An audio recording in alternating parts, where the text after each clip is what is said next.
Good morning.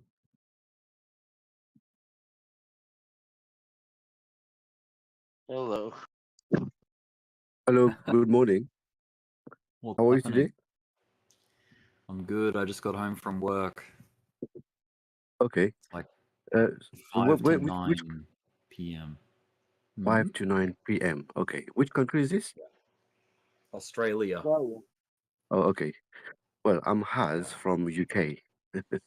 What's Oh, your name? what's up, Haz? My name's Not Rick. not too bad. That's good. Weather is not great. Is wet outside. That UK doesn't weather. surprise me for the UK, yeah. Yeah, typical. And how was your day at work? How is the weather there? The weather's been partly cloudy, some blue sky here and there, but it's starting to cool down. We've just come out of summer, so it's now Still, autumn. still better than us. Trust me. Yeah, Yeah, it's been all right. bit of weird price action this morning, huh, Rick? Yep. Yep. What's going on? What do you think's going on? Well, I think the market is quietly trying to get its optimism back. Like it's trying to get its, you know, it's trying to be brave again, basically. We have a lot of But things jumping, yet we have a couple things pumping. yeah, yeah, I think I don't know. I think we should have an all right week. Let me look at the Bitcoin weekly chart. Like, how many weeks in a row has it gone up? Well, I mean, last week was a bullish engulfing candle. And if I go down to the daily, wait, let me share my screen and I'll show you what I reckon. Uh, I think that up to the midweek reversal should be good, isn't it? yeah. Let me just, I'm going to up the quality to 1080p. There we go. So if we consider the midweek reversal, which is I think tomorrow, I think we have a chance for today, isn't it? Potentially, yeah. Right. I'm more interested in check this. immediate price action. We all know Yeah. Bitcoin's going up long term, but And immediate Yeah, I price also, mean, weird happening. macro wise, there's nothing wrong with, let me just turn off all the drawings. Obviously, there's nothing wrong with Bitcoin's broader cyclical uptrend. Like there's no threat to that.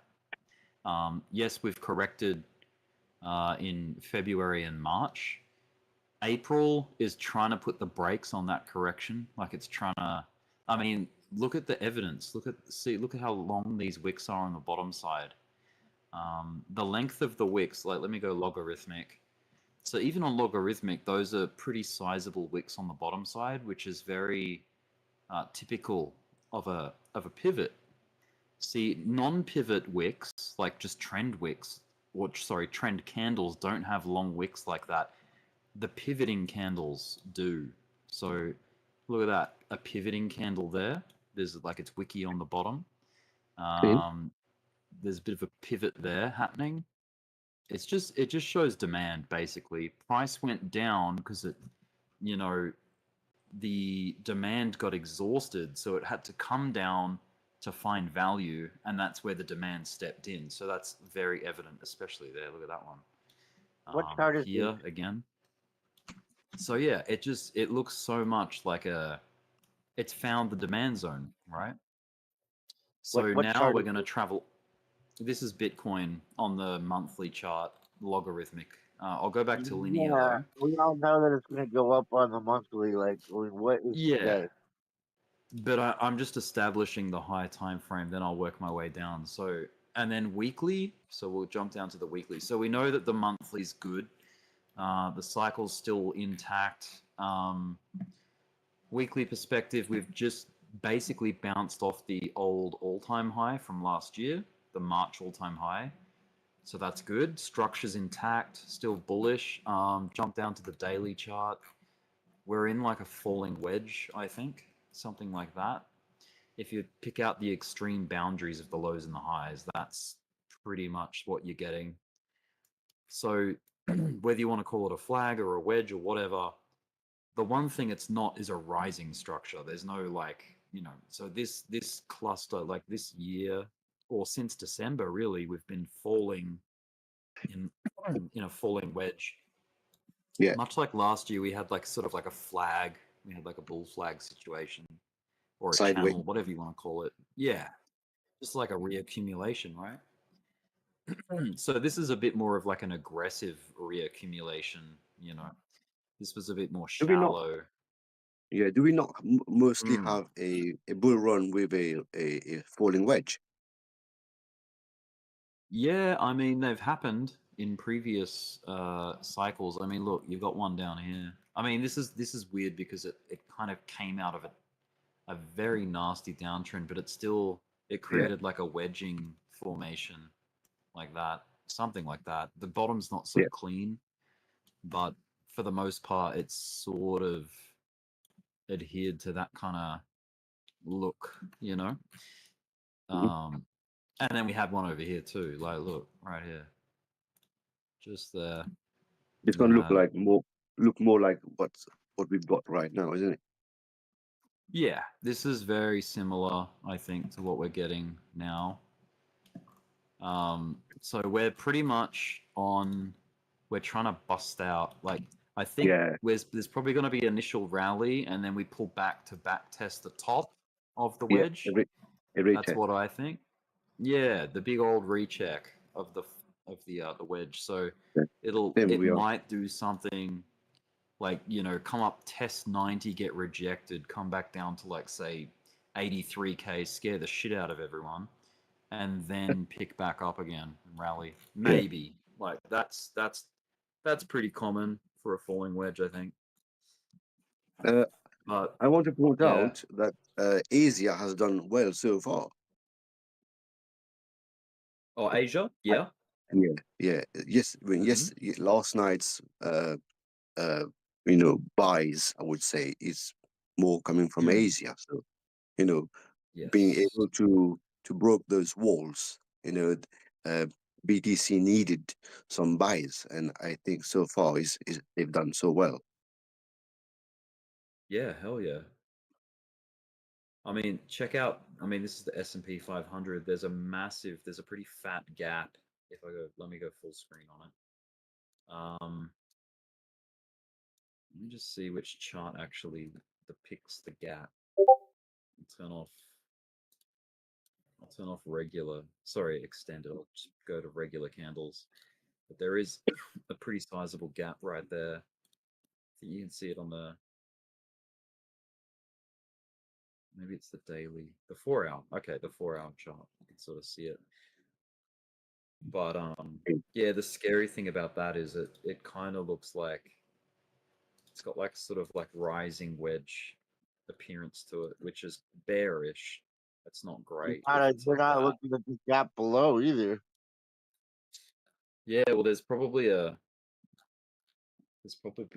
gaps that are left behind. Look, I mean, look at this one. This one's never been filled, and that's way down. That's way down there over here. So if we lose that, damn.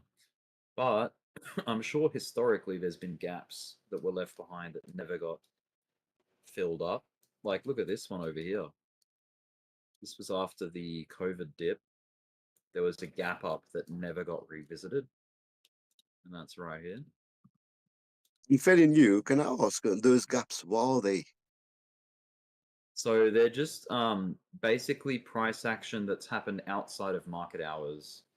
So when the market opened on this day, Yeah. the price had already, progressed No. so much further than the close of the previous day. So it's created this huge Right. hole, this gap. But If you is that a turn good thing? on, it just means that like there's a lot of what do you call it, velocity in the market. So yeah, when the market's not moving quickly, it's very Overnight buying. likely to open and close roughly at the same area as the previous day. So when things are moving quickly, it leaves behind these big gaps. Ah. But I don't know the reasoning behind filling gaps. I think it's something to do with like market maker orders that need to go get filled or something. I'm not sure, but Self I'm sure there's a self-fulfilling theory on it. Look, there's prophecy. another People one there. trade off of them. What's that? Self-fulfilling prophecy. People trade off of them. Yeah, and that too, because everyone sees gaps and they're like, "Oh shit, there's a gap there." I mean, look, these gaps have never been visited again. Let me zoom out and show you. Like, price has never come back into those two gaps there. I'm sure there's others that you can probably find. I'll Right. show you. Okay. I mean, here's an example of one that has been sorted out. Can we get to So, recent price action less? Like what's happened in the past couple hours is what's intriguing. yeah, well, I mean, what's happening is Bitcoin's coming out of that falling wedge. So that's everything below that is just like short-term effect of Yeah, that. well, that's So, what's gonna make me money today. pardon? That's what's gonna make me money today. Yeah. Like So, something weird is happening. um, Like a bunch of coins were dumping while Bitcoin was pumping. Certain random altcoins have been pumping while other ones are dumping. yeah. KCX had a weird lag issue where it had service interrupted like during the same time. They put out a Mm-hmm. notification about it, so I'm a little curious about what's happening right now. Yep. Little less Well, curious. Little less curious about the obvious bullish macro. so if you look at the pair screener, I mean, this is just Bybit, which is one of the largest exchanges, but the highest performer right now is BAL, BAL. Oh well. Let me open up the BAL chart. Look at that pump a couple hours ago. Out Yeah, of that's nowhere. right around the same time actually. The BTC pump too. Mm, that's a pretty sizable pump, Yeah, like to the top there. other things started Beautiful. dumping. So Yeah, let's see what the dumps are. Siren, VIDT, a lot of random coins I've never heard of before. Popcat, hey. Floki was it's- Yeah. Anyway, Rick. So nice talking to you. I'm just gonna crack on. No And worries, man. yeah, have a nice day. You too. Hopefully, safe, You too, safe Has. trading. Who Thank you. else is there? Yeah, Sorry. I'm not much of a trader. I mean, I do hold positions, but I don't day trade or anything. Well, I'm very, very Unless new. Oh, okay, you're new. Okay, cool. That's fine. So I tend Stay to, away from leverage. well, yes, yes, I've Yeah. learned my lesson. But anyway, Yeah, I mean, I may not talk, all but I always try right. to listen. What goes on the channel. Sure. So yeah, Yeah. yes. All right. So Yeah, speak I soon. think with no worries. See you, man. Good to Yeah, you chat. were saying something? Oh, just quickly with leverage, I mean it's a good tool, like, but you need to respect it. Like it's like a dangerous tool. It's you just Trust have me, to I have be able to learned my know how to flow. lesson, and I Yeah. do not want to go back there. I'm spotting. I'm Mm, holding. I tend to, uh, right. So I make some profit. I tend to sell and then wait for a little bit and then buy. mm. I keep getting charged too much fees because it is how it is. Because I'm on Coinbase. Coinbase is the most expensive fees I can see, but I think I'm happy with it so far because I'm only learning and I'm holding in the same time, hoping for a good all-time high soon. So Oh, yeah, yeah, this is how it is for me so far. it's good. Yeah, it's just you got to find what you're I would, comfortable doing and and is that find the where you're same getting thing that you're results. doing? What's your style of trading so far? I've sort of tried it all, but at the moment I've got more swing term positions. So I'm positioned currently in XRP. Right. I am long within this cluster of like, so I got in during this action here. Yeah. And that dashed green line is that's where I'm long from. And I'm just waiting for it to pop out of the top of that yellow line right there. It's Yeah. resistance. And I want to see if Yeah. it'll It's come popped back out and already, retest the and top of that. it's just making its way. Yeah. It's Yeah. the scary thing is like this, it was in like kind of like a rising wedge type looking structure, but Yeah. something like that. The boundaries, sometimes the boundaries of the wedge can be a little messy, but the overall picture's there, the overall idea.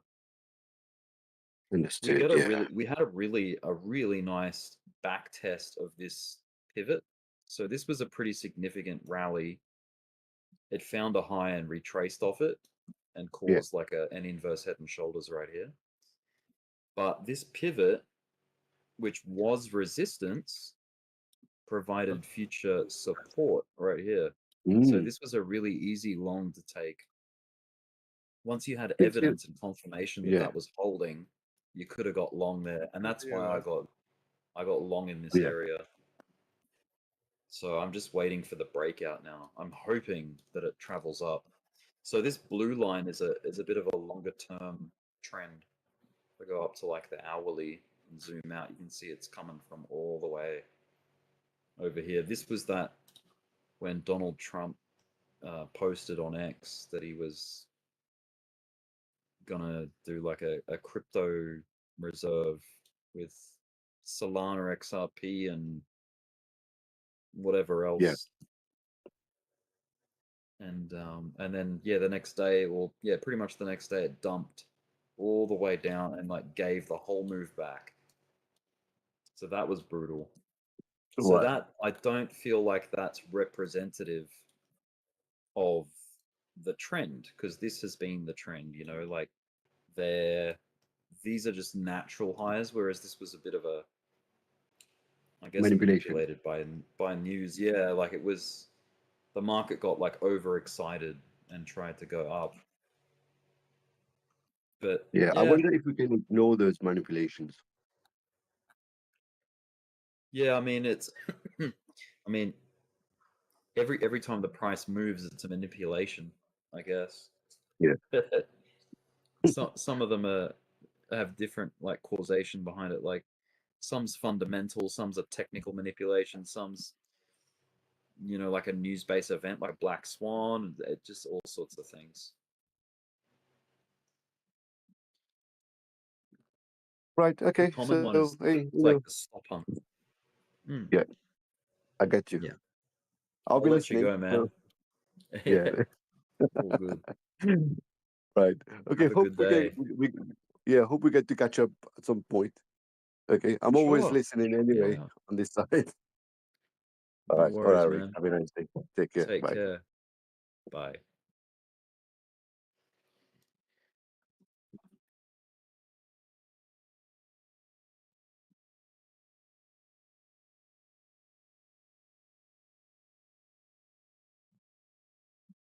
So, to whoever else is still listening and watching the screen, there is a trend under here too. I'm just trying to see the boundaries of the extremes. So, I think it starts from there. Sometimes it's really nice and uniform, like it's very obedient to a trend line. So, like here, you've got like 1, 2, 3. It's a little bit through there, but that's quite, that's nice.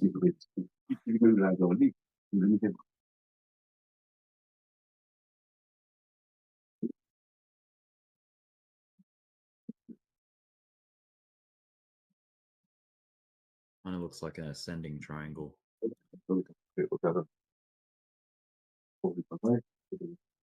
At least that section of it.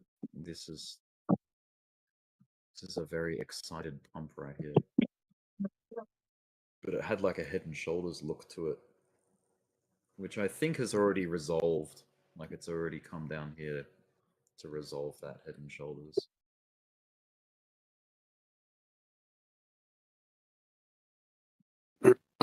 How's it? The ascending triangles are meant to break up, but I've only ever witnessed them keep falling.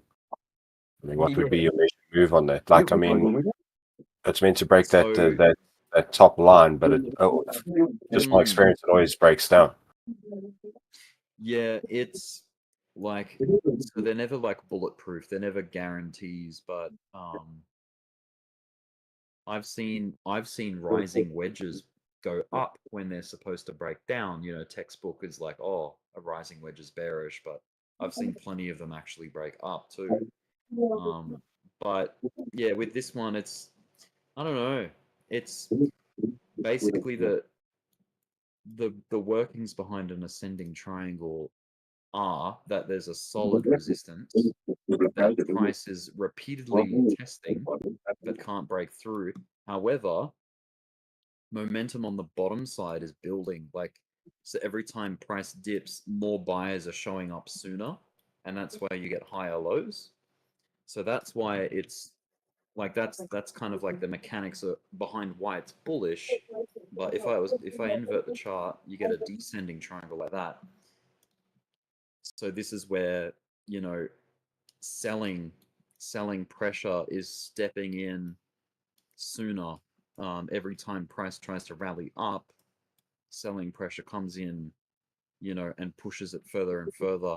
And you've got a support line, which kind of like the textbook scenario is that eventually that support's going to give way and it's going to bust down, you know.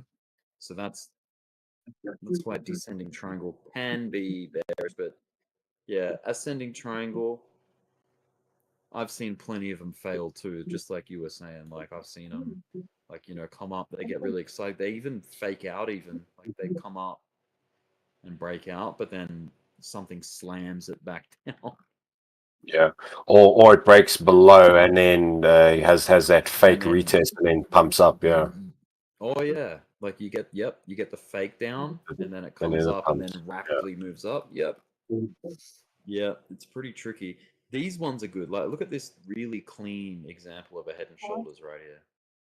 Look at that one. That's a savage outcome. I think that's the tariff news back in very early April. Yeah. But yeah, I do like head and shoulders inverse. You really want this house. Someone's got an open mic. So we got, yeah, head and shoulders. it's Hayes. I've muted him. Oh yeah.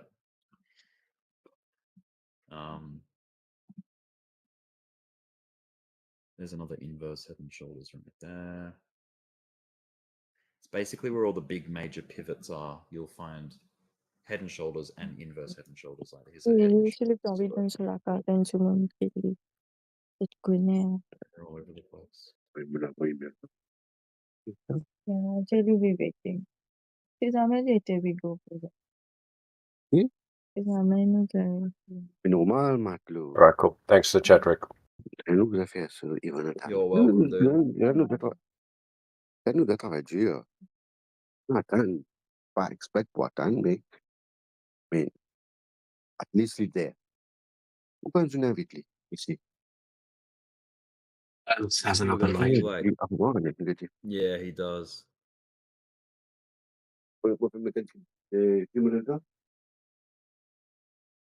That's cool. We got a bit of an early crowd. That's good. Like tuned in, watching my screen. 14 people.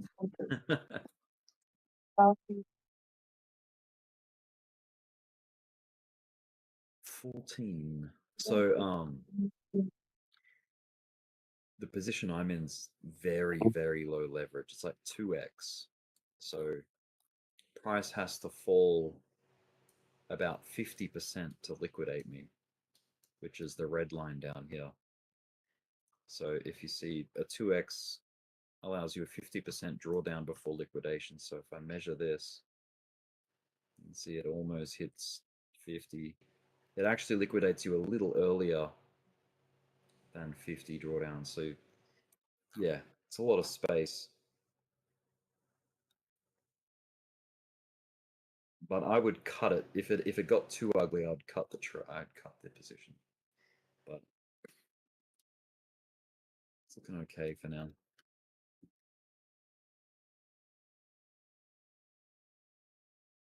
Would probably stop loss it below $2.08, which is this low here. It very well could, like, yeah, collapse out of this, because this at the end of the day, this is a rising wedge, this whole thing, which is bearish textbook.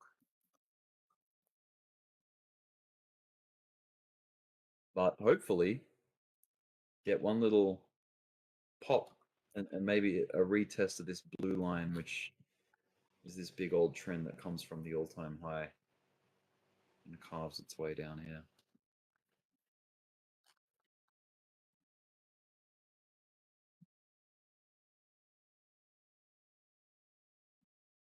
Do we have any data today? Forex factory. Let's see this month. Nope. Empire State Manufacturing Index. NFOMC member spoke today. We've got CPI isn't CPI today at 2:30. No, CPI was last week, 10th of April. Thursday last week was CPI, and it came in nice and low. Came in 2.4% off a 2.5% forecast, so it beat the forecast, which is really good. It's what you want. If you go, there's a website called truflation.com, and they try to measure inflation on a day-by-day basis. Whereas the Bureau of Labor Statistics in the US, which is the official department that releases the CPI, they only release data once a month. And that data is looking at the previous month of performance. So it's lagging. Whereas this website like pretty much claims that they do day by day. So we're already down to like 1.42%. And it's come as low as 1.22%, which is,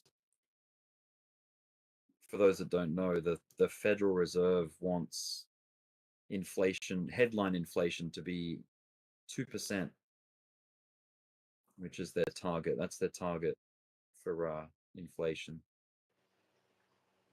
I think it's a UK CPI data. Oh, UK CPI. Okay. Yeah. Yeah, I've only got US in my filters. Let me turn on. Nah, it's not as important anyway. Let's see. Yeah, CPI, you're right. Great Britain. The Great British Pound. Wonder if there's any, not that it matters, Australian, even less important.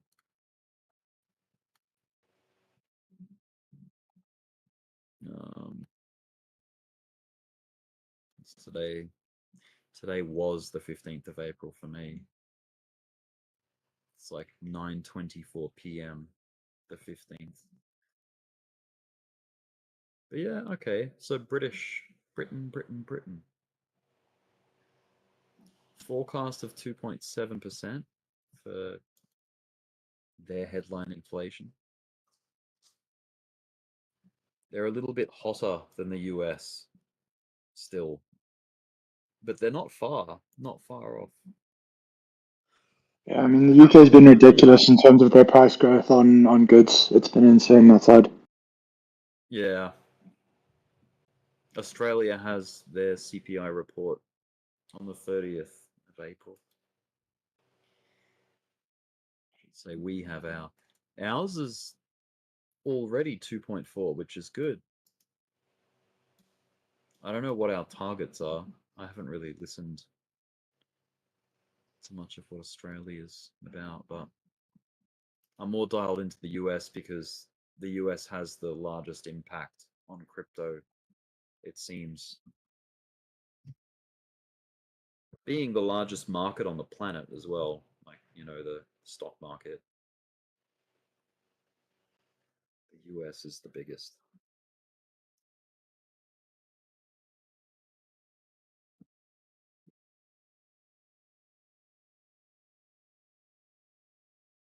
But yeah, like from the bigger picture, higher time frames are gonna dictate, or that they hold more bearing on to what direction the market's heading. So that's why I started earlier off. I was like saying that on the Bitcoin weekly chart, zoom that out, like you can see that we're still very much healthily in a bull market. There's the FTX crash. So the bear market low of 2022, we've come up, double topped, first major pullback off those highs was like over here. And then the ETF rumor came out, got the approval here, pulled back, and there's all the ETF inflows. That rally was really big. So you had this whole run right here, this wave 3 was all thanks to the ETFs. So the hype and then the inflows. And then we had to, because that was so hot and fast, we spent almost a year doing that, like all this chop. And then, of course, the US election happened, causing this rally, which has, you know, produced the all-time high. And this, I mean, this rally would have happened anyway, I think, because of the, at least with the halving cycle for Bitcoin. Like it all just timed in beautifully. Like, and the halvings happen during election years in the US. I'm pretty sure they've always fallen during an election year. So yeah. But yeah, then we've had this correction off that high, and you can see that now we're here. But this low here, where it's decided to choose this low as the current pivot, is thanks to that high there. So previous resistance becomes future support. Not always, but it's pretty significant on the weekly chart to have a pivot of that size where you've had weeks and weeks, if not months, of action leading up to such a pivotal moment in the chart right there. And then to spend like all that time correcting off it and then coming up to break back through it and then get a huge giant reaction off that level. Pretty much like it didn't even quite touch technically that price. And I think the reason for that is that so many people have that line marked out on the chart that they're kind of front running the buying, like seeing that it's such an obvious like buy to put in bids, you know, near the old high, because it's like a structural play.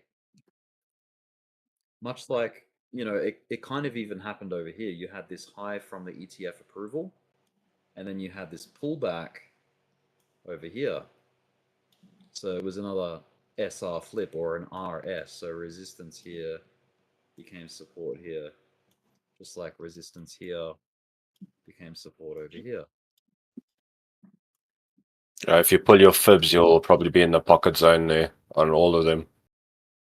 Yeah, probably. Like, let me Fibonacci pull each of those swings. I'll just do it linearly, not logarithmically.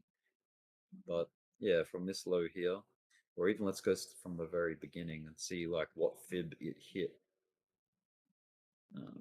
Let me just zoom across so you can see it better.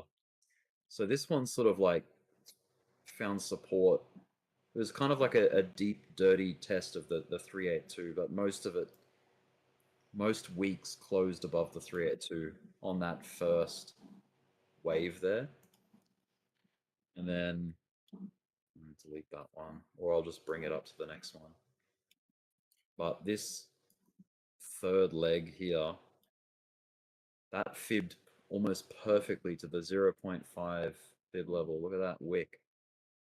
Straight to that level, 0.5. So 49,340. That was a nice like Fibonacci check right there.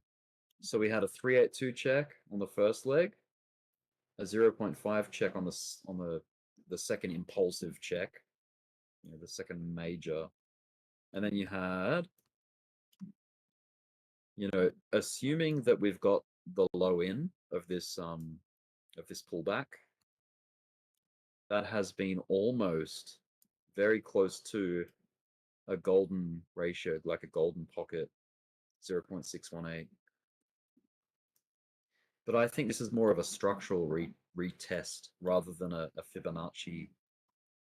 Although it's like, it's in the sweet spot. It's somewhere between the 0.5 and the 0.618. Like that's a very common level for the market or for the price to find, support at, or at least like some kind of a reaction at. So yeah,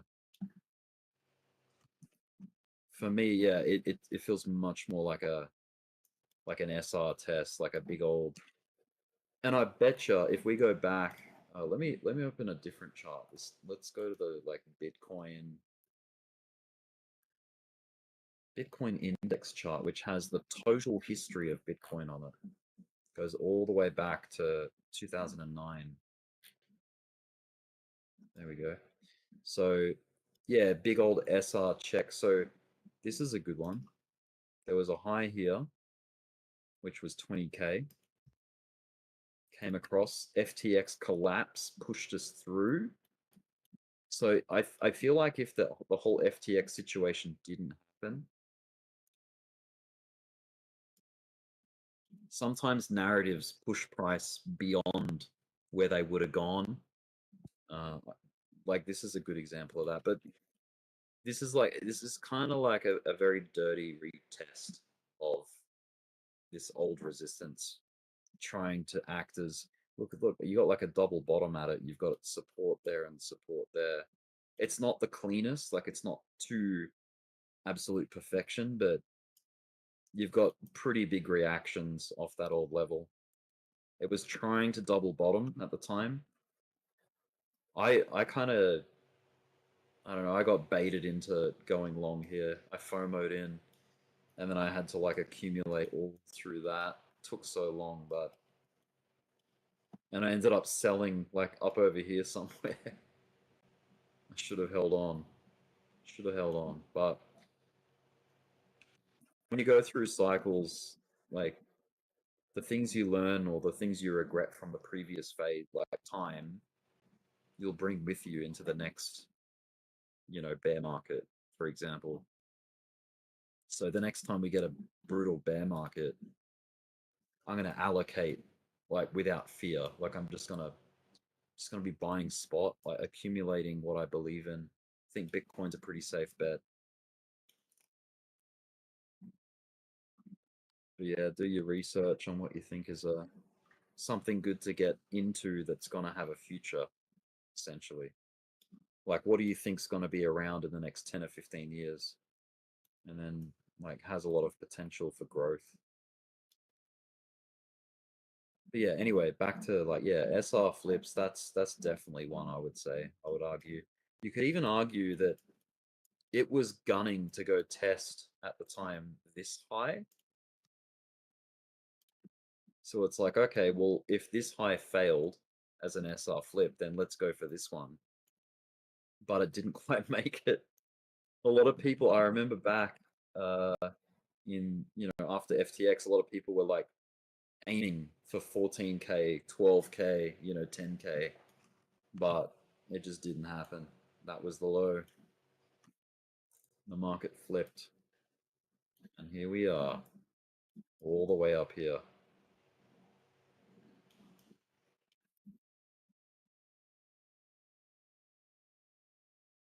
This is where I got involved in crypto for the first time, right here on the back. So I got baited in, just like a lot of people get, a lot of new people come in the bull market or like peak euphoria. A lot of new people come in here, noobs. They get long, they buy things, and then it's near the top, so then it draws down and everyone panic sells or whatever. People get frustrated, and then they Rick, walk I away want to from say something. crypto. Yeah, go Yeah, ahead. can you hear me, Rick? Yeah. Basically, I'm doing my stuff and I'm still listening, but I just can't talk. But anyway, since you said that, okay, it's the same for me. I got into crypto not far off. I mean, I've been looking before, but actually I put my money in crypto at the bull run. Okay, so I was like, okay, thinking that it's gonna go further up. Guess what? It went down. So all my holdings now is it's not, well, it's pretty down. Okay, but let's hope for the near future to get an all-time high. I'll be like, yeah, thanks God, isn't it? But we learn, isn't it? Yeah. Oh yeah, definitely. Yeah. It's all a learning curve. Like, I found like the best way to look at it is don't be too hard on yourself. Don't have such high expectations for making money as a first timer. Like, if you've only been in here for like even 2 years is not long enough to have all these great expectations on yourself. So don't beat yourself up if you're not making money yet. It takes time to appreciate, the rhythm of the market and like, and you got to like trade your, you have to train up your what's the word? The mind, Not obedience. train the mind, train this subconscious mind. Discipline, sorry. Train everything. Yeah, discipline. Yeah. Yep, you have to train Okay. up your discipline. Yeah. And it's kind of counterintuitive. Like, investing and trading is very counterintuitive. Like, intuitively, Right. because we're human, we're an animal, right? A lot of like we Very react to big greed. emotion like very strong. Yeah, like usually our emotions are basically, they do a job. It's like a survival instinct. When we get scared, revenge. we react. Yeah, when we get scared, we react defensively, or we flee, or we run away. So so when the market gets scary and crashes, Yeah. we sell. Like, that's like the noob animal reaction to it. That's like like our primal reaction is to panic and flee. Yeah. And then like in But I want euphoria, to say, we want to go and collect Yeah. it all. Like when it's the good times, we want to be part of the party, and we join in. It feels safe because Wow, it's going yeah. up. Like, which is dangerous. So it's kind of it's counterintuitive. It's very backwards. But anyway, I came in here. This is where all the newcomers, the new money, the dumb money come in. They get baited in, they lured in, they hear about all the good times on the news and whatever. People making money, their cousins making money, whatever. And then that happens. I actually, so I came in here, lost money. I only at the time I only brought about $300 in, and I came out with about Right. $80 at the end of it.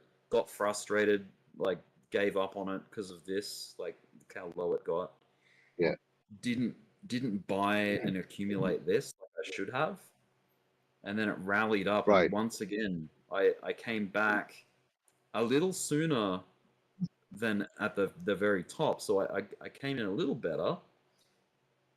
But then it Right. sort of it capped out at 14K, and once again it grinded, just it just bled out, and a lot of people, me included, kind of lost interest again.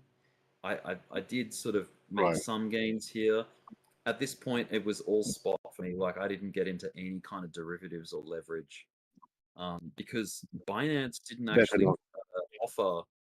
Yeah, Binance didn't offer perpetual futures until like mid to late 2019, so somewhere in here. Right. Okay. But yeah, once again, there's the COVID drop. I didn't touch it. Once again, wasn't really watching the market, and then Right. we started getting a rally, and it was like I started paying attention because we came to visit this old high from 2019, and then I'm like, holy Yeah. shit, like it's actually happening. And then we came up to the old all-time high, 20K. It's like, oh my god, it's rallying. So I got long in here, and rode this whole trend up here. A lot of people from our community came in Right. in 2021 up in this bull market here. Doge Right. Okay. happened in April of 2021 in this first high. So a lot of people came in, got long, bought things, and then we had this really nasty, like, what was that, 50 or 60% correction on Bitcoin? Yeah, 50, 55. Yeah. So that was brutal. That would have But it didn't ruined a take lot long of people. to get back to. It didn't take long to get back to all-time high of that. Yeah, This not brutal terribly down. long. It was pretty rapid. Yeah. It was probably as fast as the velocity of the first time. But I think that has I kicked remember, many people out.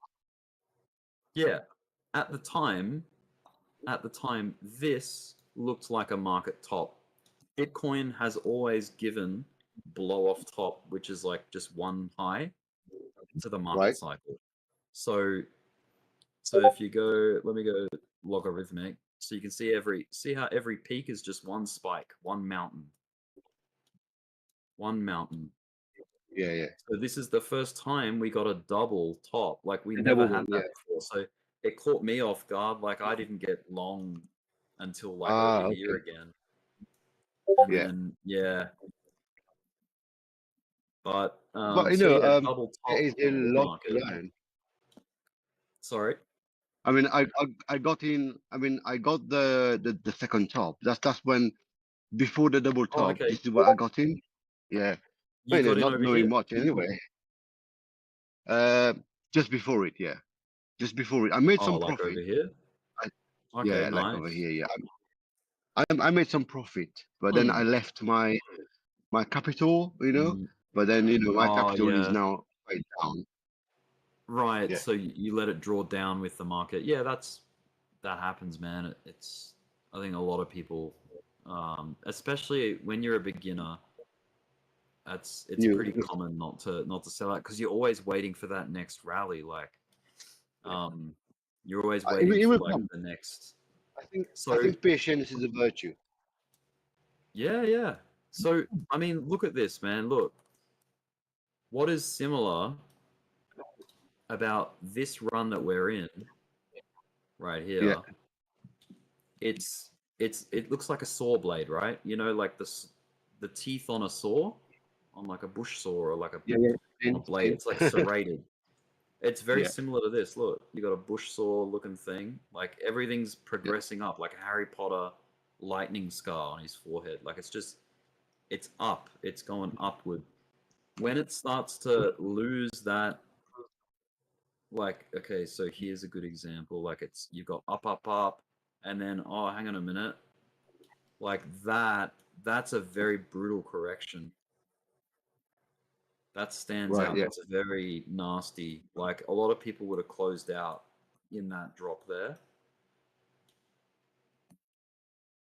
But yeah, that's Yeah, I know what you and mean.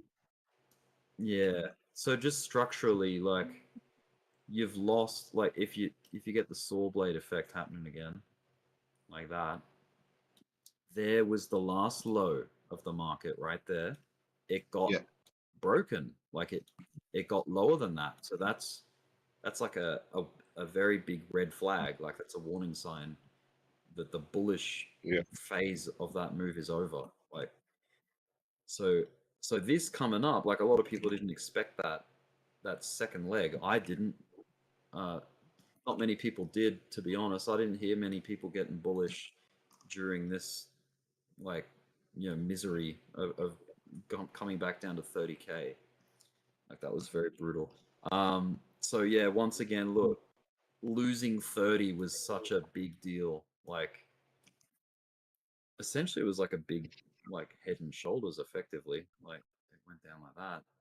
You lost 30,000, and that was like confirmation of the bear market right there, losing 30. Because Yeah.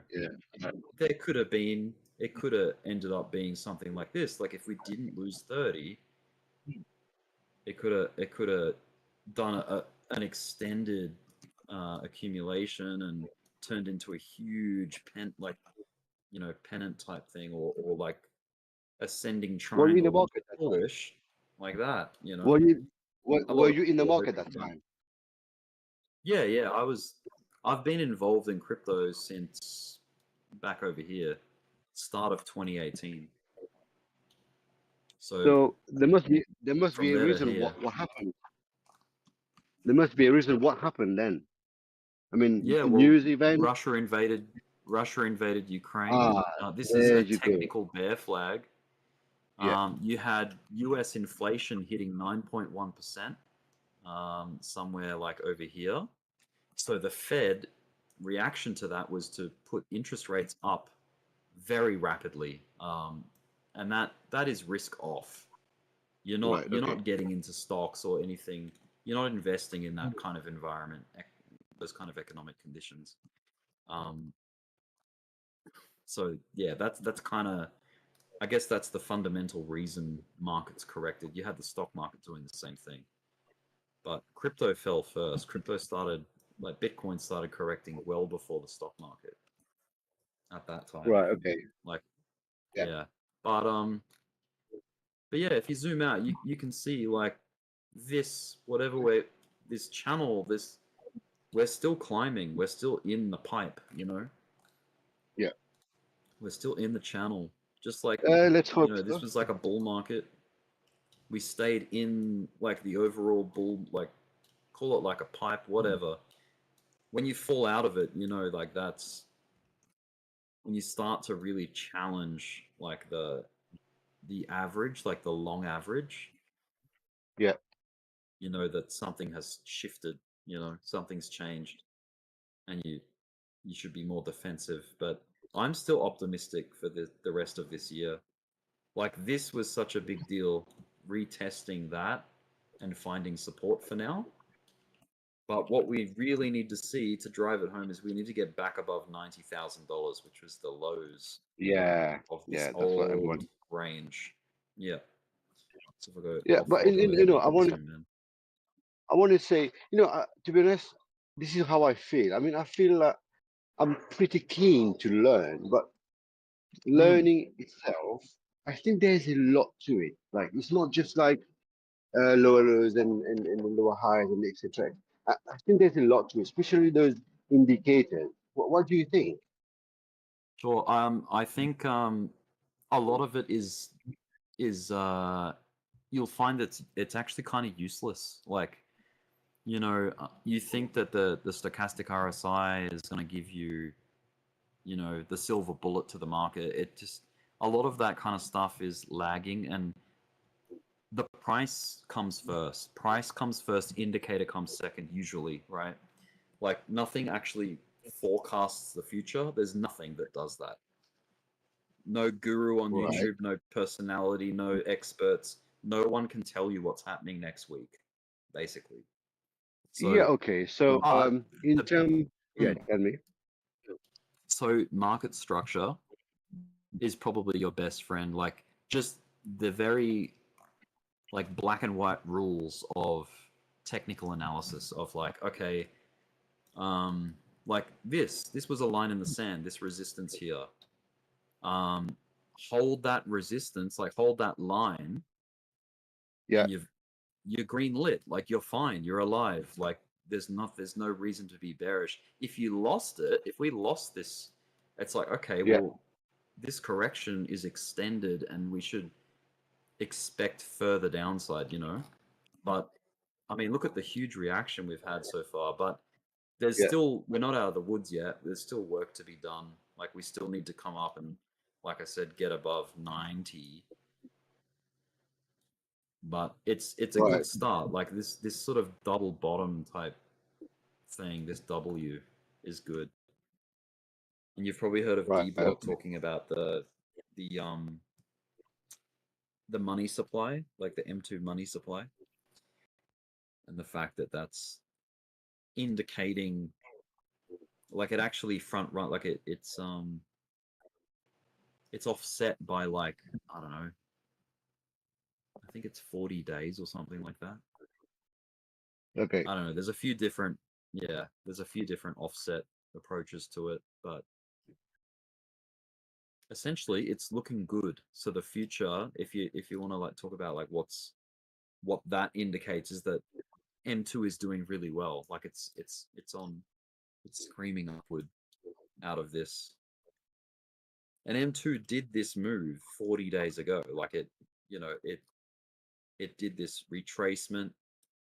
It had like a bump, and then it runs like up like that. And this M2 money supply. Right. Okay.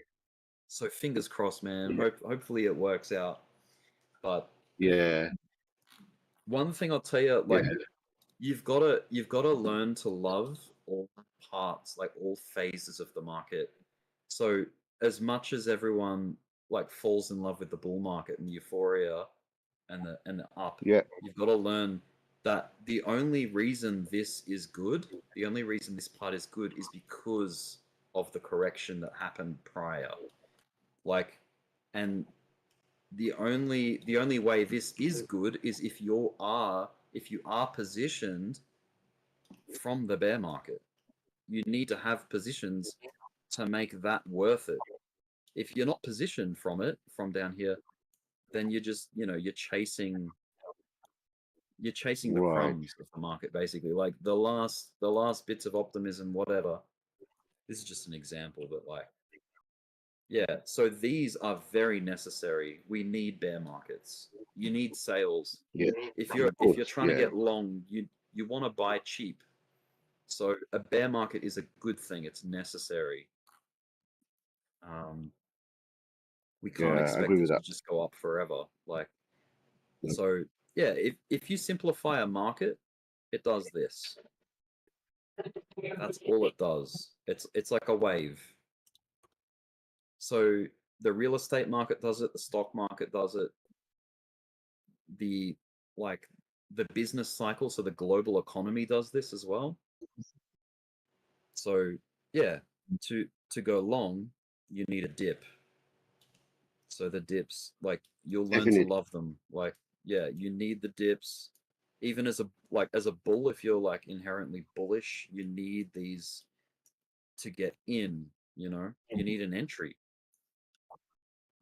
So it kind of sucks. Right. Like if like you're kind of told to only like and pay attention to like, you know, everyone sort of comes in when it's like exciting and optimistic, but you can't open a position over here to go long and then draw down for 4 years and then wait for 4 more years for it just to break even. So it's like, these are the times that matter. However, it's the times that have the least attention. Like retail is not looking here.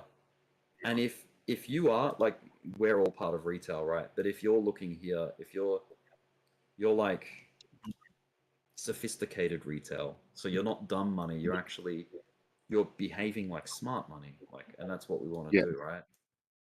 You want Yeah. to buy the lows, and this happens. This happens on the 1 minute chart. This happens on all time frames. Okay. Like, Yeah. Every time. Yep. So this is why people can scalp.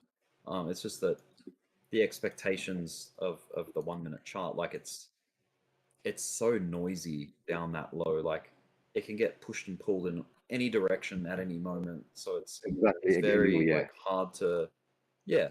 But is it not where I mean, look, the you can indicators see it. come and yeah. Yeah. Indicators. I feel like indicators shine more for like if you're a day trader, like if you're an intraday Yeah. scalper, like like let me turn on my oscillators. So, I mean, look, you only have to be down on the 1 minute chart on Bitcoin and use the stochastic. Like, let me turn off the RSI and the MACD, but the stochastic RSI. Look, if you get long when the stochastic bottoms out like that, you would have got long here, right? Look what happened after. Huge wave up. Sell, take profit when the stochastic is hot. And then restart. Like, okay, wait for the stochastic to bottom out. Get long in there. So in this one, it did like a tiny little, that would have been a stop out. That would have been just like that's a loss or a stop out, whatever you want to call. But I mean, look at the amount of times that this thing catches good lows. Like, I mean, look, down here, moved up, down here. Yeah. Okay. So yeah, one way to wait for confirmation with the stochastic is wait for these lines on the stochastic to cross back up over the like the 20 level. See, if you wait for that, you'll avoid further bleeding because look, stochastic, it got oversold here, right? That lines up with here. If you got long just because it got oversold, then you would have drawn down that way. But if you wait for it to come back up into the zone, you would have got long over here, which was way better, like way more safe. So it's like, it's way, like, yeah, try to ignore, you have to sort of simplify the noise. Like, so ignore all of that in a way. I guess when it gets below, like when it gets oversold, pay attention. Like that's the time to pay attention, dial in, because you're waiting for the green light, and the green light is when it's traveling back up into, into the zone. So here's a good question. What's it doing right now? It's hot, right? On the 1 minute chart, if you're scalping the 1 minute, you would not be getting long here. That's dangerous. Yeah. Okay. So it's already done the up thrust. So getting long here is a big no. Yeah. No. Okay. So if we watch it, you'll see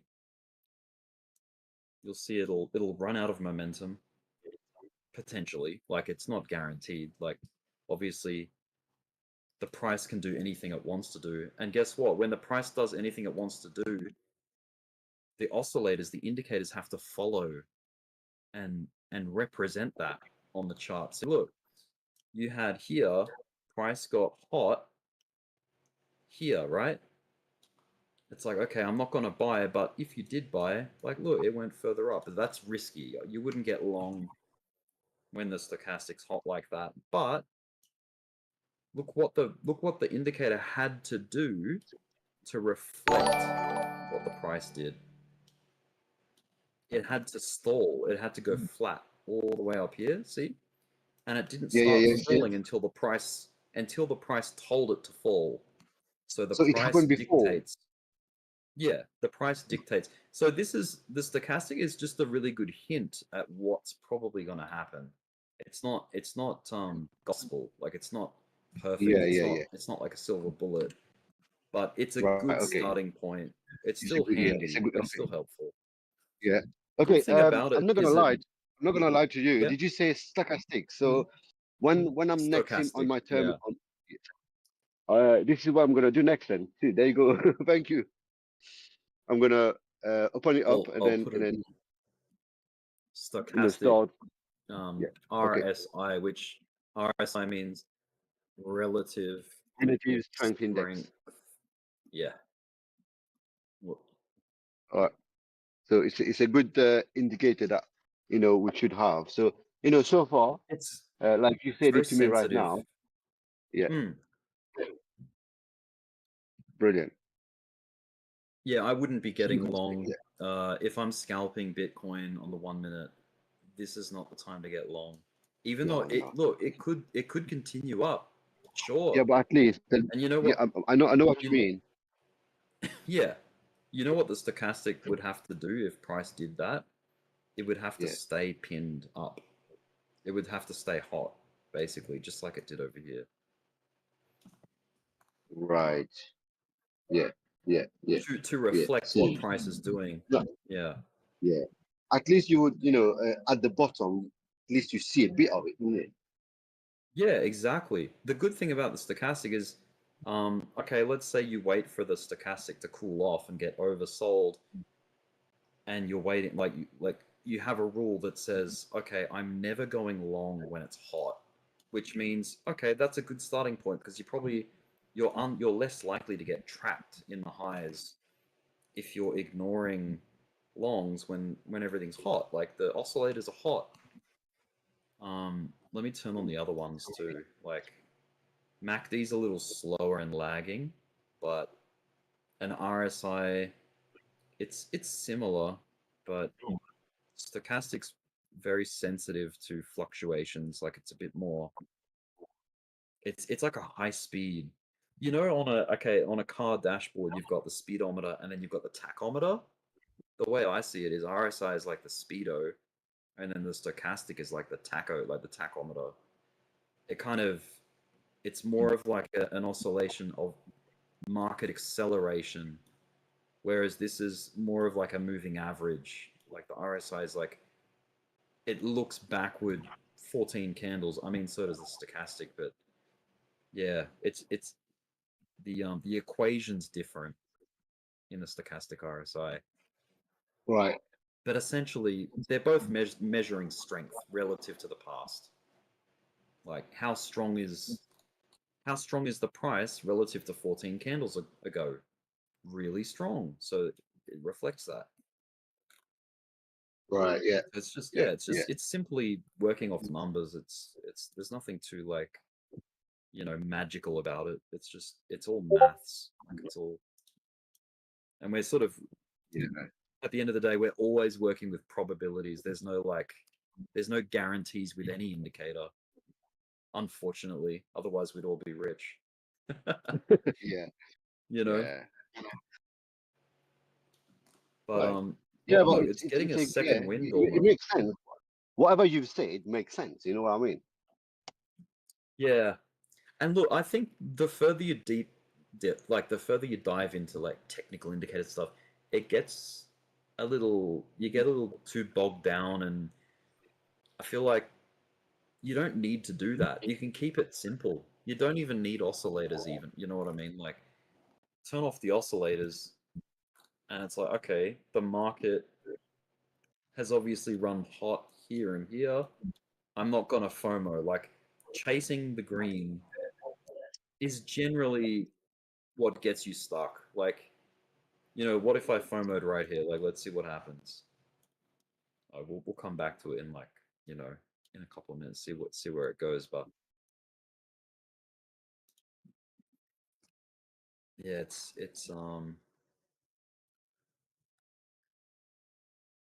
this is like, look at all that trendy behavior out of Bitcoin.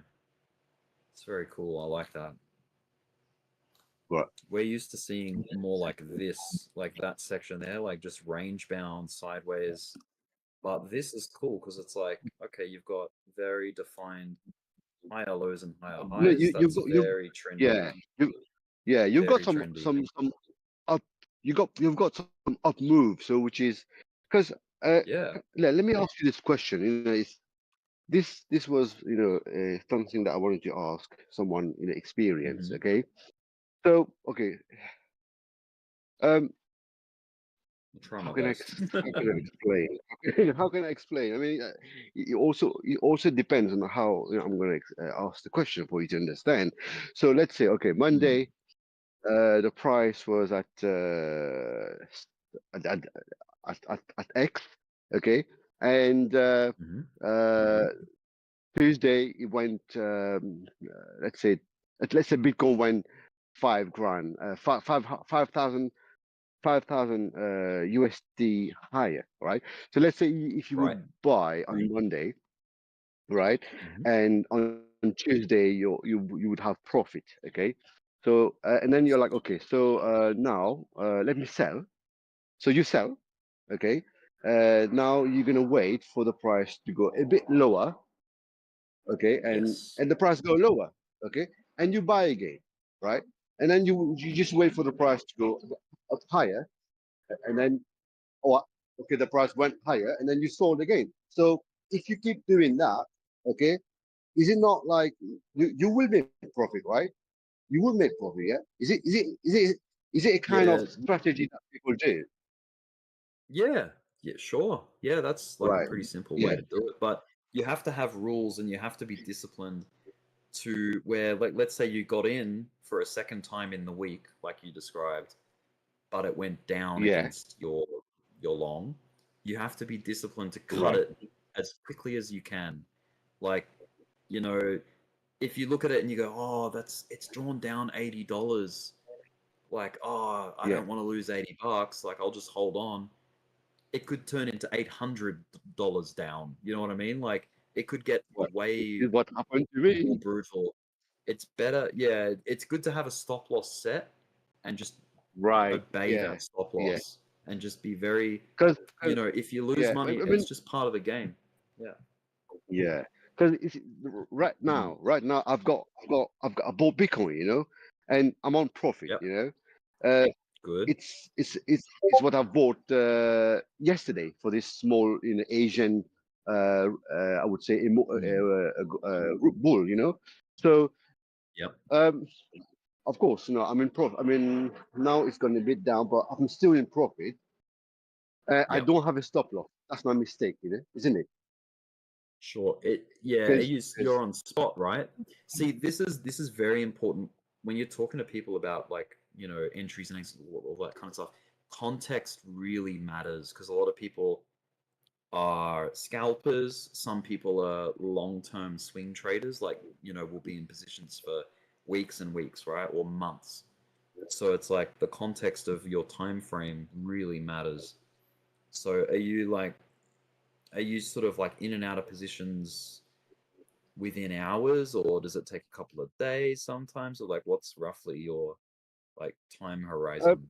see, it's even hard for me to answer you because I really don't Mm, know what I mean, the way I see it, look, of course it depends. I've got a full-time job as well, and I can't yeah, really sit down and like wait for it. It's the time to sell. I sell. Well, of course, what I tend to do, of course, depending on how I look at my time off. I look at how long I will be, in the market, and of course, Dbloc is amazing. Honestly, I've never met oh anyone like yeah, him before. Yeah, yeah, he's a legend. He is a legend, So he is yeah, very I would look at dialed in. I would look at the time I've got, in front of me. If I've got enough time, I'll be like, okay, let's sit and let's wait. Okay, but Mm, sometimes I might not have the time, so I won't do anything. Yeah. So that's I don't know how I would call it. Okay, but I'm only explaining mm, to you what I'm doing. So sure. anyway, yeah. Well, I So I don't know. think, You yeah, will give if me you want again. to, a really good beginner way to approach the market, I think, yeah, Yeah. obviously spot is very recommended for like complete beginners. And Yes. so don't worry too much about indicators. Like, you don't have to Right. go Yeah. there as a beginner. A very simple way to play it. I'm just gonna like jump out on, say, okay, the 4-hour chart's fine. But yeah, look at last year, right? We had all of that Yeah. huge range, right? and let's say you're bullish overall. And Yeah. it's kind of like a cherry-picked example, but okay, we came into the market here, we're bullish, you know, the ETFs are happening, everything's approved, blah blah blah. Yeah. We got long somewhere on this dip, so we did well. We went long, but Yeah. I mean, we're not here just for these small moves. Like we're in for the bigger swings. Like we're in for, you know, the next major breakout and price hike. So basically, it's a game of patience, and when you get in, you have to have this like sort of line set, this line in the sand. Let's say it's just at your entry, right? So this is great. Now there's something called round tripping where you come back to where you got in. So these highs are as great as they might be, you're not interested in taking profit. You've got your eyes set on bigger targets, right? Yeah. So No, what you normally do, you can essentially, yeah. yeah, it comes back down to your line, right? That line in the sand. Right. And Yeah. it Okay. breaks Okay. it. Yeah. So you stop out, you close that long now, and it's like, Yeah. okay, well, I'm gonna get a better long, like it's cheaper. So I'm gonna get long over here. And same Yeah. again. It's like, Okay. okay, that's Yeah. not my But target. then, It's gonna stop out again. yeah. Eventually, Yeah. if you repeat this game and get cheaper and cheaper long, Yeah. you're eventually gonna hit a really nice low that's Yeah. gonna take you into an extended rally, you know, and just keep repeating that process. Like it can take time, and you Yeah. need a lot of discipline, but you will catch really nice long-term lows to get long in, and then, you know, evidently it goes up. The worst, I mean, let's go the worst case scenario. Like let's say you got all optimistic before the bear market of 2022, right? You came in late to the market over here. It's like, cool, I bought this low. Yeah, that's a nice rally. I'm not going to take profit here because I think Bitcoin's going to hit $100,000 one day, which it does, of course. But look what happens. It comes back to that person's entry. They stop out. Okay, let's get long down here. Once again, stopped out. Okay, let's, so it's a series of stop outs. Stop out, every low Yeah. stopped out here. And then you're bringing your entry, like, I mean, it'd be crazy to try, like, kind of repeat, but you technically could. You could keep trying to pick these lows out Exactly. So yeah. until I mean, one yeah, of it's a one case of them of sticks yeah. long term, right? Yeah. That's one way to It's a go case about it. of yeah. It's a good case of finding those lows. Looking out for those lows and just grabbing them, or you know what I mean. That's right. I mean, like, okay, so right now, it is a bull. Like, it's expected. Like, we're still bullish. We have not lost our macro lows. So Yeah. trying to hunt out a low for a long is what everyone's doing, and that is actually kind of recommended. Is like, so there's people that would have got long here. Yeah. Maybe they stopped out. There's definitely people that got long down here because of this SR flip. Excuse me. So yeah, the people that got long in here from last week or whenever that dip was are just waiting to see if it's going to carry them and break these resistances here. And then we look at 90K, break through that, excellent. We're looking at 100,000 over here. If it breaks that, great. We may get reactions and come back down, and it could really take time. But if you're patient, the patience could pay off, and like, up we go. Yeah. But the other side of it is shorting the market, but that's when that's leverage. Like that's For this one, you need it's leverage. Yeah, you got short on stock. Yeah, but I'm fine. That's right. As a start. So just yeah. identifying what the market's doing cyclically, like on the cyclical, like the 4-year cycle. Have you heard of Bitcoin's 4-year cycle? Yeah, of You course. heard of that? Yeah. So, like, I mean, most YouTube TA guys will be able to identify what the market's doing. We're still Right. in a Yeah. bull market, right? So Yeah. we haven't confirmed a bear market yet. So, Yeah. Yeah. but once that So good. happens, you'll hear about it. People will be saying, "Oh, the Yeah. bear has started." So you're not going to Yeah. be doing this like trying to get long. Once things are starting to, you just leave it alone. Wait for. You'd want to wait for it to start losing momentum to the downside, and then dollar cost averaging back into the market when things have sort of panned out and settled down. Yeah. But yeah, man, it's easier said Yes, than Rick. done. But all of it, it's all easier said than done, isn't it? Yeah. Anyway, let me crack on with what I need to do. I don't know, Rick. Are you around? I mean, I will be honest with you. I've got so much question. Yeah, I don't know when next week you're around. Yeah, I'm not. I don't have like a predictable schedule. My work's kind of. I'm part time, and I'll come on when I can. But yeah, I'm around. Yeah. All right. They don't do like a message directly, do they? I mean, is there an option for that? What, through Discord, like direct messaging? Yeah. Yeah. Yeah. Yeah. Yeah. I If that's stream okay, as well, I'll just like Dbloc. I stream right. on Oh, YouTube okay. as well. Yeah. Yeah. Yeah. If that's okay, I might, whenever I'm sat on my terminal. If that's okay, I might ask you some question. If only if Sure. yeah. Okay. Oh, so is there Yeah, an no option worries. to message direct then? Yeah. Yeah. Yep. Just right click on my Okay. name, Rick, and there should be Right. like a Okay. message Amazing. option. Yes. Yep. Okay. Yeah. I will definitely do that. So the main question what I wanted to ask, okay, it seemed to be quite. I don't know if I'm not that clever, but stop limit and stuff like that, because I'm spotting. I mean, I'm doing spot at the moment, of course. By a market price, I understand. By a limit price, I understand. But what's the stop limit?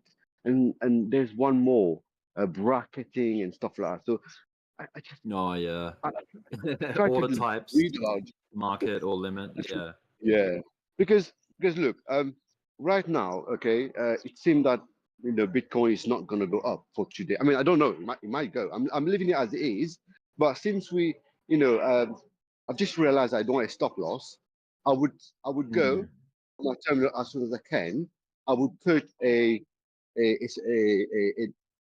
sell limit at a price so that in case it does go down, I won't be that down, and Yeah. I'll wait for the next lows. You know what I mean? Like a So trailing take profit kind of thing. Yeah. yeah. That So it's kind of like a double-edged sword because it's like, okay, yeah, it might get you out before things turn really bad and the market bleeds out, but it can yeah, you know also what I mean? shake you out. You can get Right. closed out, and then the rally continues up, and you were correct to be long, but because Yeah. you had a trailing take profit, you got So you out see before the what I mean? party ended. Yeah. So like it's like that's the double-edged sword to it. So it's like, yeah, Yeah. another way to approach it is to average out. So don't take 100% profit at one price, take 20% on the way up here, if you're in profit. And that way you scatter your exit. Like you get a nice average. You take 20% here. If it goes further up, well, hey, I've still got 80% of my money in the game to take advantage of the rest of the move up, right? The Right. higher it goes, like you can keep, you just got to define your levels. But I guess the most important level to define is your exit, like your stop loss, so that you don't lose what you have. or try to minimize the bleeding, try to minimize the loss. Yeah, the bleeding, loss, It's like yeah. it's like it's more important than taking profit is stop lossing. I think it's the most important thing. Right. Okay, Yeah. okay, yeah. Okay. I get you, yeah. But thank you, Rick. Like- Yeah, please, It's all right, man. please, You're welcome. yeah, please expect a message from me. Yeah, no worries. All good. Thank you. Thanks a lot. Okay. And I really want to point out that, come on, Dbloc is a legend. The way, Oh yeah. he's always patient, his surroundings, people around. Wow, I never thought, you would come across, even you, Rick, I listen to you, I hear you a lot. So it's great, it's nice.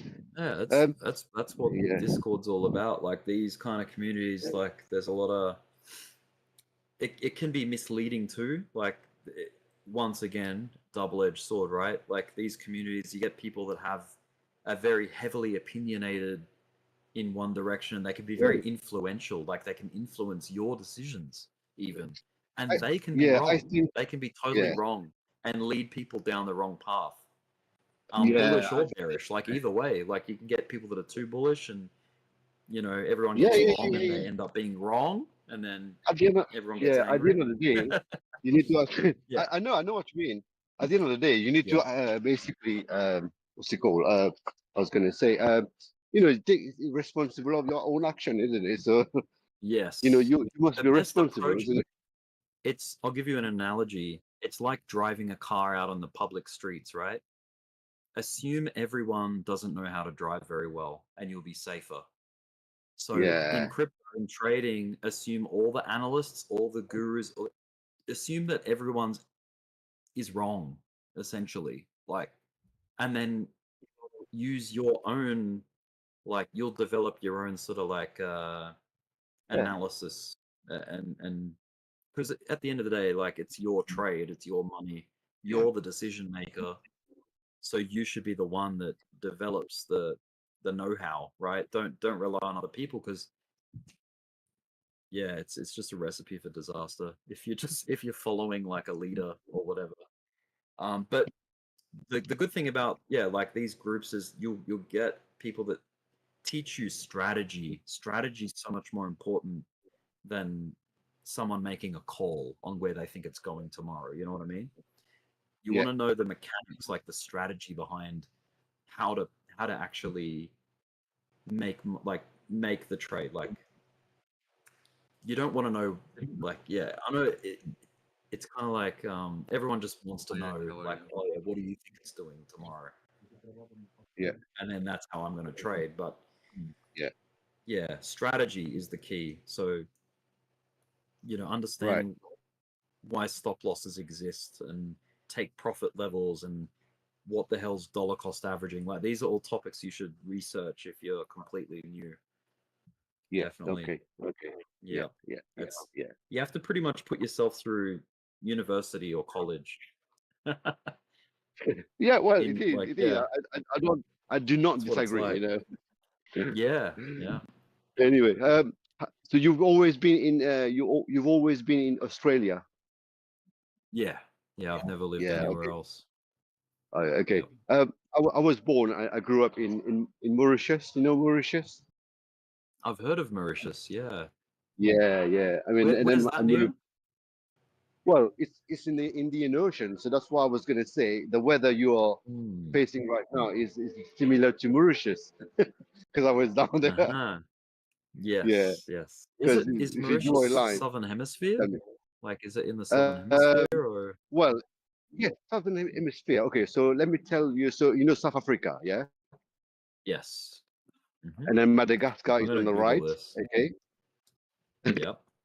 So South Africa, Madagascar is on the right, and next to Madagascar, okay, Mauritius is a small island there. Uh-huh. Yeah. Ah, okay. Yeah. Off the coast of Madagascar. Yep. Nice. Yeah. So I grew up there, and then I moved to UK. About 20 years ago. All right. That's awesome. Yeah, That's such an interesting it's place nice. to be from, like to be born. Trust me. Oh my God, I can't wait. Yeah. Can't wait. Yeah. I've joined the army. I'm a British soldier, and I've got Nice. another 10 years to go, and then after 10 years, I'm going back to Mauritius. Yeah, I just can't Wow. wait. That's really cool. Yeah. Anyway, yeah. If you get a Mauritius chance, makes visit Mauritius. Mauritius makes Madagascar look really big. But then Africa makes Madagascar look really small. Yeah, You know what I mean? yeah. But yeah, Mauritius is like a pearl in the Indian Ocean. I'm not gonna lie to you. It's Mm. beautiful, beautiful weather, and I'm a beach boy, so yeah, I'd love to do more great. travel. Yeah. So Here's have where you I traveled am, anywhere? southern. I have, yeah. I've been to the US Yeah, back when I was like 12 years old. I've been to right. Fiji when I was like around 7 or 8 years old. But Right, that's okay. internationally, that's all I've been. Yeah, just Fiji and Yeah, the come US. come to UK, come to Europe. Yeah, I'd love to do Nice. Europe. Really nice. I want to go back to the US as well. I want to do like a road All trip right, around the US. nice. I only Yeah. ever I've did not the West Coast. right, okay. Yeah. Yep. Yeah, the US And is of all great. places, Alaska, Right. because Yeah, I had family that lived north of Anchorage. But right, yeah, I've only okay. ever been, yeah. But there's so much more to see. Like, it's a huge country, It is. and there's so It much is. variety in the United States as well. Oh yes. But yeah, Europe would be awesome. Would love to do Europe as well, of course. Yeah, I love Europe. I'm not gonna lie to you. Really nice. Mm, But yeah, I would like to visit USA. I've been to Canada, yep. but I have not been to USA. I've been Ah, everywhere and in everywhere. Africa, I've very been everywhere. high, very high on my list is Japan. Would love to go to Japan, Oh Tokyo. yes. Yeah. Yeah. Yeah, I've been to would be Singapore, pretty cool. Malaysia. Didn't get the chance to go to Japan. Japan is nice. It looks nice. You know, whatever you Yeah, hear and stuff is technology, isn't it? Rick, yep. let me go. Let me go, Rick. Nice talking to you. And You too, mate. yeah, I'll message you. Okay? Is it all right? Thanks a No lot worries, for man. all the advice. You know, the information is really good. Honestly, I appreciate all of Yeah, them. you're welcome. No worries, man. Have a good day. All right, take care. Bye bye. Bye bye. Bye. Take care. Hi, Rick. Hey, man. Hi, how are you? Rick, Good. How are is it you? possible? I'm good, I'm good. Is it possible to check the 15-minute chart on the BTC? Are we forming a head and shoulder there? Because you said earlier that Let's you're a have a fan look. of head and shoulder. Yeah, 15-minute chart, head and shoulders. Yes, it looks like it. Yep. Look at that. We were like tracking the 1-minute chart earlier and looking at the stochastic RSI. Let me turn that back on. Now that we've had some time pass, it was this. We were like, okay, cool. The price looks exciting, like it's rallying, right? And it's like, okay, as awesome as the rest of that move was when we started looking at it over here, like it would have been cool to go long and get that, but it's dangerous, like, you know, because the stochastic RSI is hot for scalping, and it's better to get long when things have bottomed out. So from a scalping perspective, and if you were if you were just looking at RSI for indication, like let's see how it goes. Let's wait for this stochastic to cross back up into the band. The band is like this, what I've got as a black zone right there. But yeah, wait for the stochastic to prove itself and show that it's found a low to be bought, you know? Make Yeah, this I a got bit you. taller. Yeah, like, I just want to see how it goes. Hypothetically, right? Yeah.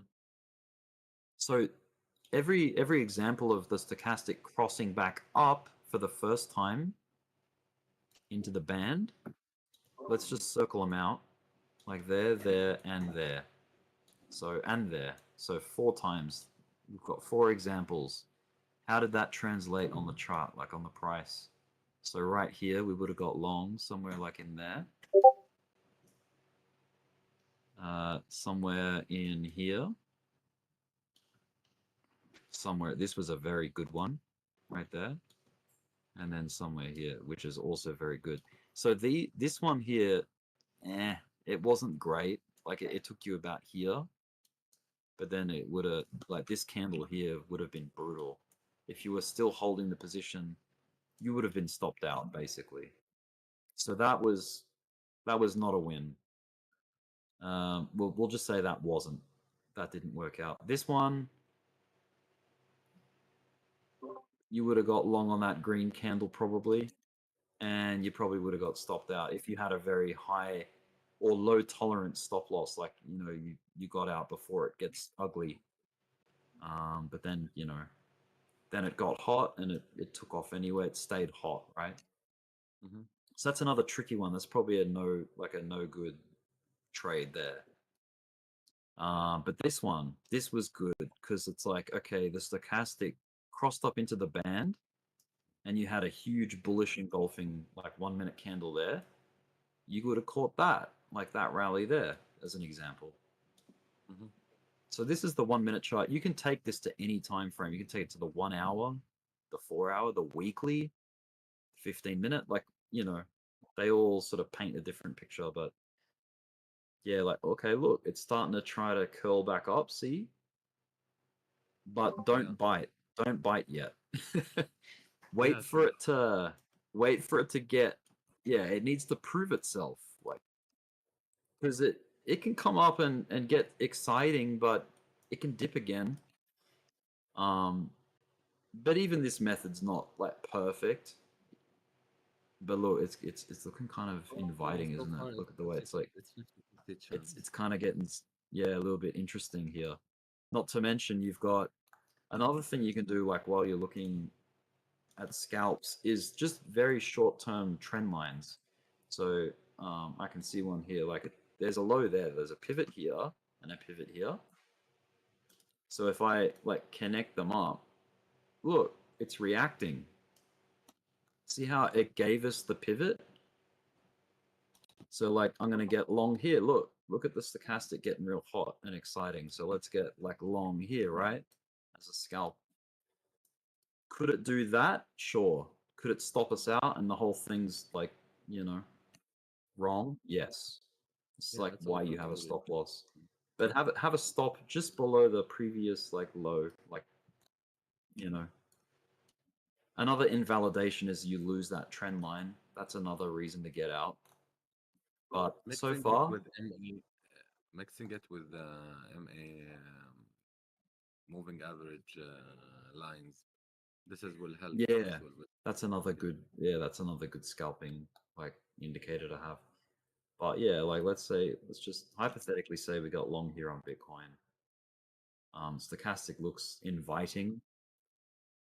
Things are still looking okay. We're hoping for one of these style lows, like where it did react. I mean, these did too, but they just weren't very. Well, just trying to undo my squiggles. Like these reacted, but they just didn't really go very high. Like I don't know. Look, we're getting a really nice reaction. Yes, but yeah, trend lines help. Trend lines give you the confidence to sort of.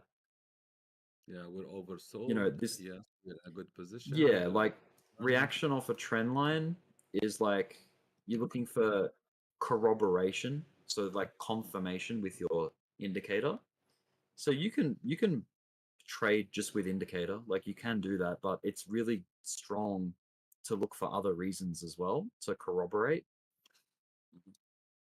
Because I guess I mean this sounds kind of lame. We're sort of like detectives in a way. We're hunting out. We're trying to find clues as to where the pivot's going to be.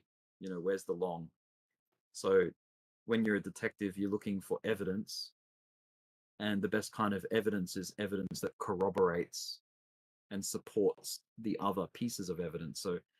So that recheck of 1 and 2, creating a trend line, was good to get long at, and like there's the corroboration with the stochastic crossing back up into the channel.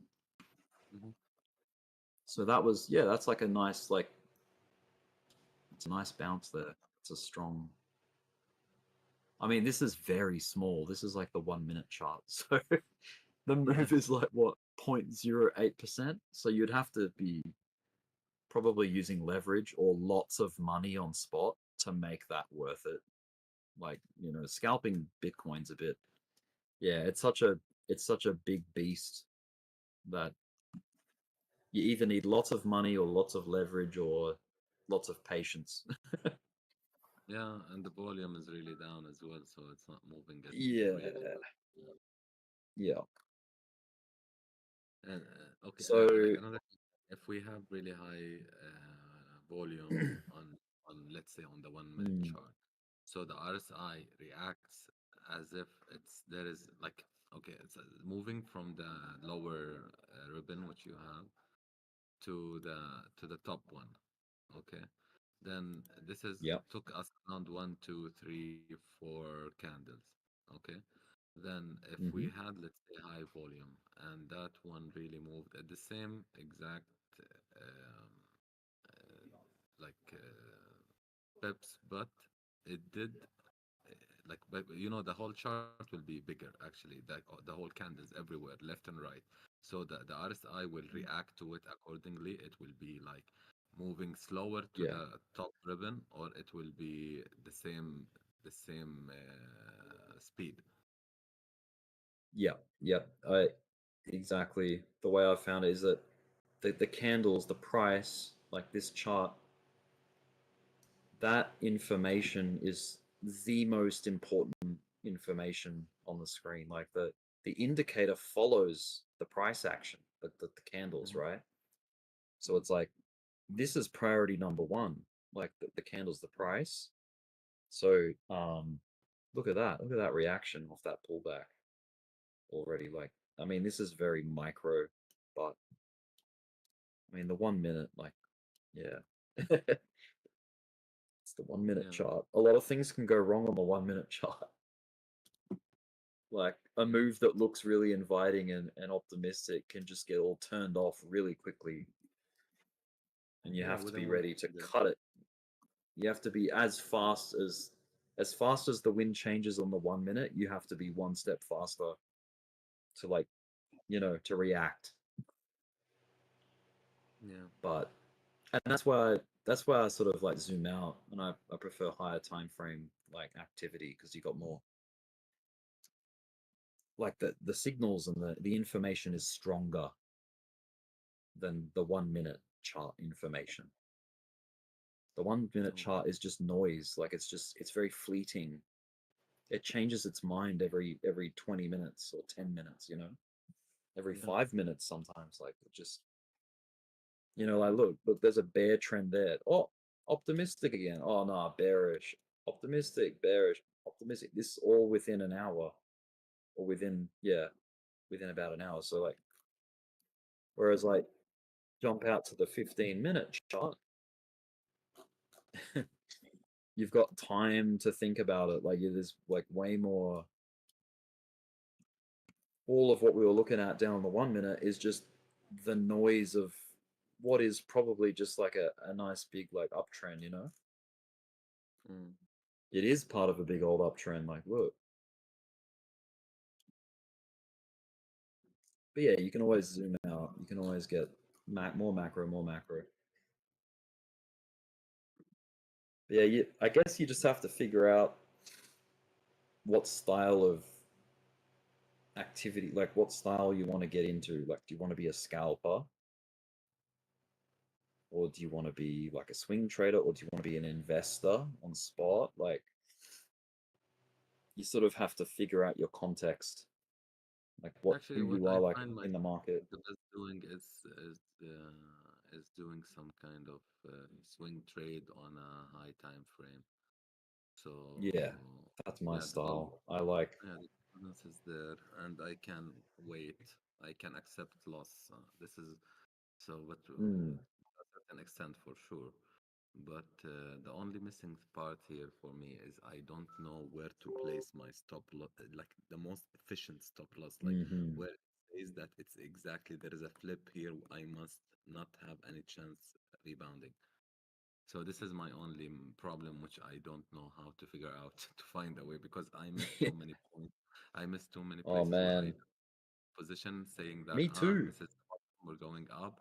I just can't understand where to Yep. place my stop loss. So I keep it too close, then I get stopped. Then again Yeah. we You get get. bounce and Yep. I lose You the get loss. hunted. Yeah. Yep. So I guess because a nasty thing in market structure, like, and what happens with, like, the people that dictate the market flow is they know where people are typically going to have a stop loss, and they'll punch it just a little lower beyond to stop them out, and they can probably even see where people's liquidations are, or like stop losses, that kind of thing. So they've got more information at their disposal than we do. So yeah, but they're not chasing someone that has, like a $10,000 account or a $3,000 account. They're chasing Yeah. people with like multi-million-dollar accounts, or just the mass of like where all the activity is, where the volume is, right? Are you seen the heat maps? Has Yeah. Dbloc shown you those before? Yeah, yeah. The liquidity heat maps. They give you a hint of where the market maker is probably going to try and push price to go grab that liquidity. Yeah. Yeah, I saw that a couple of times. Yeah. yeah, it's good. Another good thing about, look at this. There's like a really nice trend line here on Bitcoin. This example here. See the uniformity between, it's like a trend line only needs two points to scribe a line forward into the future. But look, Mhm. A and B touches on the trend produced a line that we could like kind of take action or take activity off. So, price may have very well come down and touched it here, Mhm. and you could have taken action here. But if you wait for it to actually like get a reaction by touching it, it's like, okay, cool. There's a reason to get long, Mhm. And when you lose it, like this was a hint. Like losing it here, losing the trend line was kind of like a little hint that momentum was slowing, not to mention the triple top there. Yeah. Like, yeah, things have kind of turned, well, at least on this time frame. So yes, there was a C, but there was no D No, exactly. in this So case. that's why we didn't No. see a higher high. Yeah. But yeah, trend lines break all the time. And you can sort of like use that as a way to get into, like, look, if you were waiting for this trend line Short. to end, you could have got short. Mhm. Like let's hypothesize, let's say like when this trend breaks, you're gonna get short. Yeah. And there's also like to get long, it's like you can wait for a line like that to break to get long. This scalping Just thing, like man, it's just too hard for me, actually. I mean, you sort of you see how the price went down here. There's a trend line that existed on top that went like that. See how it's like it's touching all the tips there. Mhm. God, my throat is so dry. Yeah. So like you had what, 1, 2, 3, 4, almost a 5 there, and then look what happened on the 6th approach. Bam! It broke the line. broke it, came Then out, retest. back tested it, and proved that that line is now support. So that's like, you can wait for those kind of moments too and get long on the back test of a trend line or the back test of an old resistance, you know, proving to be support. So that's like a reason to get in. And let's say you did get in there I and your have a stop question. loss was just below the swing low, that would have Yeah, taken do you you, up. That would have do been. you see this A which you have the first touch? If you Yep. do the Fibonacci retracement from that one to the first stop, like the one which you were discussing now, where is the X? Yeah, here. Like Yeah, there. from A. Yep. From A. Yeah, does this yellow line which you have, like the dip which we have, the retest, does it match Yep. The with retest yeah, with a Fibonacci, probably. yeah, It looks like a 0.618 just by yeah. looking at it. Let's see if I'm anywhere near accurate. So from A, yep, look at that golden pocket, 0.618. So what's Roughly. the angle of this trend line? So exactly, this is where timing come interesting. Actually, it's if you see like it just give you a hint when the time will be good for you to enter and check and just take it as well. Hmm. What do you mean by like timing? Like how long can I stay in it? The other day, what I was doing, trying to test something with the trend line and the Fibonacci retracement. Okay, I managed to just mark a point on the chart when those two lines crosses. Hey, And hey, here, what is here? Or for here? No, Here? open mic. Oh, sorry, That's it's okay. my dog. It's my dog It's all misbehaving. I'm like, imagine he's actually. sorry. Cheers. Bye bye. That's all right. Bye. Bye. Yeah, so I had those two lines, which two trend lines, which was used to be like crossing, let's say on that point where you have yours already, and then when the and it was on the 15-minute chart actually, like after exactly 12 hours from Okay. placing that that mark, actually I managed to hit the exact dot. It was not a circle, it was a dot. So it literally Ah, did hit the dot. So, and I was like curious, that's is there cool. something I tried to do it multiple time? Works actually, it did work with me twice out of three, Mm. 2 times out of three. But the other three, which I was doing the lines for, I could not find the trend lines which I'm looking for. That's why I could not tell exactly if it's right or wrong.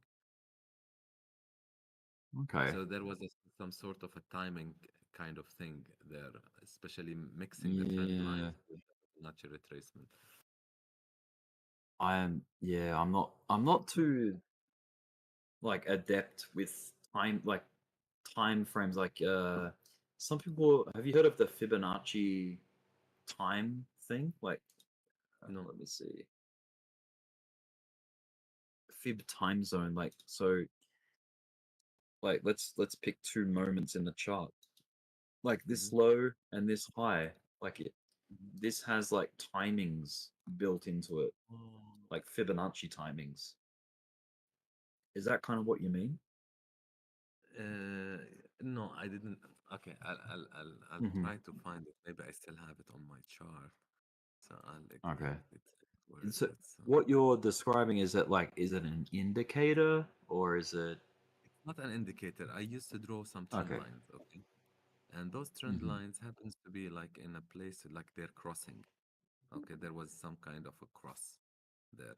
So what I did actually, I did the retracement there. I saw that in that exact moment, in that exact area, there is like the golden pocket. Okay, so I did Hmm. place a small dot there in order to see whether I'm going to hit that direction and hit the exact dot or not. Okay, so it happens to be like we swinged up, down, and then we managed to go up, hit the exact dot, then bounce back again down. But I'm trying to exactly check where it was on the chart, so I think I still have it on my chart, so I can show it to you. So by the sounds of it, like things corroborated, like you had exactly a two crossing of trend collateral. lines, and you also had a Fibonacci level, and it Yeah. all just sort of harmonized, like it matched up.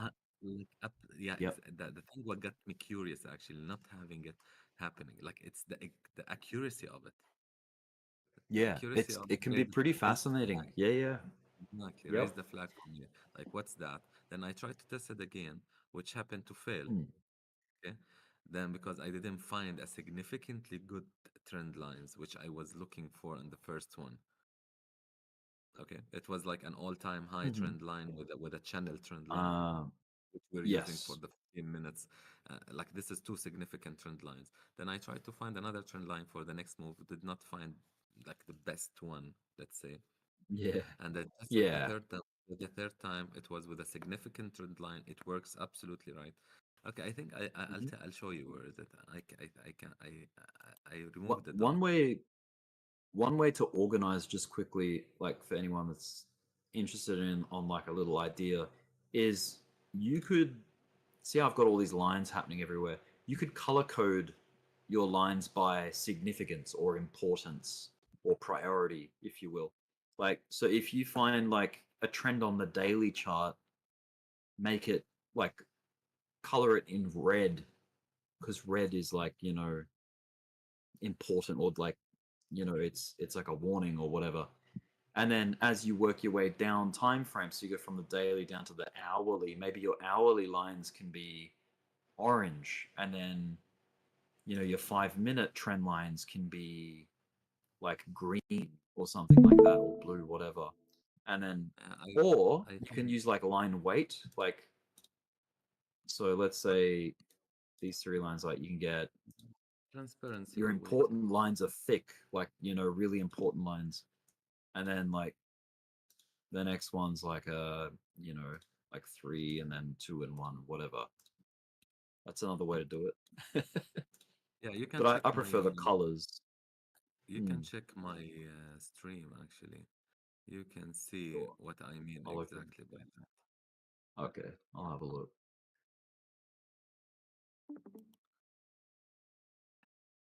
I have to figure out how to change windows. Here we go. It's just loading. Oh, yep, yep. Yeah, you see this line, the transparent one, Mm-hmm. the gray one. Yeah, Yep. it has a cross with the channel, right? Mm-hmm. Channel, and this exact moment where it was used to be marked, and we hit it exactly right. Then it happens to happen again here. Mm-hmm.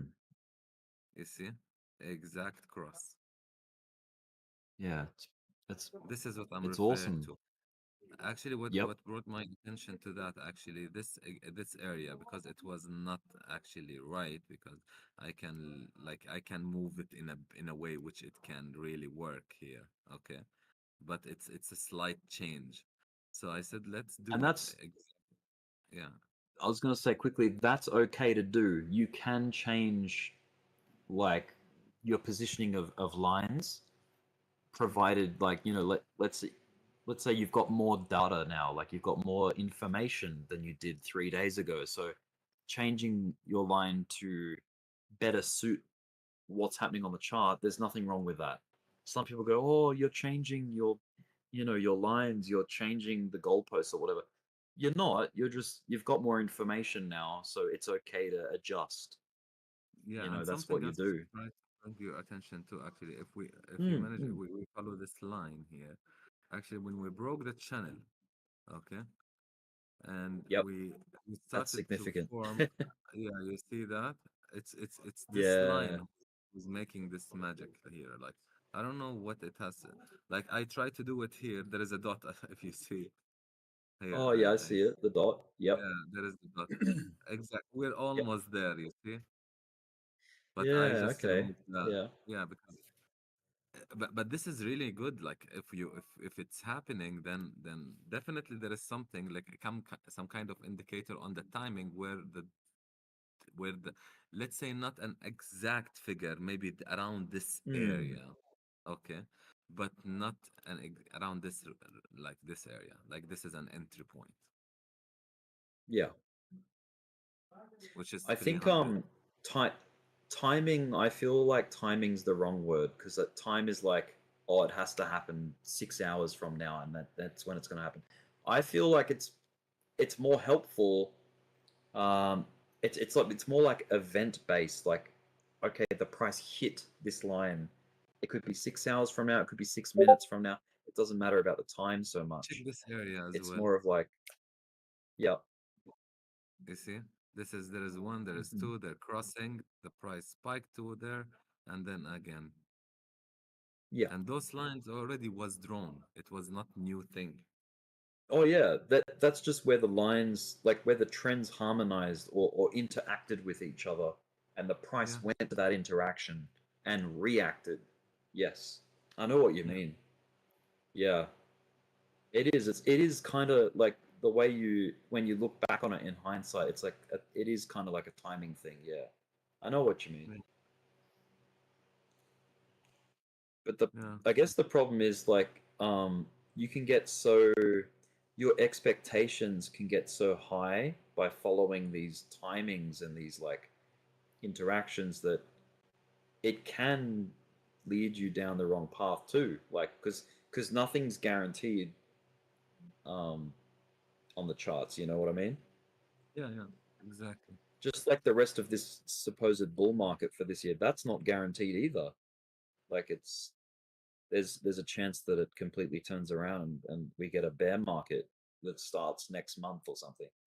Like it's not likely, but it is possible. It's possible. It is exactly. Yep, it's always possible. But yeah, we I guess what I've found is like as technical analysts and traders, we don't want to focus so much on what's possible. We want to know what's probable.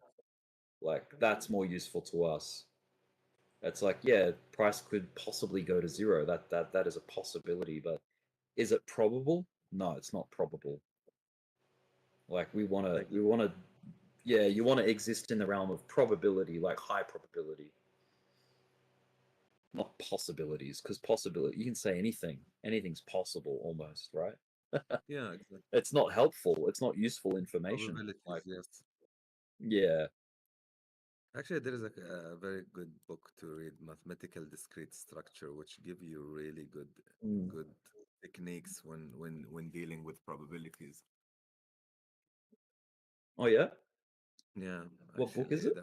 that Mathematical Discrete Structure. Mathematical discrete structure. Wow, Yeah, that sounds interesting. that's all about probabilities. Yeah, Yeah, so I've never. I'm like very basic when it comes all to maths, gamblers but all expert gamblers in the world hmm, just read that kind of things because it gives what them really is good. it gives them really good like it gives them an edge. Yeah, they Yeah, can just yeah, the try gambler's to. edge. Yeah, Yeah, yeah, probabilities. yeah, yeah. What is see this is how like primitive I am with maths, but calculus, is that a probabilities type practice within mathematics? Calculus, like Mm, are you trying to calculate like what the hell's I don't calculus think so. in a very basic, I'm gonna Google it. Yeah, I What don't is know. Actually, I know I did calculus? take calculus one, calculus two, but this is back in university. Yeah, but Calculus is the mathematical study of continuous change in the same way that geometry is the study of shape and algebra is the study of generalizations. So I what think is the the purpose? advanced version of Hmm. calculus is something which you're looking for because in the basics they just give you how to start, how to do the calculations, the math itself, to figure out the x and y's in a way which is very like almost impossible to know to figure it out. So Mm. so I yeah, but when you go advanced, it just like reached to a different level, which I decided not to dig deeper in the university because I was afraid to fail in that subject. That It was sounds like yeah. too hard. I think calculus probably exists within technical indicators in you know, in trading in charts. I think so, maybe.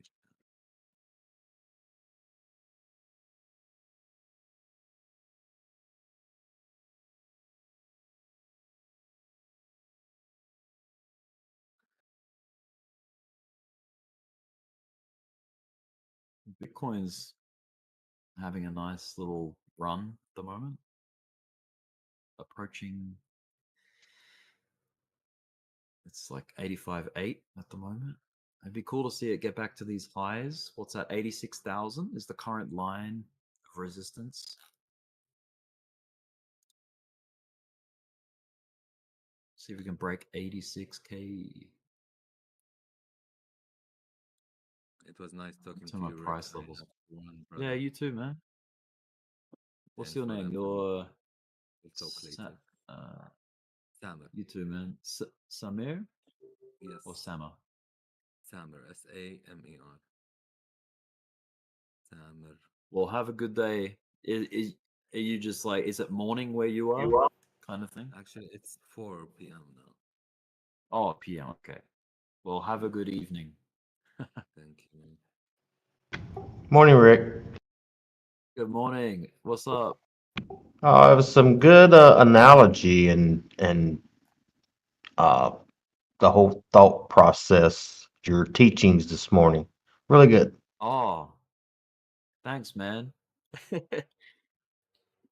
I yeah.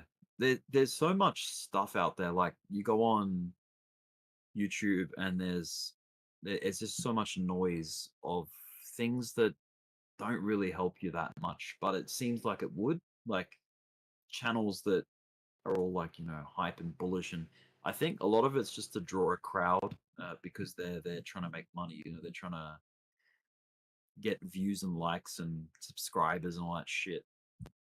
But there are some channels where it's actually, useful information.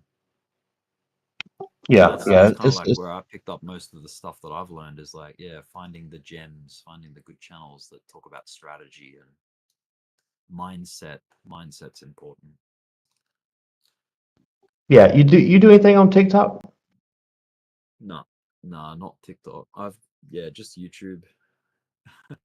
Yeah, I mean, there's some good people on TikTok, but you got to filter them out and find the trustworthy ones. But I've got 2 or 3 that I feel 99.99 100% confident is that they're shooting straight from the hip and not a bunch of bull.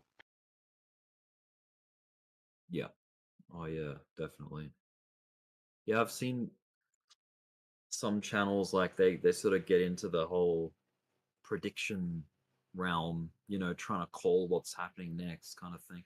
Yeah, I'm not much into And it's that. like, yeah, it's like you set yourself up, you paint yourself into a corner if you do that as a channel. It's like because you can be wrong, and then a lot of people will look at you being wrong and then judge you on that, and then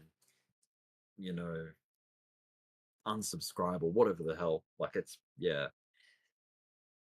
I think that there are channels out there that sort of go over more strategic approach to, instead of like trying to forecast what's actually happening right now in the market, like reporting on the market. You don't need a commentator. You need someone that's going to teach you how to play. You know what I mean? It's like if you think of like trading and markets as a sport, it's like, okay, there's commentators and then there's coaches in a sport. Like think of NFL, right? There'd be NFL commentators telling you what they think's going to happen, whatever, and their opinions on things. But you don't want to listen to them. You want to listen to the coach. Like the people that talk strategy, and because you're trying to play it, you're not trying to watch it. Anyone can look at a chart, open trading view, and tell you like 90% of what a lot of these channels blab on about. You know what I mean? Yep. Yeah.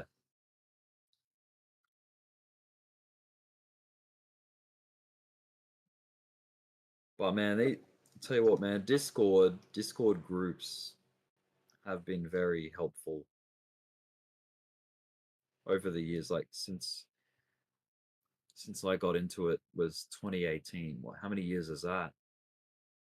Like 7 years Yeah. that I've been in crypto. Yeah, and I'm still not even that good. I can improve a lot more.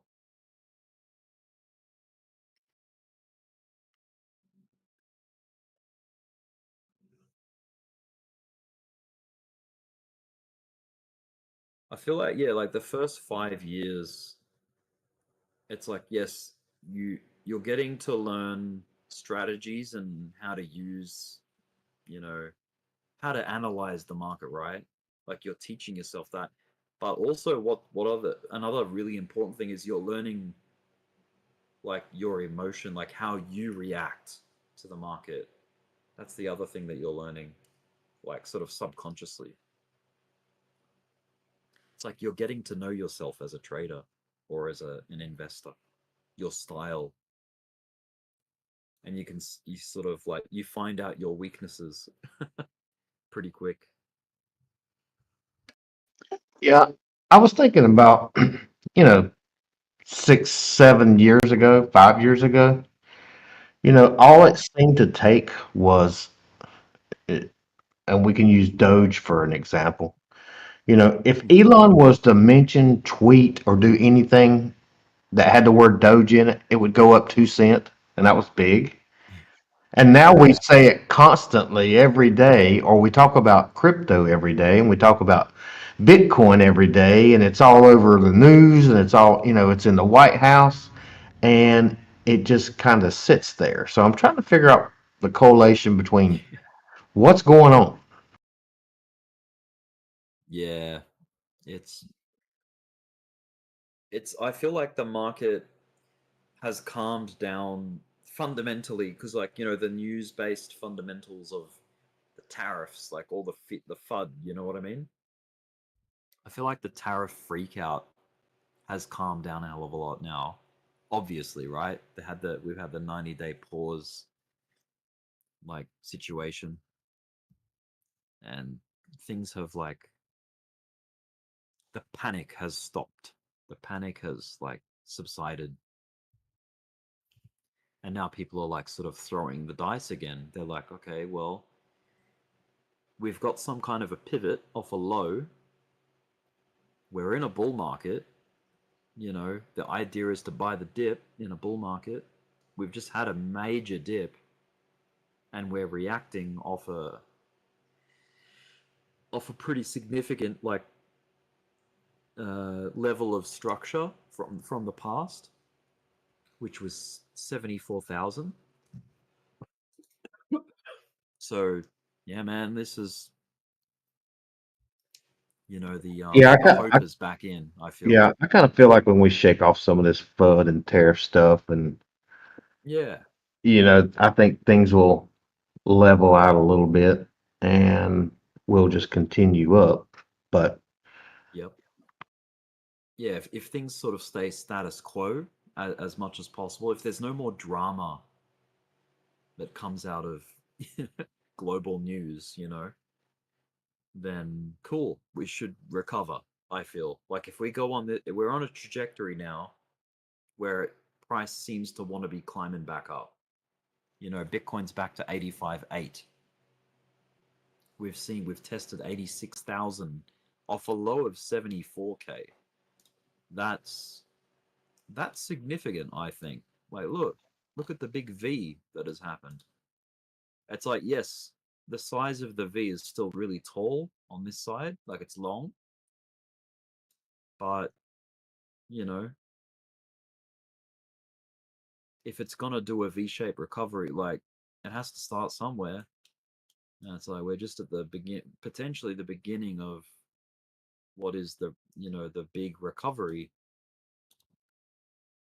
of this drop.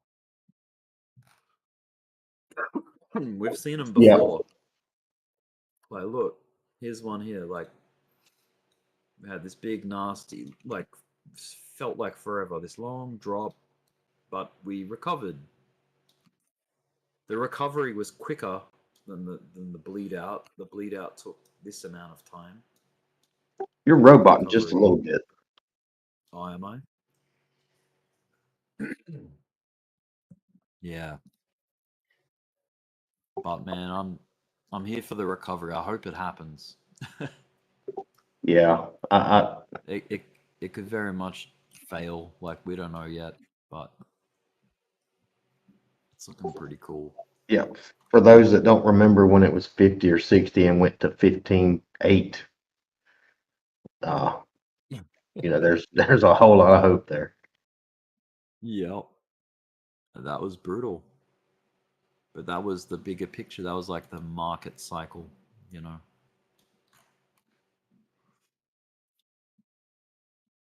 It ended up being a big old beautiful cup and handle Bitcoin.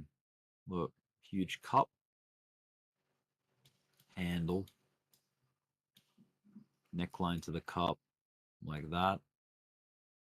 Look at how we're retesting the neckline of the cup. Mm-hmm.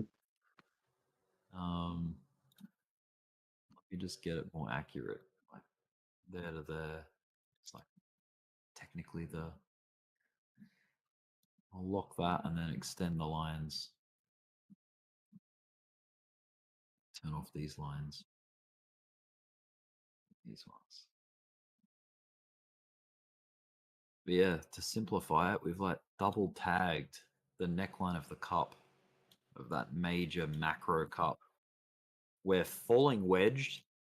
Falling wedge is a textbook bullish price pattern, like chart pattern. We're starting to sneak out of it this week. Like if you go down to the daily, you can see it's just starting to pop its head out of this trend line. 1, 2, almost a 3 there. I'm going to say that's a 3. 4, Close enough. Yeah. 5. We've been testing it for like 4 days now. We're now outside it. Still got like 11 hours to go, but it'd be cool to see this candle just make some progress, like, you know, really get up there. Even if it has to do this, like if it has to come up and then pull back and recheck the top of the line, because that happens pretty often too, right? But even that would still be a higher low, you know? Yep, you're right. And pullbacks are part of uptrends, so there's no problem with that. Not to mention, if it does that, it ends up looking like a big fat inverse head and shoulders. Like let's say we come up to here and then pull back and recheck the line down here and then take off. That would be an inverse head and shoulders like that, like with the neckline of the inverse head and shoulders like that. So that is like a pivot pattern right there. Much like we've had like many head and shoulders patterns, like that kind of thing. Inverse head and shoulders here. This was a really big one. This was really good.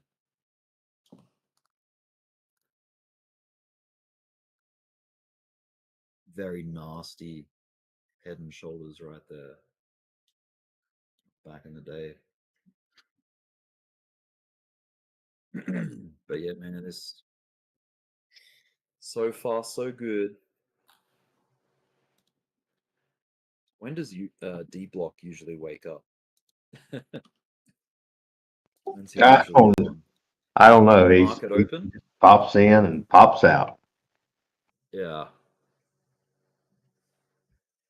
You know, it's a really good Discord channel to listen to. I mean, there's no junk, and it's so smooth. There's no drama. No drama, and no That's the way I crazy like it. stuff. Yeah. Exactly. No drama. That's what I want, because I'm not here for drama. I'm here for TA and trading and crypto.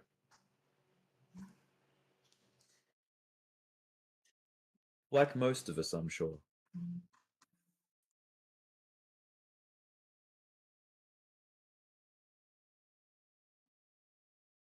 But it's interesting, like a lot of that stuff, like Discord dramas and stuff, it's reflective of what's happening in the market too. Have you noticed that? Like when things start to get miserable and people start have positions that are going down, they become emotional, you know, and they start butting heads with other people, and that's when you get, yeah, things descend. Yeah, and it takes a while, especially if you're new. It takes a bit of Yeah. time to realize that, whatever your focus or plan is, then you just got to stick with it and ride it out. And if you're emotionally attached to that $400 drop, then you probably need to be selling lemonade on the corner. Yeah. Yeah. Yeah.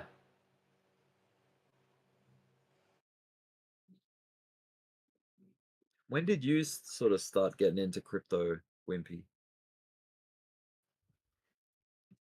I think I got into it when Doge was around 2 cents. Like the SNL Doge? It was Oh, before that. Yeah, I wrote it up oh, and wrote it yeah, down, and I yeah, learned the I learned what it's like to write it up and then round trip it all the way back down. I learned all those things. I felt those emotions. I seen those, yeah. but then What are your, but I took profits. what are you, oh, good. What are your biggest takeaways? Like, what do you feel like the biggest lessons you've learned from your whole time in crypto? Like, what's, Well, and I've talked to Crazy about it because my philosophy has always been after I felt like I got my feet wet for 2 or 3 years and seeing how volatile it was, or how it went up and how it went down, and how it would seem to go up higher and then come back down, and it seemed to go higher, then I just always stuck with the philosophy of if you can buy those dips and your plan is, I'm not looking to make money today, I'm looking for the long term. I just think it's a better strategy for me, and I think it pays off. oh, hell yeah, dude. I am with you on that. I looking back from 2018 to now, like all of my time in crypto, the biggest takeaways have been like identifying what the cycle's doing and then act accordingly after that. Like, so right now, like just being more in tune with like all the macro side of things, and and understanding that although scalping works for some people, I don't really like that style. It's not really. I get too emotional, and scalping like it. I feel like scalping on leverage amplifies all the negative things that happen in markets. You know, Yep, so and it you have depends to on, be very good. if you got time to sit here all day and watch those charts go up and down, then Yeah, that's probably the play for you. I'll yeah, watch it, but I and don't want to be involved in it. I don't want to get tied up into it and yeah, miss because it just when, sends you backwards. yeah. When you're a scalper, you have to be like you have to set your expectations low. Like you can't expect 15% out of a trade. You have to go for those like 0.8% profit on a scalp, or like little baby moves. Like you're playing down on the 1 minute chart. Like your expectations have to match the noise that you're trading. Like you can't have these big targets when you're scalping. You have to, like, they're a bonus, but don't expect them every time you trade. Like you just have to have, it's just little bites at the market. And that's the thing. Like if you're scalping, it's a lot of like time at the computer, like good. It's good if like you don't have if you don't, work a 9 to 5 and you've got the time to do it, then cool. And if you enjoy it and it's actually being profitable for you, then by all means, like, chase that. But I feel like it's the hardest way to be involved in markets, and that's scalping. it's the most advanced way to make money. So it's like shit. If this is like your first or second year in crypto and you're trying to be a scalper, like you're starting on hard mode basically. Like it's the hardest, and especially with leverage too. Like you're gonna lose a lot of money, like as a beginner, playing with leverage and scalping. So what's your take on the well, like XRP and the banking and the financial aspect? What Well, I mean, I see a big shift coming. yeah, it came out of that shitstorm with the SEC. The SEC now has a new chair, like a new chairman. Yep. It won the case, or it it got through the case, like through the court case thing situation. So this is all like optimistic and hopeful now. Like the hope has come back into XRP now that it's through that shitstorm. So that's good. Like Yeah, that's optimistic. and I look at their company, I look at Ripple, and I'm like, they're buying all, the last purchase they just made, which was I can't remember exactly what it was, just a couple days ago. But it's setting the stage for, the future, and I think it's gonna be implemented, and it's gonna be across the board. Things are gonna be different. You can get paid every day now instead of every week or every month, or because it costs nothing to get what you earned that day. It's crazy. Yeah, right. Interesting. Yeah, imagine a job where your income comes into your account like live, as in like you can see the dollars coming in every minute. Yeah, The and day why not? passing, you can see your account going up. I don't know. Yeah, I don't know if I'd like that. I kind of like, because it kind of forces you to save in a way, or like budget. If you're I'm not a high income earner. Like I'm very average. Yeah, So me yeah, too. the fact that it comes in once a week is good. But yeah, you'd have to be disciplined if it was coming in by the minute or the hour. It would definitely change a lot of things in the way people done things. Yeah. I get paid every day. Well, that's cool. Yeah. But there's so much Yeah, other talk trading. out there about like no taxes and all this. I'm thinking, do you know where we would be if we didn't have that bull crap? Yeah, I know, right? Oh, it's crazy. Society's interesting, like government, the structure of our society, There's a group of people calling the shots, and we all follow that system. We're all work toward that. We vote, like we're convinced, like they've got us convinced that we we caused it, like we voted it in, like the people have the power. It's like I don't know about that. But yeah, we live in a big machine, man. We're Yeah, just like you're right. we're just little cogs working What's up, away. guys? Yo, Morning. not much, man. Just Good morning, shooting man. the shit. Hey, you guys seen BJ around? Nope. Are they in a trade? Usually she has her chart up to look at, but she's not live. Yeah,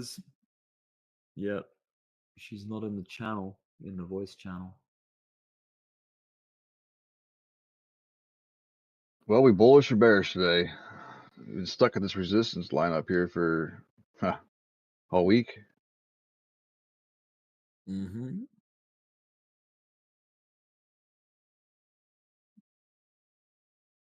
To me, that's weakness.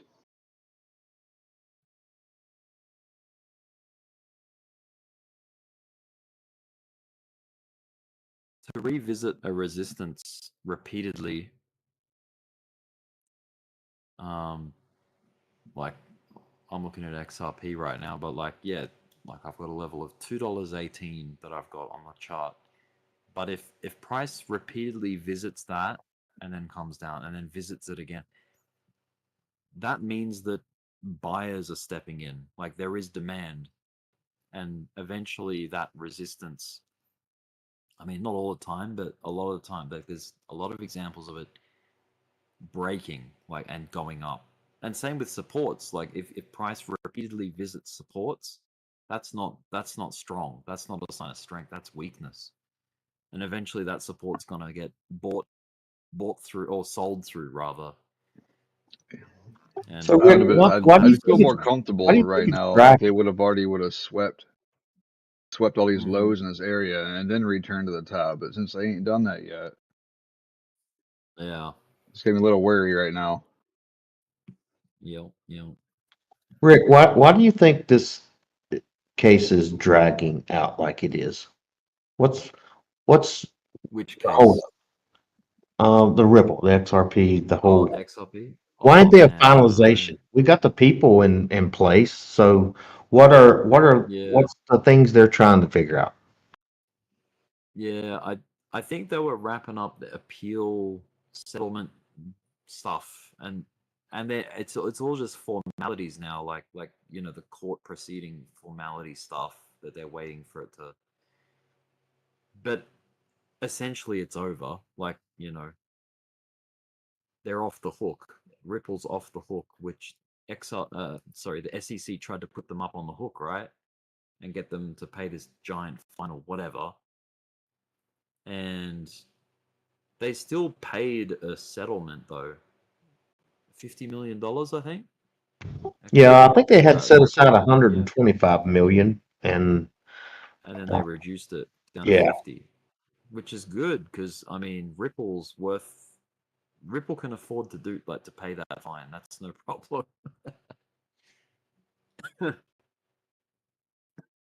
How big is XRP these days as an asset? The market cap, uh, $126.4 billion, and they paid a $50 million fine. Like that's a drop in the ocean to the size of XRP. Like, I mean, the $126.3 billion market cap. That's not all of their money, right? Like that's just the value of XRP, but they would have a big chunk of that. They'd have a lot of XRP. So yeah, they can afford it. Essentially, that's my point. It's not a big deal. $50 million to Ripple is probably not a big deal.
Well, it's been fun to fill the air because it's kind of quiet.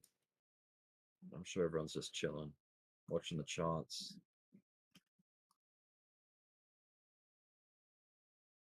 catching up on all the, you know, the news and their favorite crypto channels, all that kind of shit. Yeah, I'm just patiently waiting until 9:30 here. Yep, market open. Yeah. Yeah, I'm looking for a retrace to get in on a long. I'll pull back here. Oh, 1 minute.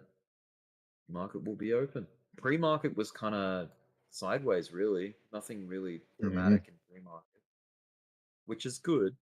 I like that. I like it when the daily. Okay, market's open now. I like it when the open is close to where yesterday closed. You know what I mean? Like there's no gaps to deal with. That's Yeah, always yeah. good. It's like, Same okay, thing. you've got a nice calm and stable, you know, market open. Yeah, I'd like to see it come back to around like 83, I think. Oh, Bitcoin, 83K? That's where I want to enter at. That'd be cool. But like you said, there's a lot of buying pressure, so I don't know if it'll get pulled back that far. Yeah, I mean, if the stock market corrects down to the the previous lows, Yeah, you've got a pretty good chance that Bitcoin will too. Like Bitcoin seems to follow the sentiment of the stock market. it just seems like it's built up a lot of liquidity right here in this area, the top here. Mm. You know, there's way more above, I think, by the looks of book map, but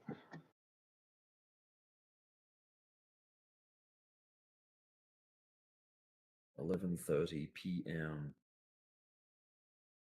it may just What is it it? may just go back into full bull mode and rocket ship to the moon. You just never know. That's right. Yep. It's as predictable as it can look sometimes. It can like dramatically surprise you, like in the next few candles. Yep.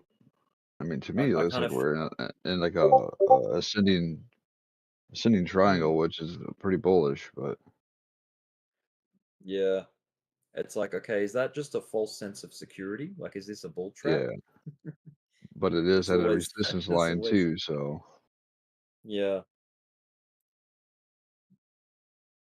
It's like these kind of things you can say that at any time of the market. It's like, okay, are we just like being lulled into a false sense of security going up? correct. The long trap. Are we gonna backtrack down to 76,000? Yep. There was a channel on YouTube that used to put out videos warning that every up move was just like, not to be trusted, short-lived. They were just bearish all of 2023 and 2024. And now they've finally flipped bullish, like, and making positive, optimistic videos again. But damn, they missed out because they were being cautious and doubtful the whole way up. Yep. Yeah, So like they're very late to the party. did we break that macro downtrend line? I gotta remap that out. On Bitcoin, Yeah. I mean, for me, we've popped up through it. Like we've just started to break out of it, the falling wedge. Oh yeah, mine. I think we broke out, retested it, and then bounced off of it. Yeah, it really depends how you've drawn it and like where you've picked your And your I lines created from. a Like new if I adjusted, yeah, uptrend line from that point, from where it retested the downtrend line. So to me, I don't know. I'm highly bullish right now. yeah, I'm definitely more bullish than I am bearish. So if you cut it down like this way, I had it like more like that, but you can cut it like that too.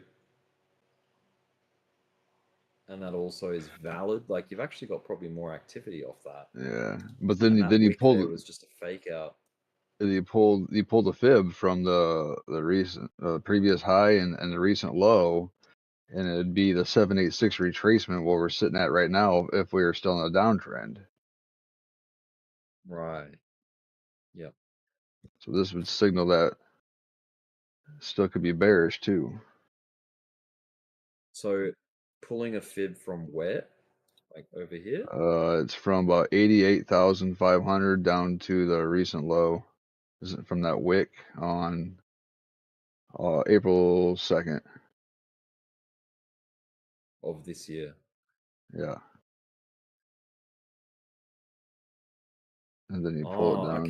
Okay. You're doing like a crash Fibonacci, like from Yeah. from And then 88 you all the way down. Okay, gotcha. all the way down to Yeah, I gotcha. Yeah. the April So you're 7th looking at low. the You're just looking at the resistance of this leg. Yeah, gotcha. Yeah. Yeah. So we're sitting at the 786 of a downtrend retracement there. So Yep. Yep. From that local high that we had back in like late March, 24th of March. We like double tagged it. We sort of had it here, and then we came up to come and check it, and it slammed us back down. yeah, and we're still there. Big rejection. Yeah. So this, yeah, like it looks like it's definitely beaten on the door. Like if that's the door, the 786, it's like we've really come up to visit it at least twice in a big way. And we're right on it. So yeah, we could definitely get like a pop today or tomorrow. And that's why I feel like if we don't break the $88,454 mark range, that's when I become bullish on a back for an uptrend after they break the the 0 level. Biggest level for me is 90,000. I want to see it get above that and regain market structure.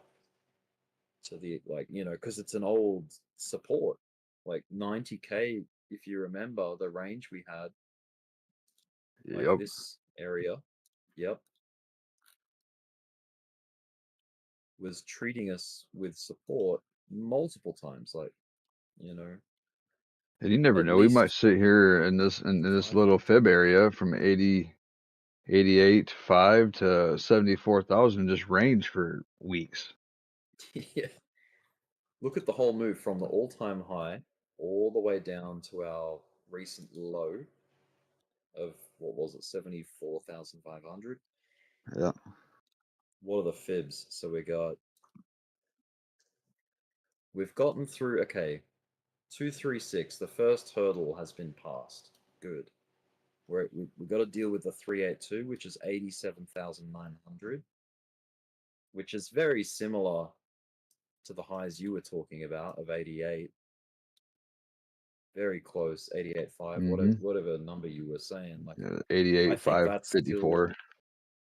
Yeah, that sort of lines up with that fib level of the 382 on the bigger, like this bigger retracement. So I think you were just looking at this retracement here. Yeah. So retracement from all-time high to the pullback. I think testing at least 92, that's the 0.5 Fibonacci level, is on the cards like soon, It's not even that far away. Yeah, the fun thing is, if you pull this fib from the all-time high to this low here, because that's what you would do, and this 786 retracement on the downtrend would be 101,000. So we literally can go back to 101,000 and then dump all the way back down again. Yeah, possible, yeah. And it could also do a 1-to-1 retracement where it goes all the way back to the all-time high. I know. and That's brutally, crazy. it could double top there. Like exactly. Crazy thing. And that could be the actual double top at 109.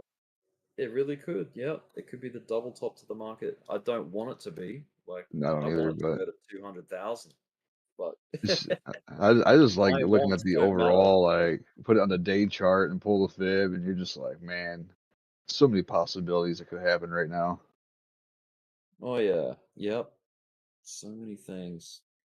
Looks like Bitcoin looking like it wants to blow up out of here. Yeah, it looks like it's might be a good day finally. Although we've had a pretty good you know 6-7 day run so Yeah, far. but I Doing pretty had a well. long position in yesterday, but I went to bed and have the stop loss at 84,600, and I got tagged at break even when I was sleeping. Oh yeah. Yeah, Yep. and I woke up and it was already back up to 85.8. Damn. That's why I hate putting stop losses in, man. But I mean, I can't monitor the market while I'm trying to sleep and trade at the same time because I work third shift, so I had to put at least a stop loss in at break even so I don't lose money while I'm sleeping. Oh, I've done that many times, lost money sleeping, Mm-hmm. or just choosing to go to bed at the wrong time. Yeah, but like I said, if I just would have just not had a stop loss, that's happened 3 days in a row, by the way. So I've been stopped out of break even 3 times this week. Jeez. The life of a trader. Yeah. I mean, I'm only using Yep, I 10x feel like leverage, so I mean, my stop loss, or I had to be to get liquidated, it had to be like 78,000. Yeah. Damn. I think for complete beginners, they need to understand that stopping out is a very common thing. It Mm-hmm. happens a lot, like probably 50% of the time or more, depending on your strike rate of how correct, how often you're correct. Like, your hit rate. Stopping out's a big deal. Like, it happens so often trading. Well, if I wouldn't have had a tight stop loss at break even, I would have been 3 for 3 this week with, even if it was just a 5% stop loss, I'd have been good. Yep. I But think off the back of that, like, stop losses happen frequently. If that doesn't suit you, then don't be a trader. Like, be an investor. Like, just buy and hold. Like, it's well, most of the you don't have to time, stress about stops then. most of the time is like whatever money I put in my account is what I'm willing to lose in one trade. So Oh yeah. I don't keep a full So that's full fine. balance on my account at all times. What I put on it is what I'm gonna make one trade Yeah. with. If I lose it, I lose it. If I don't, I don't. Yep. So yeah, And but then I put a stop loss in and I screw myself. But yeah. Yep. Because crypto, I mean, markets are noisy, but crypto especially is very noisy. yeah, And like, there's just irrationality all over the place, you know? yeah. So Like yeah, right now, stopping out the is common. RSI, the daily, is oversold, and it's getting ready to cross. Mm-hmm.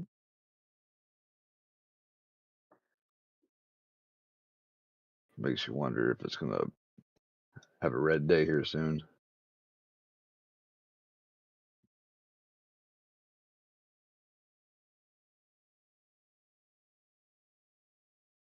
This is interesting though. Where's all the volatility at, man?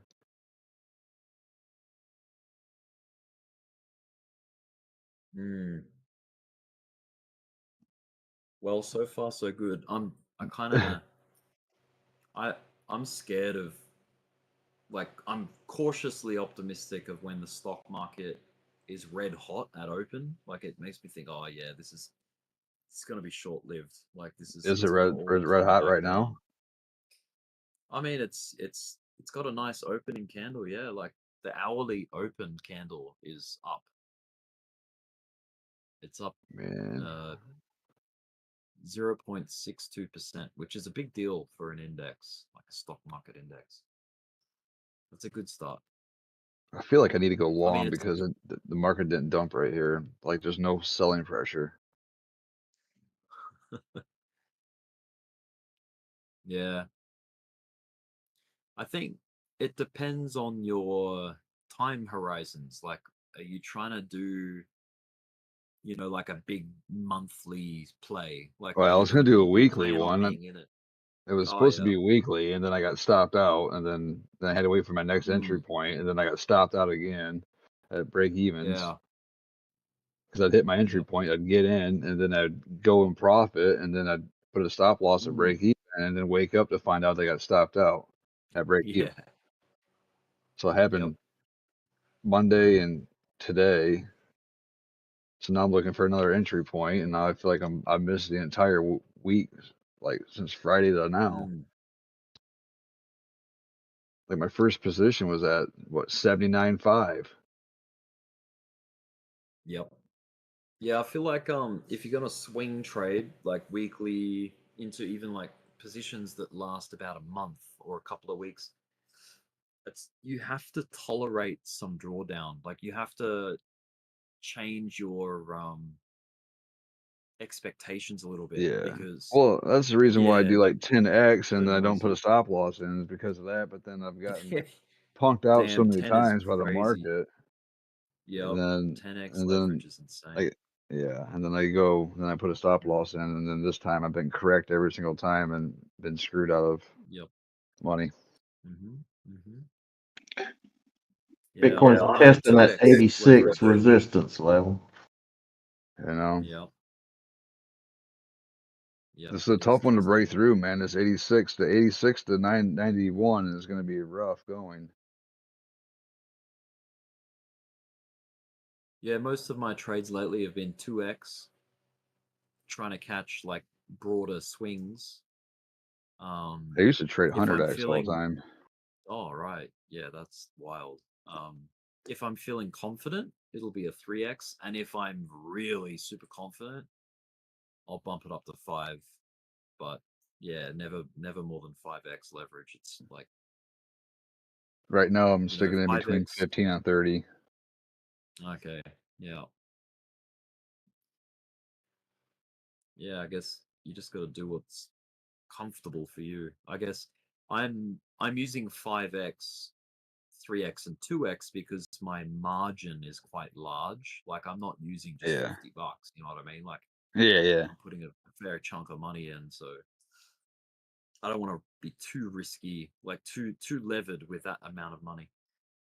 I could always scale it back, and then use more leverage. But yeah, I'm only doing $150 with 15 leverage, so.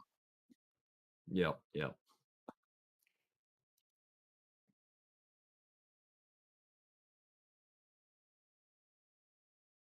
But man, I tell you what, this is looking pretty juicy.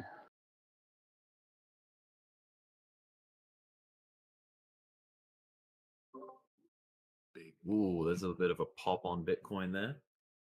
Oh my goodness, look at those green balls on book map. Big green balls, man. See, all the exciting stuff happens during the American market hours. Like that's what I've found. You guys get all the fun activity during the day. Yeah. And I sleep through it and wake up and get, oh damn it, I missed all this stuff.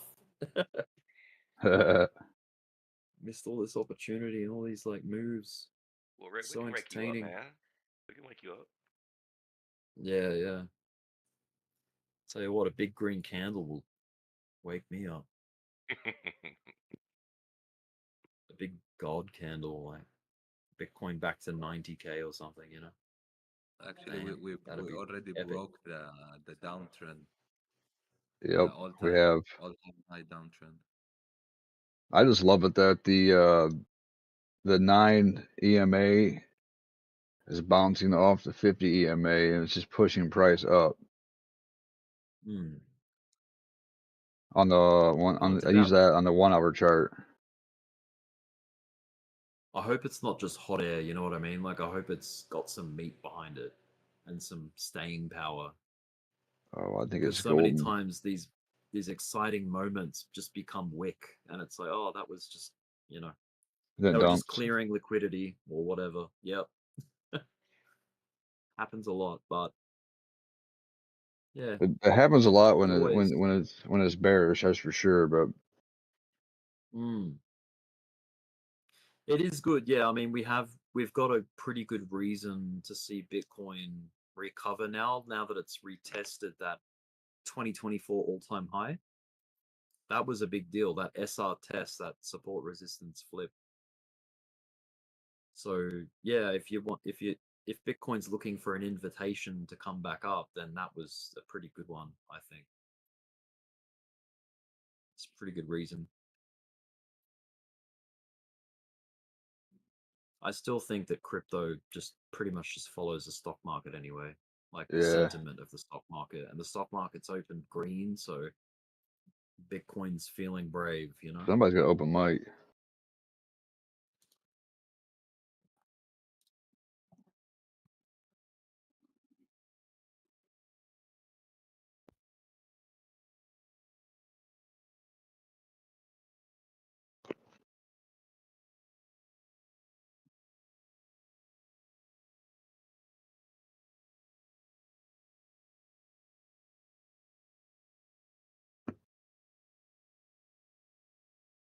Hey, someone's got open mic.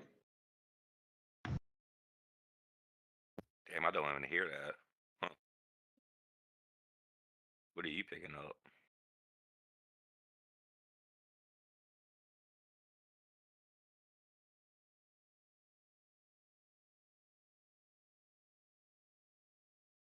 Okay, well, we're about to take this last vector zone up here from when we dumped from that what was it, the 88?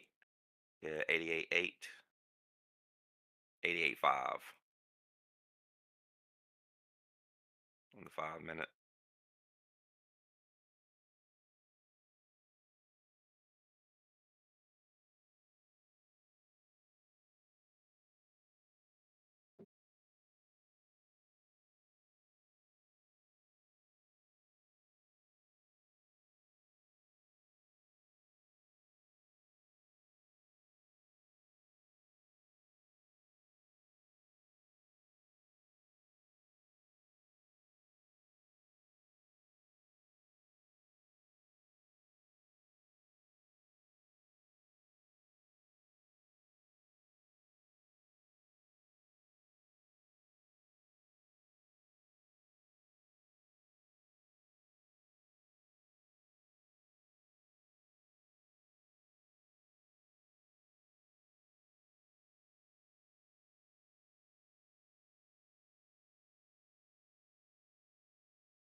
run the range a little bit. Ooh. See. Yeah, it's doing a bit of a. Oh, I was worried it would be like a bit of hot air. It kind I of don't like. did. Like, Yeah, I don't yeah, like that. pull And back it's just some, kind of. huh? You know how Bitcoin like to do. It's just like, is it too Oh good to be yeah, true? it's a. Yep, Bitcoin's a big tease. Let's see here. Let me. God dang it. Yeah. Oh no. And in this case, it wasn't the stock market's fault for this little.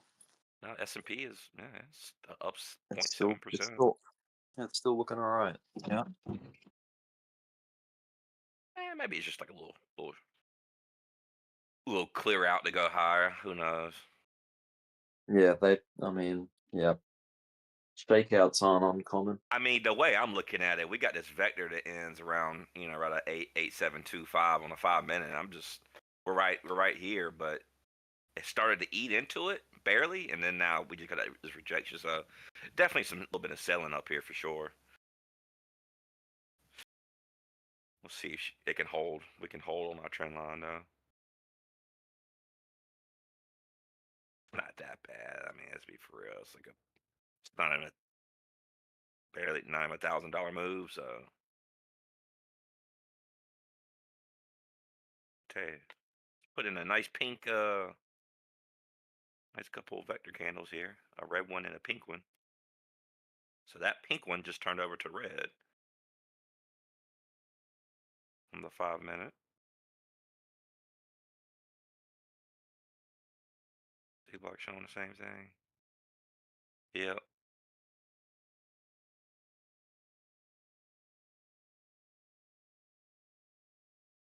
We don't got that much.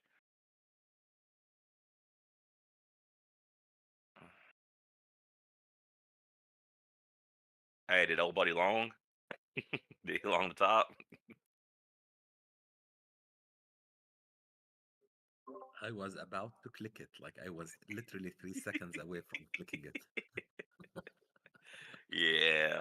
Yeah, no, I had everything I know prepared. it's like maybe like a breakout trade, but I don't trust none of that stuff, man. I am not about to try to long no breakout.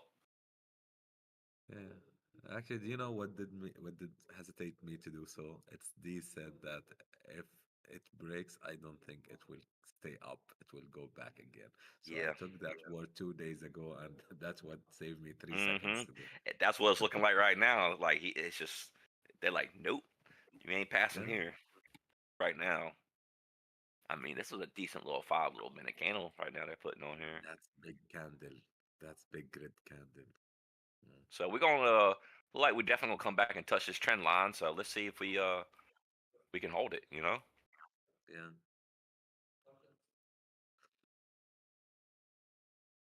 I'm not going into any short at this position. I'm Nah, just gonna nope, wait. nope. Oh, Same okay. here. Trust me, I'm seeing this. I want to short it, but I'm like, nope. I just don't. No. We're too low to short overall on a Yeah, BTC price. yeah. The market might flip in any second and just take us to 108, and that's it. This is kind of an area right now. Like I made a couple bucks last night, but for that I was like, I just want to sit. I just want to sit tight in the zone right here. I don't want to. Because actually, that's not normal for BTC to be this much slow. So that's what, and then now it's Happens. No, it too fast. happens. It happens. I've seen it enough. It does happen. Uh-huh. It To does where it happen in staggers regular life. sideways. It staggers Actually, I'm sideways for days like this. I've seen this. uh, Yeah. 4 days, yeah. Yeah. Oh yeah. It don't happen like every couple weeks or nothing like that, But no, it has its points where it will stagger sideways. Okay.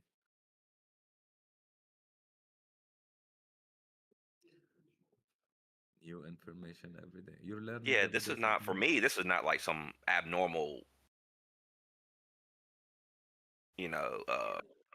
process we're doing right now. The last couple of days. I mean, we're in a range. We're just ranging. To me, we need some news. We need some good popping news, or some bad news. We need something. We need some news. We need something to happen. Actually, the funny thing, I was watching XRP chart while doing this pump. XRP did not move even a single cent. Really? Yes. Hey, just stay stationary. Hey.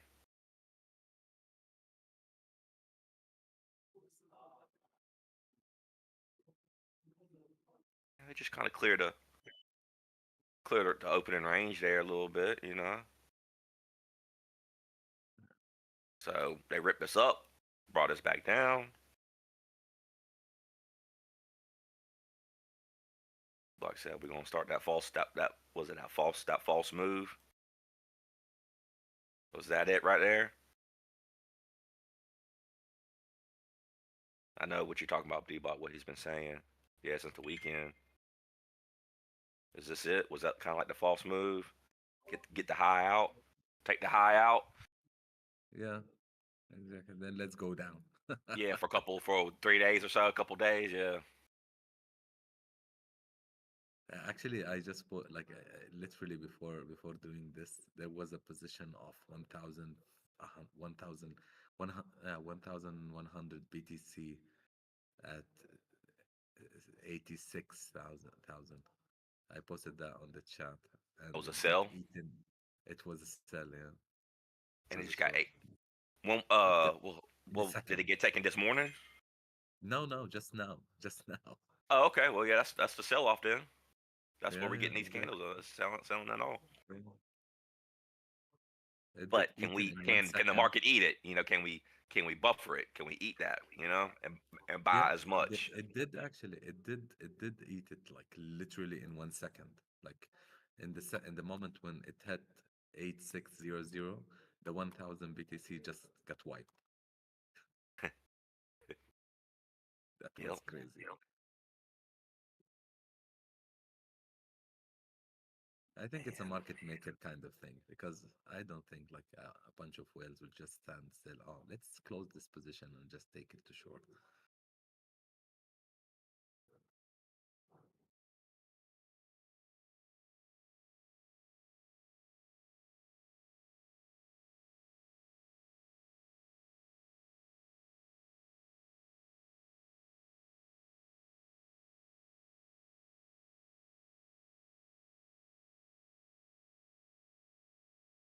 I don't know. Here, you know what? Boom.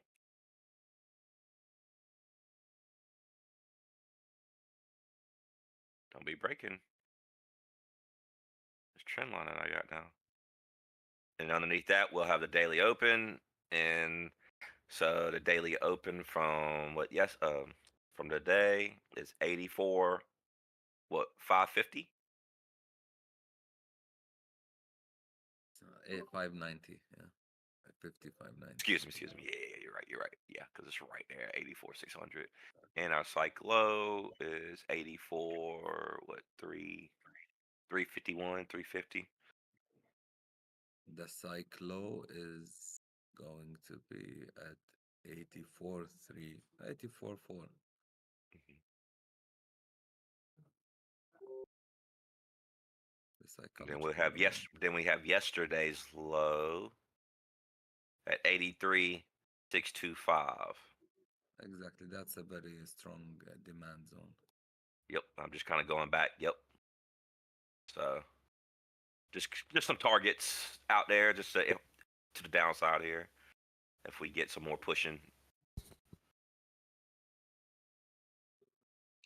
That's the lower low, maybe. No, I don't think. Maybe higher low. Sorry.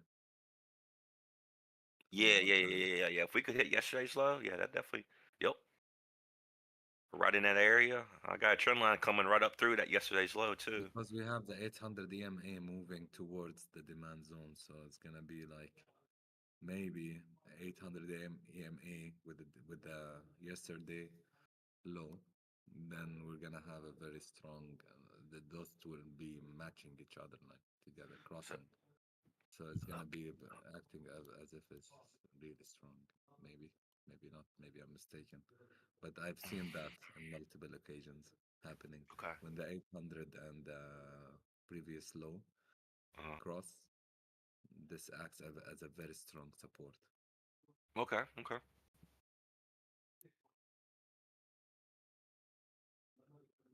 What?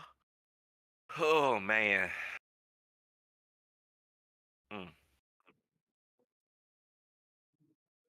Gretchen. That's on the 15-minute chart, I'm saying. Okay, I got you. Are we below the 50 on the 15? On the 15, below the 15, no, we didn't close below it yet. We Okay, touched are it we? once, bounced, we crossed it, then we bounced again. Now we're above the cloud. What is it? In the cloud, let's say. It's just moving very quickly, so like in 1 second might just go down below it.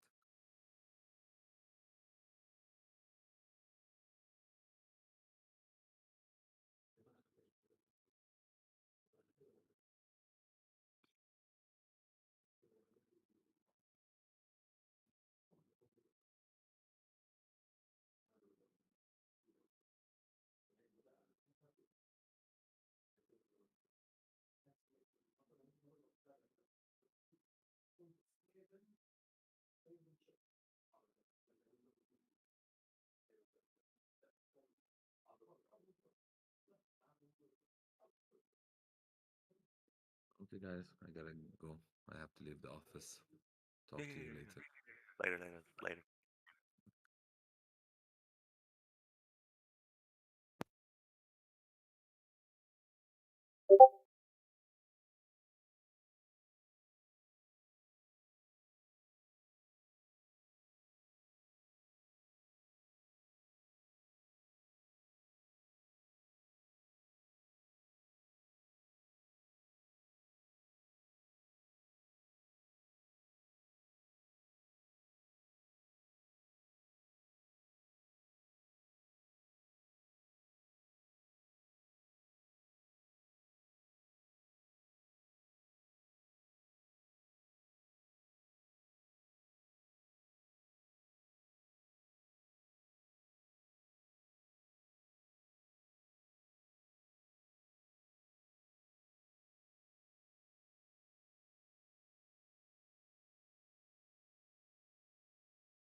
Well, good morning, crypto family.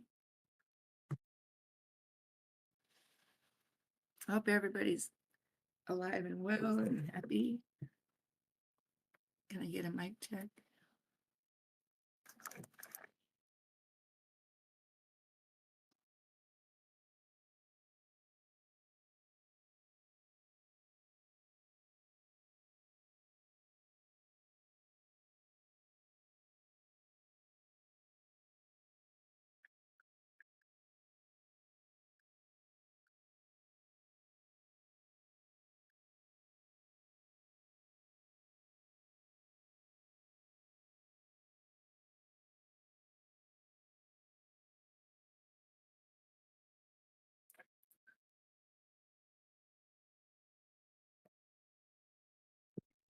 Mic check was good. BJ, I can hear you. Oh, thank you, Alter Spark. How are you today? I'm okay. Just dropping off the kids at school. Thank you. Okay. How about you? All right, I'll talk to you in a minute. All right, so oh, let's see. I gotta have my mic on to talk, don't I? Okay, so BTC is in a precarious position here that we've been watching for a while. Let me get some things going here. So right now we're on the 5-minute chart, and we're trying to close, this time frame up over this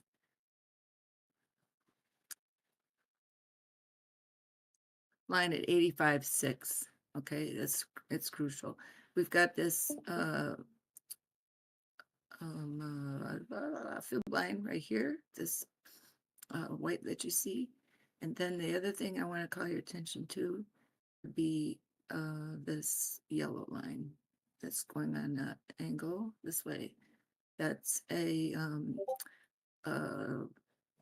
angular uptrend resistance or support that we've been kind of trying to stay within, and that's from the 3-day 5-minute EMA. Okay, so you can see here that this pattern, if this breaks, this support here, this breaks, it'll take us down to that pivot point that you see. And the 800 EMA is in fact down at this point right here at the base of you see this white band, then you see this 5 EMA line that I have drawn here, and then here's our time frame on the 5-minute. Okay, the other line I want you to see is this lavender color. This one was our 15-minute angular support. So what this triangle has kind of represented, this red one, is an attempt to keep that angular support on the uptrend in order to get us through this very difficult area, because we're between these fibs this way. Okay, that over here you see this fib circle, and so you see how this pivot point crosses right here, and you've got circular motion this way up. Okay, so that allowed price to hit here on this corner. Then we also have a double S curve. Let me show you that. You might have to just give me a second to get it. Okay, so you see the red lines pushing up, and then there'll be green lines for the double S. Let me see if I can define that a little bit better, because everything is a mess there, you see. So I just kind of came in here quickly. I haven't messed with my chart today because we got this situation.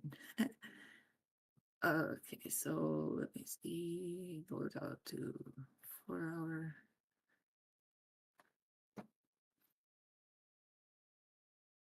All right, so I'll bring you back to that S curve and I can get it defined. Okay, so I'm widening this out, and I'm doing so just to kind of get us back, reminding us what we're doing here. So if you can see here over on the left side of their chart, we have the upturn over here. And again, this is a 4-hour. Now you see where this 5 EMA line, or this one isn't the 5, this is the 4-hour, I believe, angular resistance 30 minutes. Okay, at that point, see this yellow line here had been the angular resistance on the 4-hour. So now that line comes right down here, stopped right there, and then look here, we have this this fib series that started in the green. Okay, see it where that is. Now I want you to remember about this. This is the horizontal speed resistance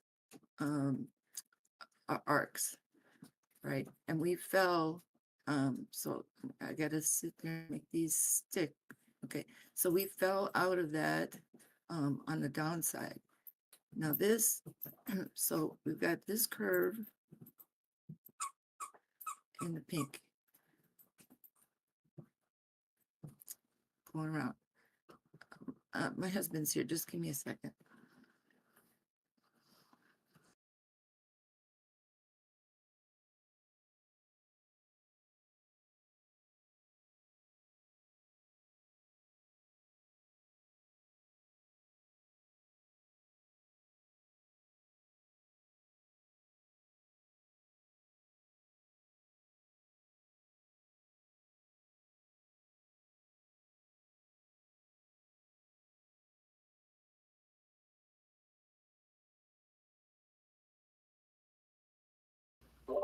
Okay, sorry. So so over here you have your point at which we had that nice upswing on that 4-hour, and notice that around that curve, okay, is this pink.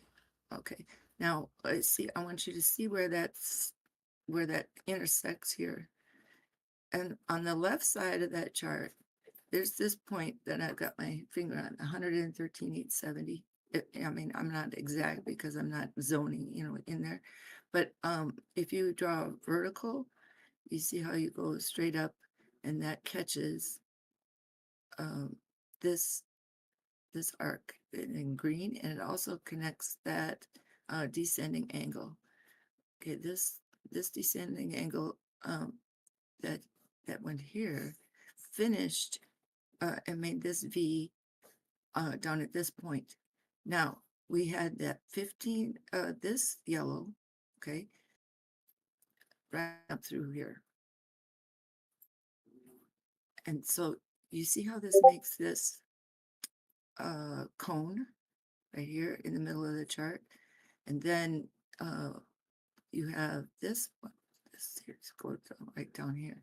Now this area, right, is prone to all this indecision because we have that major, we have that major downtrend line also from up higher, from 109. So that is here. Now because we didn't get, I have to zone in a little bit, because we did not cross at this point before the end of this series, right? We started this other one. Maybe I'm not making sense, but I'll try to do this again. So you have this red line here. Oh, now the dog, I tell you what, you have a moment's peace, right? Okay, just a second.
Okay, I'm sorry. All right, so I zoomed in a little bit. I guess I shouldn't have done that prematurely, but anyway, I'm trying to get it because we need to watch what's going on too, and not get. I don't want to get down a rabbit hole and not, you know, and miss the stuff. Okay, so let's just please. So that that line is above this. That that line is above this this triangle here. This one, this pitch. Okay. Now, if I hold this, it's going to take me a second. I am trying to hurry.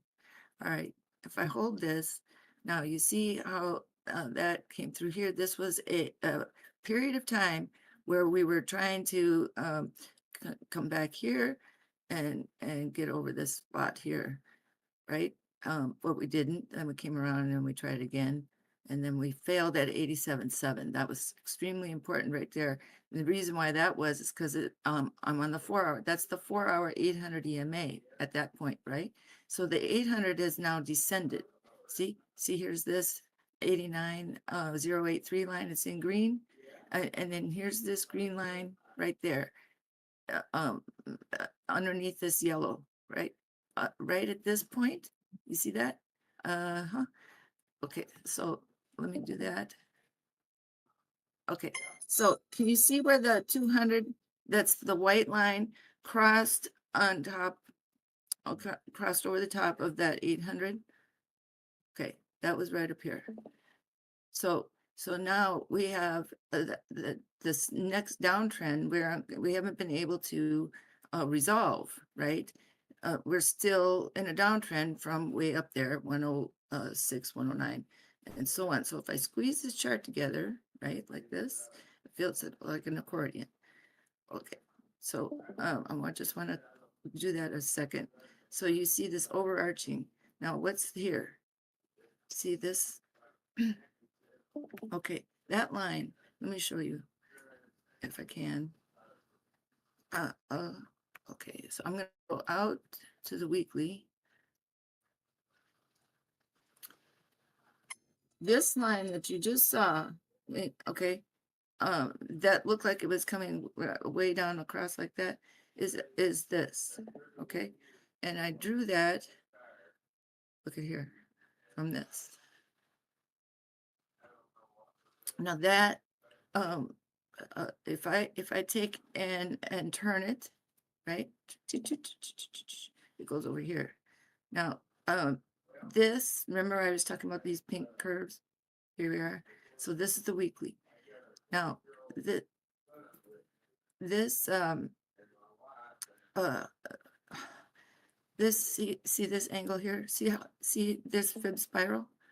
Okay, it goes up and out over, right?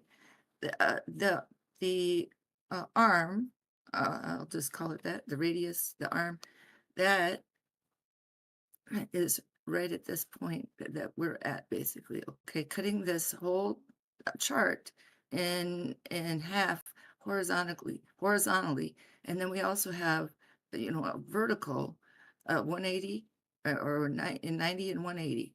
Then you have your 45s, right? Now look at this circle here, and this is the weekly again. Okay, so this circle, boom. Okay, see, look at how this circle encompasses this bottom ring, right? So you bring that up, then you come up over here. Now, if I go like this, or bring this tail up, so look at the tail at 42.8. Okay, that tail cooks up here, and you get your 61. Now I'm going to do this.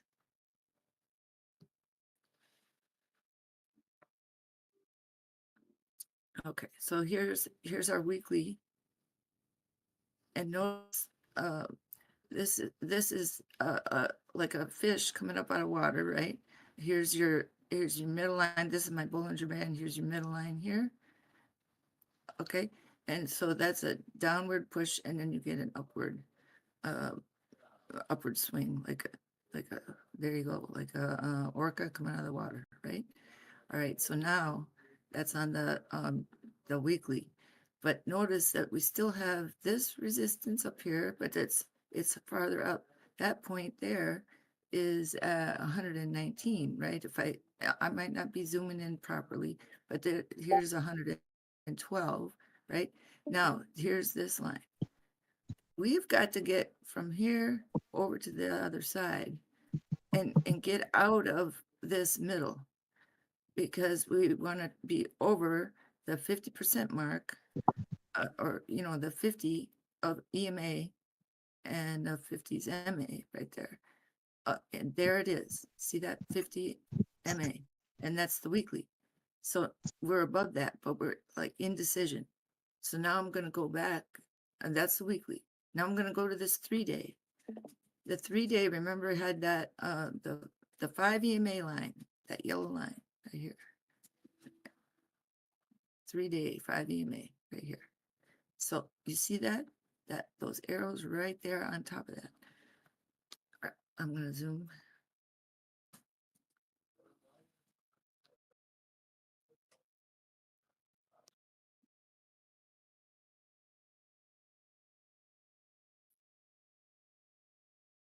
Okay, so here we are. Now I'm going to take off all this stuff for a second. Hide options, hide drawings. Okay, so look here. Here's the 5 EMA right there. Here's the 13, and here's our volume profile. Okay, so and up here at 86.8. Okay, 86.8 is our 58 EMA line. Now I want you to see these alligator lines. Okay, this green one is up above the 5 EMA, and we're using that at the moment as a support, and it's right there above the 13 and then the 5. Now I want you to see the direction of that 5 EMA. That direction is not down. That direction is up, right? So here's the deal. We got this candle right here, okay, and it's right this way. So if we push down, okay, we're not see this candle is open now until no, it's Tuesday. Today and the Tuesday, we need to be seeing upward movement over this volume profile. So let's go to the daily, and the daily is in similar shape. However, we've got a cross that's happening here. That the 5 EMA on the daily is right at the bottom of our candle, and oh my gosh, and the wick has pierced through the 50 EMA, and we now I got to close my door just a second.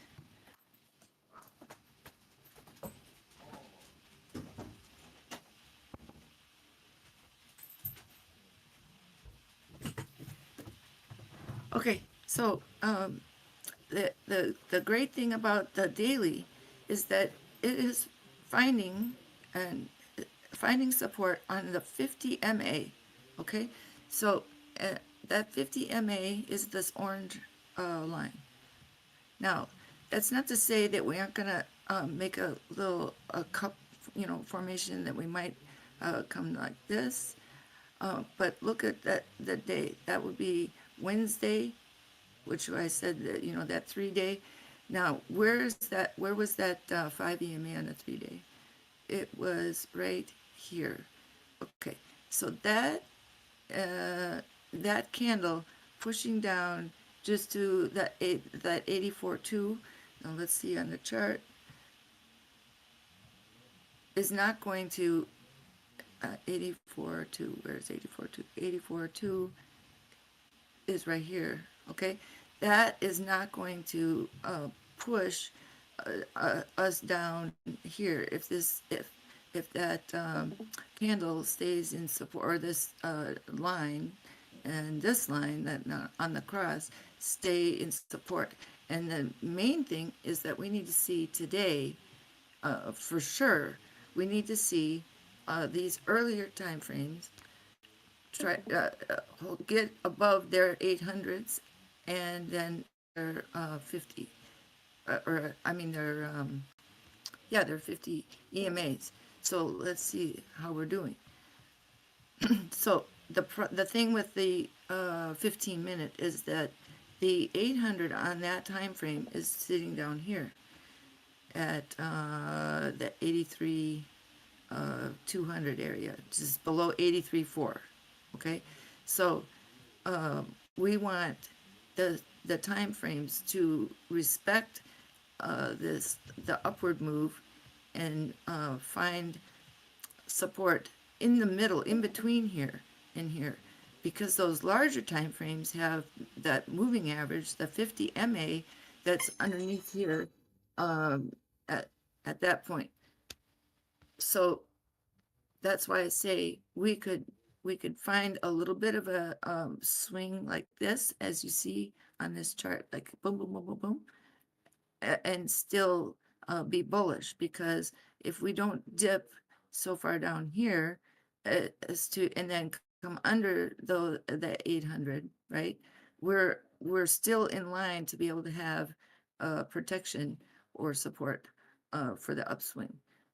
Now the problem is if we keep losing these time frames and they fall just like we've seen in the past so many times, then this becomes instead of a higher middle, going to break that, I told you that 87.7, okay, that's up here. So so we would be extending our time a little bit more about when we're going to cross over that 800 on the 4 hour, because that is the kicker. We need to get above 88,000 in order to move along this way and in the upward and to the right fashion, so that we don't sink down these fibs. So the 74, the 73, and then it can come down even further from there. So you see this wedge is it here. Okay, so we started this wedge back here, and we were trying to glide along this line, and that's this green arrow here. You saw it in a minute, and then you saw this fib.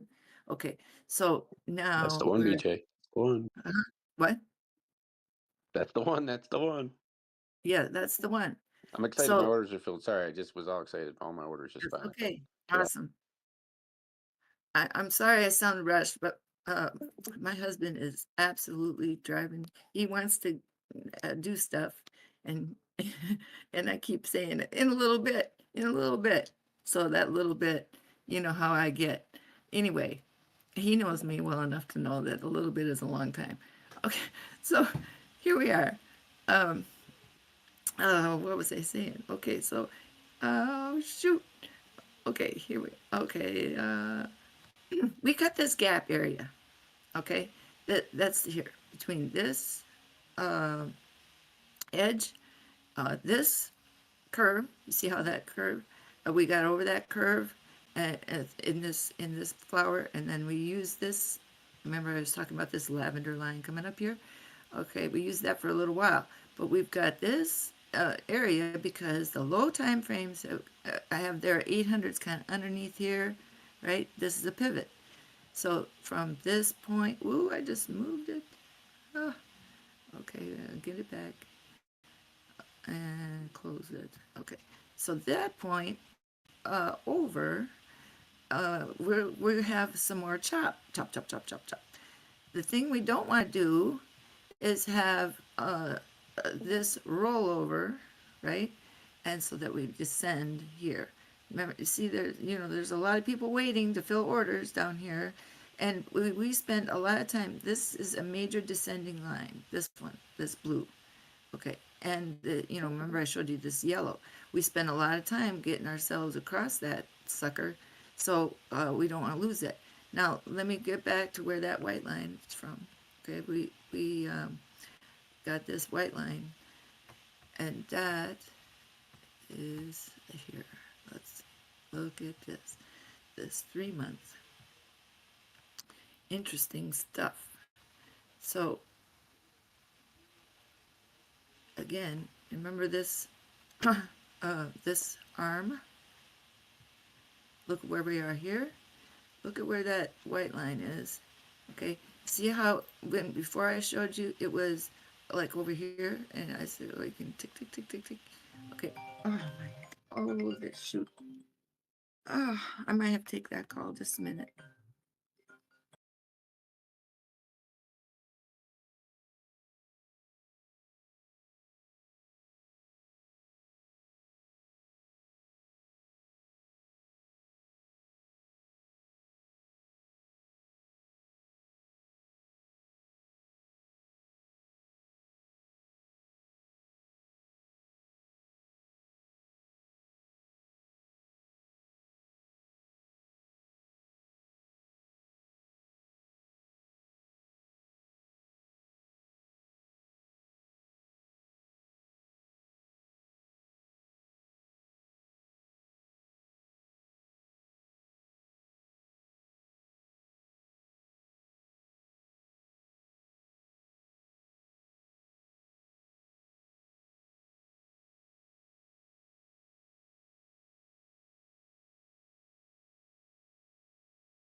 All right. I hope I didn't interrupt anybody talking, but I'm back. I'm back here. Sorry, there's just so much going on. Okay, so here we are. This is that 3 month chart, and I wanted to show you how where that came from. Now, so here's this bottom. See this fib series wedge. Okay. Now, the bottom of that is right here. Notice the point. Ooh, I just did that. Okay. Okay. So that. All right. So notice this ring here. And when I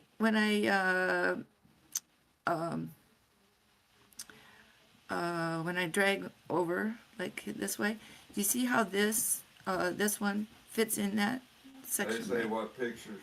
Oh, just a minute.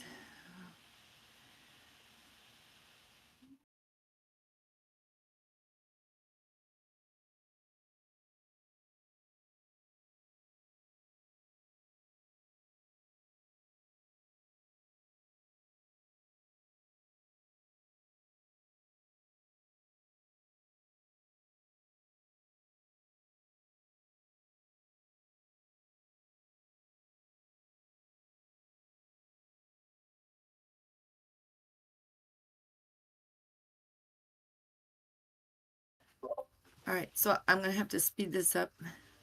I'm sorry. All right, so oh my gosh. So anyway, this is this down here. You see this 35,000, right? And then you see this fib series. Now remember, we've been talking about this one for the longest time. Now, when I go to an earlier time frame, look here, watch where that goes. Okay, I'm gonna put that one Here, watch where that goes. Okay, I'm gonna put that one. Here, watch where that goes. Their YouTube on, I think. Here, watch where that goes. Okay, all right, here we are. So notice how now that is over here on the right. Okay, so you see this 50% mark. Okay, see how the rings go down, and we're in this lower quadrant. See how we're right like in the center, and then if you are not over that, the rings go this way. If you're above, and here's that arm of that fib right here. So this is our angle. We need to go along this line.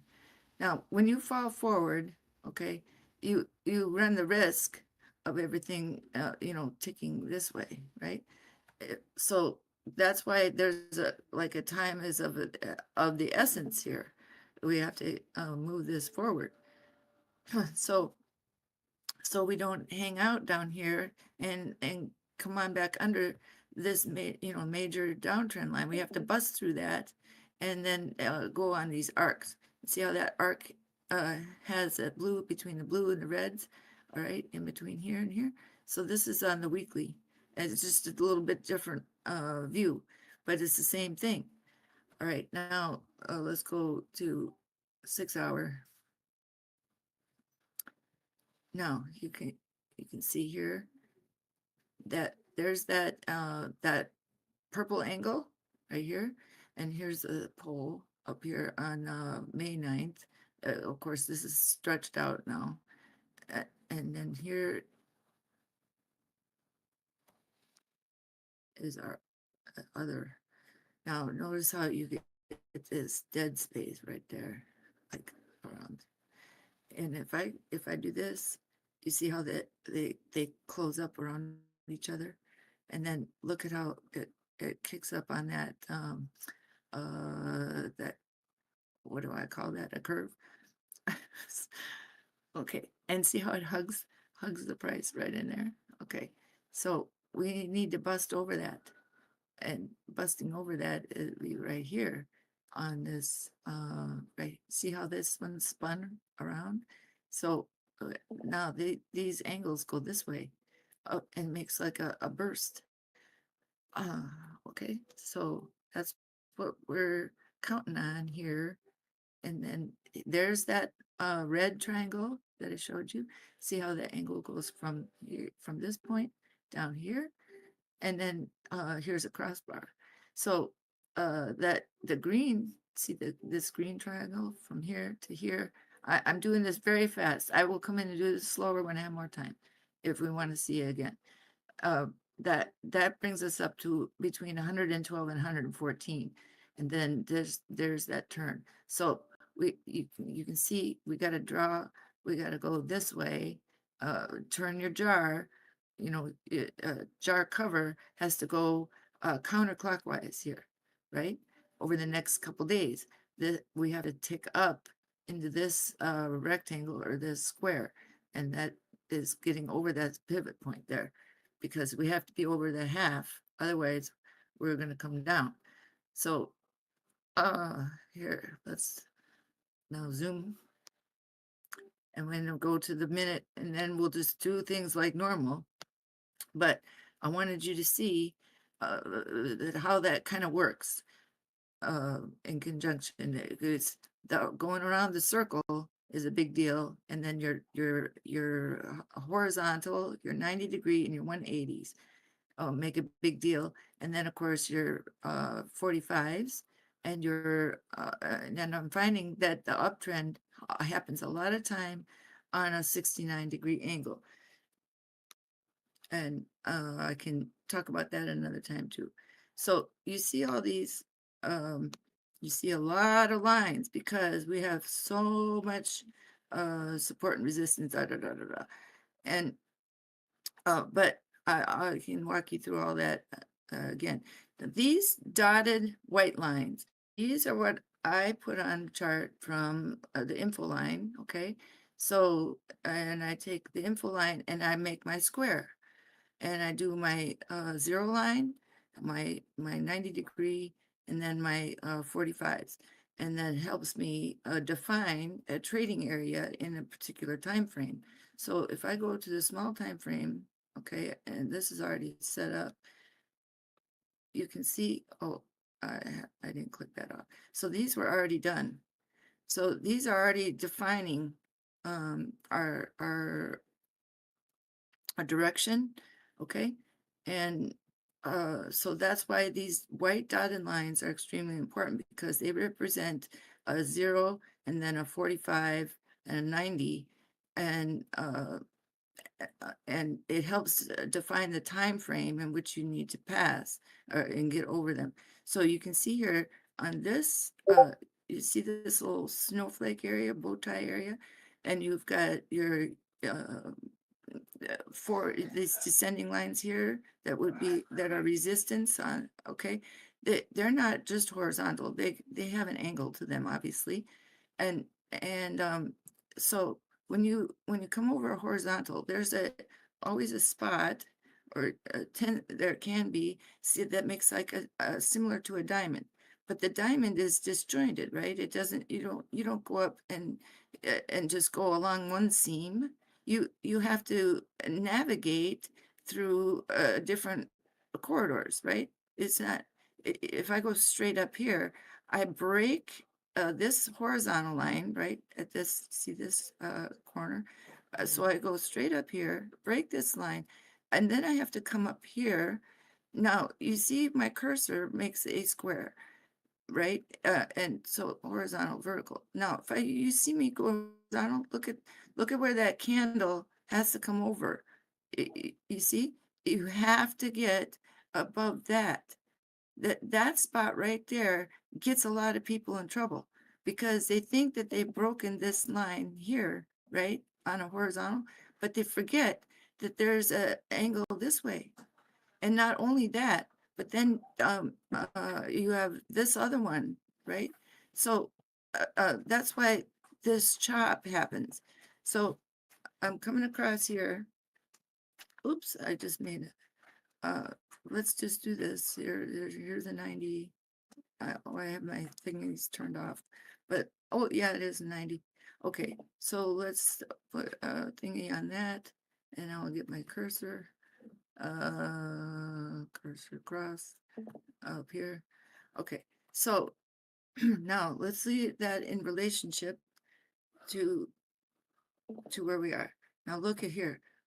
We're losing on this. See that 13 is pulling. We're pulling down, and you can see, follow that like this. So I'm going to take my arrow tool, and I'm going to put that arrow tool right here. And I'm going to draw, see my, this is my line right here. And because I'm on the 5-minute, I'm going to use this skinny one. Now, what I'm going to do is I'm going to take, and see that center button? I can slide that anywhere I want. Look at that. Ooh, dolly. You can just flip it around. All right, but I'm going to place that point, okay, that one there, right at this bottom. Now, when I do that, look at where it takes me. It gives me this point that already is established at that 84.8.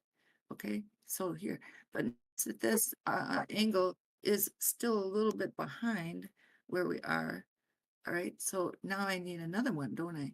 I need another one here. And so I'm going to come from the same place, but I'm going to go to our existing. And I'm going to put it right on the head. And then now that brings us up a little higher, doesn't it? A little higher than we were. Now, if we went straight down on a 90 degree, we're going to hit that, and we're going to come lower. And see how I already got that spot right there from before. And then here, see how we made X there. All right, now, if this is the support lines that are coming in, right? We're going to have to come across here. You know, you see that 800? It's moving up. So they're looking down to catch all this. There's liquidity all day. You see all this blue flashing? That, you know, that's an indicator talking about that we've got liquidity down there. And so you can understand, because that 800 is moving up here. But it doesn't mean that we're going to totally fall out the bottom. It means that we might need to establish that we're going to move up from here. Okay, so you have a POC. Let me take all this off. Hide drawings. And notice on the left, see, here's our POC. Here's our daily open, and here's our 800. Here's our pivot point right there. And here's price right up here. So price is bouncing back and forth. If I stretch this out, okay, it's trying to hold up above here. So let's go back. And did you see this flatter bottom on this HMA? Okay, so now here we've beat this angle so far. Okay, unless we collapse, we've so far we've beat it, and now we're gonna see how we go from here. So I'm gonna take. Do I have my? No. Stop. Okay, so here we go. Arrow. Now I could do this a different way. You know, there's plenty of ways to do this, but I could draw a fib, a spiral here, and that would be cool too. But I don't have a lot of time, so I'm gonna just do this right now. Now you can see that we do have, you know, the whole thing is kind of like pooping out, saying, "Oh boy, it's ugly." But I see a slight bend here. Don't you? I do. I see a bend to try to level off right there. Now these green lines I hand drew. If you saw the chart, it looked like a pineapple spray. Okay, that was over here. But that's what that is. So we're gonna see about catching this sport before we get down to that pivot point and below.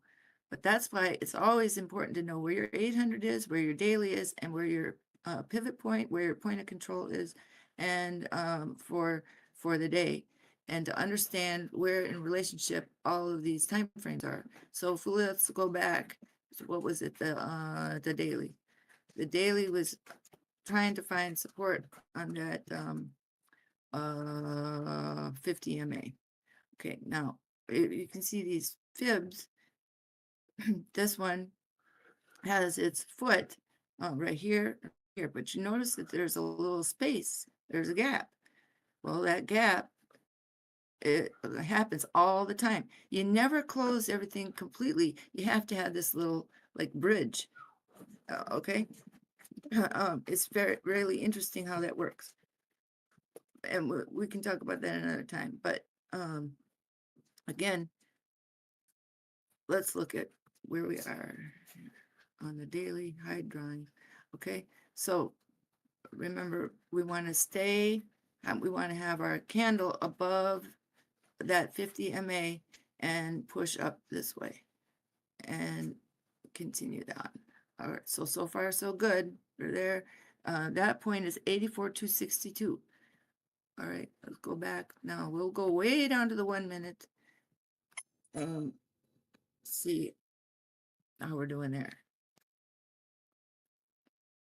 So here's our break down here.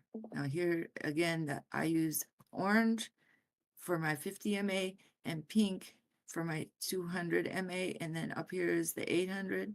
So the whole time frame has got to get reversed above this pivot point. Look at how the POC and the pivot point are right in line.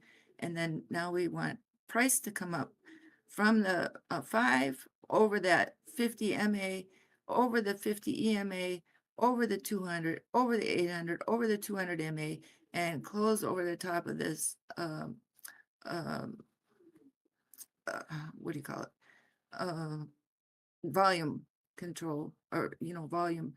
And it's trying to establish the new numbers, right? And then we want to have price come over 86. There we go. So far, it's pretty decent. Pretty decent. So these alligators that you see here, the alligator lines, the blue is the slower one, the green is the faster one, or the top one. And look at that motion, that's so nice. Let's put the candle on. There you go. So the candle's sitting above that 50 MA. We're above this, and look at that nice little spark, okay?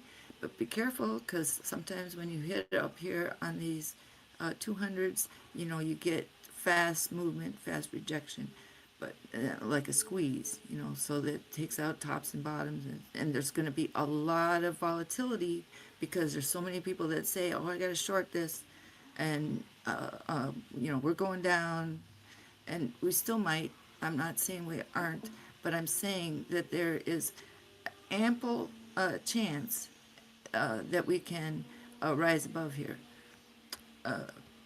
Just chance. Now that looked like a death cross coming in here. So you see that 50, and there's a 200. All right.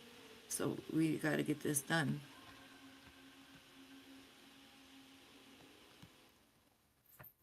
All right. So here we go. So this is the 5 minute, and down here is your 800 right here. So this area, okay, on the 5 minute, again, you know, we'll probably come back to this by this pivot point, but we don't want to go too far low. Maybe by the time this happens, that 800 will be above that pivot point. See this blue shaded area, like here? We would like to say have price kind of come up and be through this particular spot.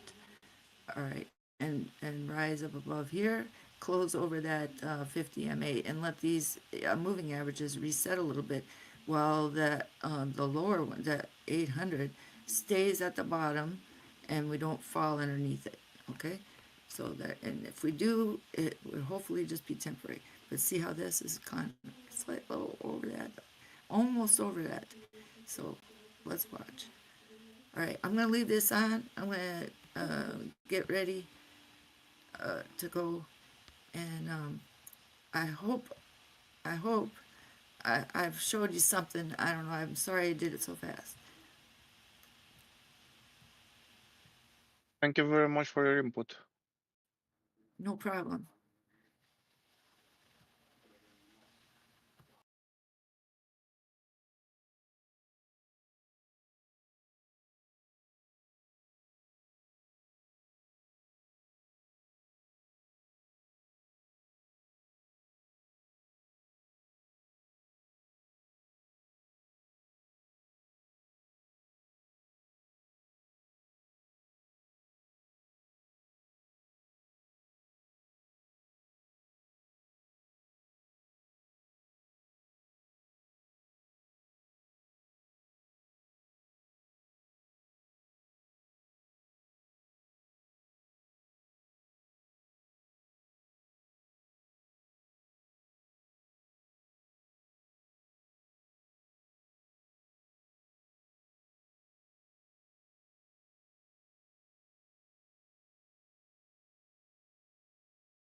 was there writing bars with mates, me and my mates coming in school, like seeing who the best bars, clashing each other and that. Was you there? Yeah. And then I think being around that age, going to his shows backstage, the way he was doing, And the impact. and seeing the way the crowd was and how he was.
To know each other better and like I have to say yes, you should be eternally proud at the human you raised here. Let you know that I do plan on asking for her hand in marriage, and I wouldn't want to do that without your blessing. And so this is me asking. I could spend the rest of my life with your daughter. I got the blessings. I'm glad you said that because I asked her to marry me like an hour ago.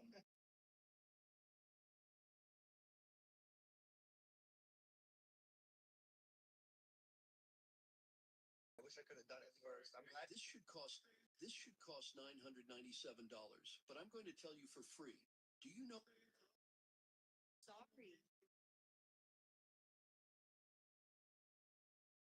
Sorry. Did you just say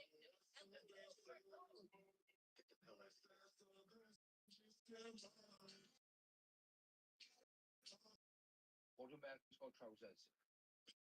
And what a jet. Hard for me because my grandma just passed. 1,017,000. Big.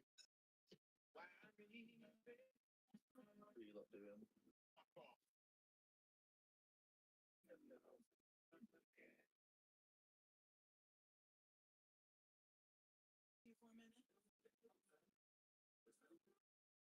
Oh no, the.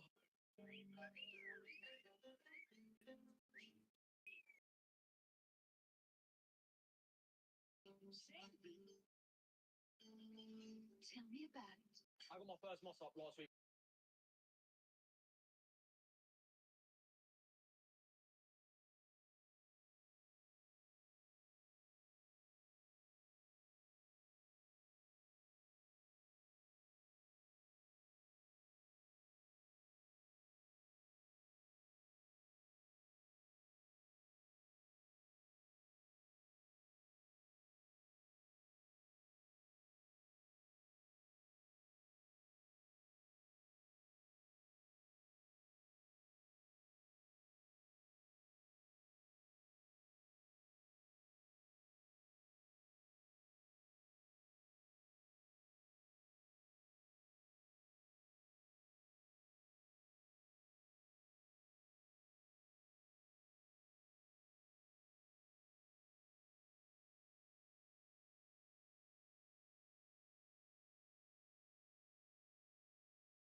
This is bad.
I want to apologize to my people. Sometimes that pillow just gets the best of me.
What's the word, good people? Morning, good afternoon, good evening.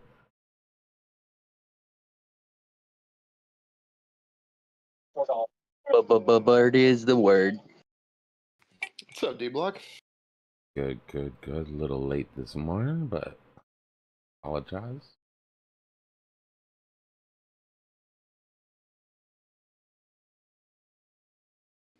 Hey, you got the right to sleep as long as you need. Man, that pillow was just on another level of comfortable, bro. I'm not even gonna lie.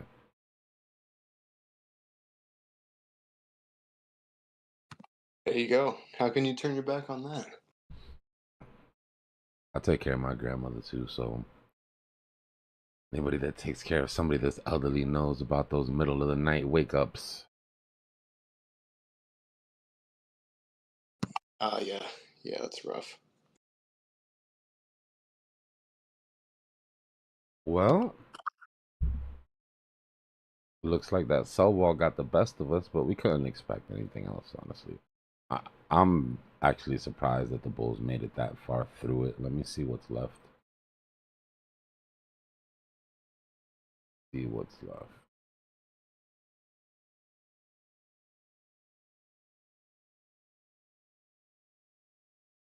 All right, so it took a couple of them popped back up. 394, 411, 166.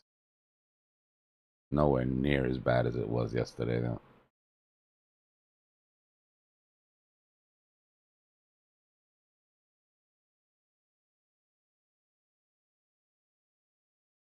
This is at 39. Some decent absorption. Yeah, I'm impressed that even with rejection at that resistance, that we're still this close to it. Yeah. 420, and then what was the other one? 425, 160.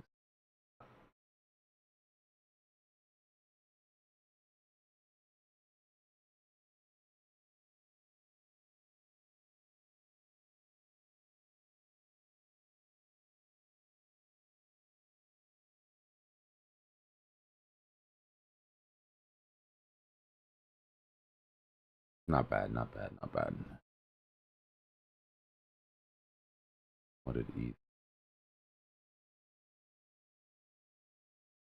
Alt took a little bit more of a hit. Dominance has been on Tear. steroids. It has been on such a tear, yo. Yeah. Saw somebody in chat the other day just scream, "Long dominance now." I was like, yeah, that's a good call. All right, so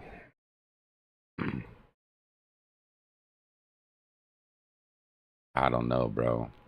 I think it's coming down strings. I think ETH comes down more than everything else. I'm looking for one more flush on ETH, man. Yeah, could be. I mean, we're in the search for support now. Like we're definitely starting to curl over from resistance, and we got so close to a breakout on that descending channel. Yeah. Damn it! But we might be going down to form a larger W. Yeah, I think so too. These bearish channels haven't played too nicely with us once we put them in.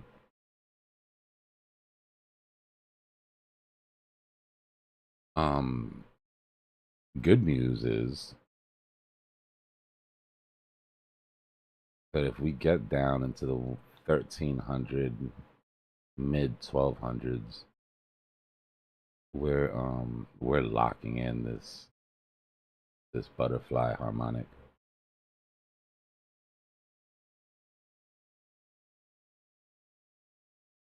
This thing was such a spooky target when I drew it out originally.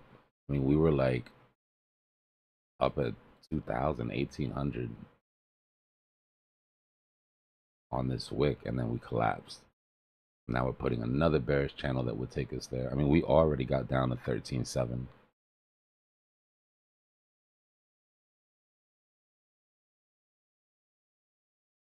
But look at how perfect this is mathematically.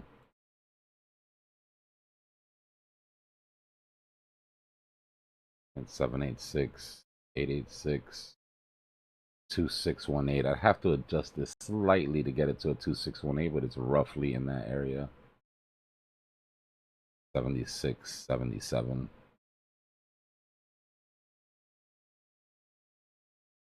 The saying is that I feel like for ETH to get to the good place, it has to come down to the bad place.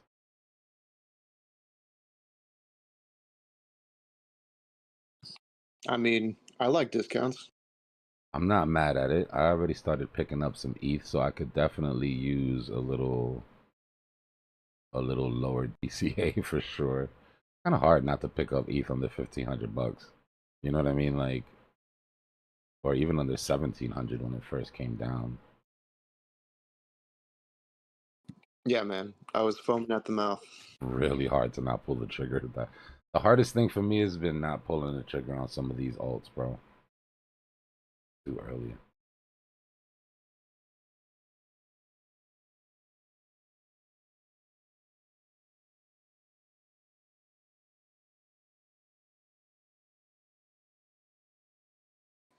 Yeah, I'm already in pretty heavy in Ethereum and Ethereum Classic, but fortunately I have bought in those scary moments, so it's not like, yeah, my average is close to us, but if we go under it, you know, I'll be happy to buy more. Yeah.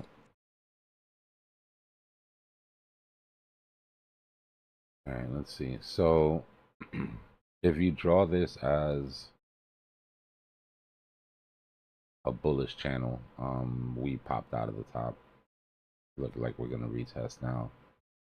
But if you draw this as a parallel,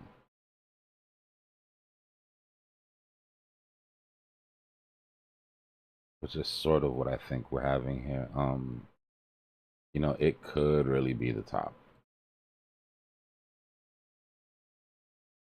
There's still a chance that this is the top, that we top out at 64 dominance. It's going to take Powell coming in and saying something really strong about QT during the next meeting, though. Yeah, and that's kind of got me scratch my head a little bit because the odds for a pause with the CME group keep going up, Yeah. not down. Yeah. So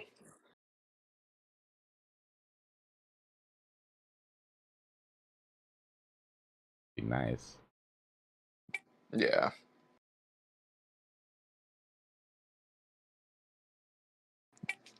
Who knows? Maybe all it will take is just in his Q&A talking about how they're preparing to end QT. Just hearing those words would probably get people excited. You're already hearing the Fed sort of signal liquidity in a lot of the different talk shows and shit. They tend to do that beforehand. But we're definitely seeing that already. This is where we expected alt season at. And these are the extras. But if we go back, I'll show you why. Go to the weekly. We can see the effect of ETFs here. Oh my god. There go all my hammers. Hold on a second. Yeah, that's hilarious. It's like a All right. So normally this is the game, right? 2017, we topped out at damn near 97%. 2021 alt season or Bitcoin season, we topped out at 74. These diminishing returns really should have continued. If it wasn't for, in my opinion, if it wasn't for ETFs, we would have easily topped out at 57. What you're seeing here is all the extra liquidity that came in during this bear market, during this bull market, that's Bitcoin specific.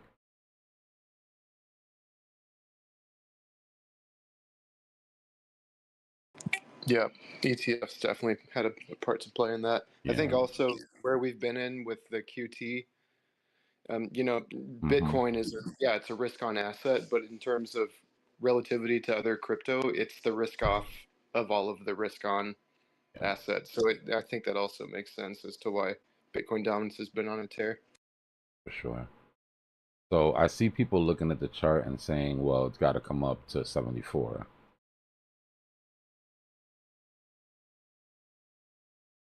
I think this is where we topped out 2017, 2019, 2020. If this was a regular chart, I would say yeah, right? If this was an asset that was bought and sold, I would say, yeah, okay, there's probably a sell wall there. But dominance works a little bit differently, you know? I just don't, I don't necessarily think that that means we're going there. Yeah, I don't think people are prepared for what that means.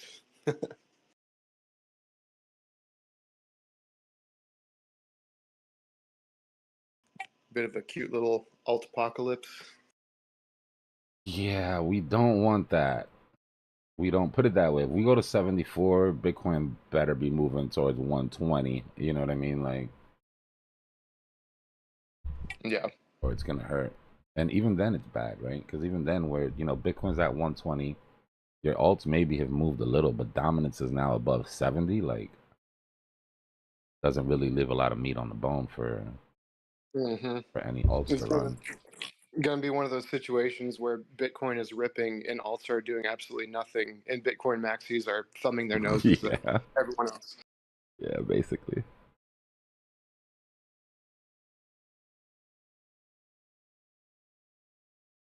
I don't know. I guess there's insurance policies that can be taken, right?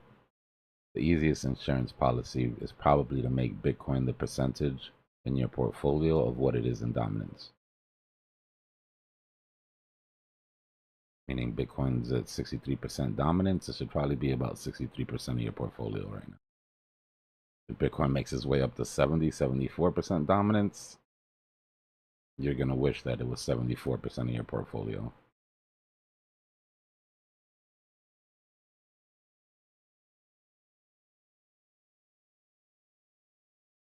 Yeah, true that.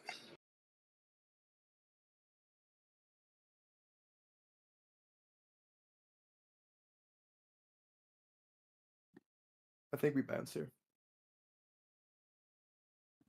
We're a bit below, maybe 80, maybe a double bottom, but I think we can bounce here. Yeah, it could be. In the hourly momentum, the stochastic RSI has been on the floor, so we're due for at least an attempt to go back to resistance, but we're still in search for support right now. Yeah. The bottom of this bearish channel and this demand zone that we have at 83.7 would be my first stop. And then this 800 EMA, which is also the 200 on the hourly. This range here is where I'd start to look for stopping volume candles to signal some sort of reverse. Remember, we're not in a hurry for this though. This is our 3-day down, so not expecting huge recoveries. But I am expecting us to stay above 81 by the end of it.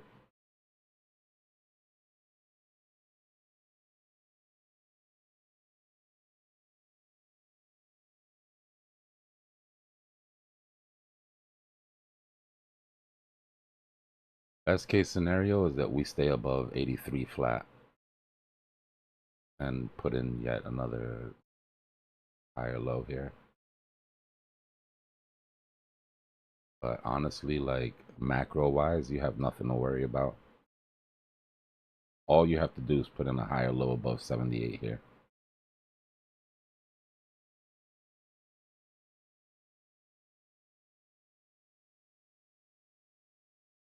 Yeah, that'd be nice to see.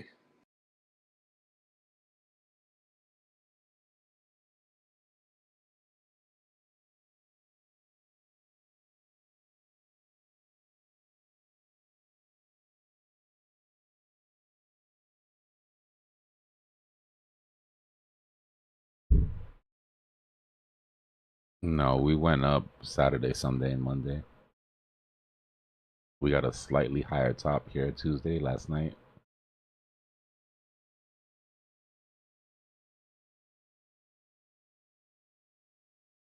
So I'll be looking for midweek reversal to be somewhere around Thursday.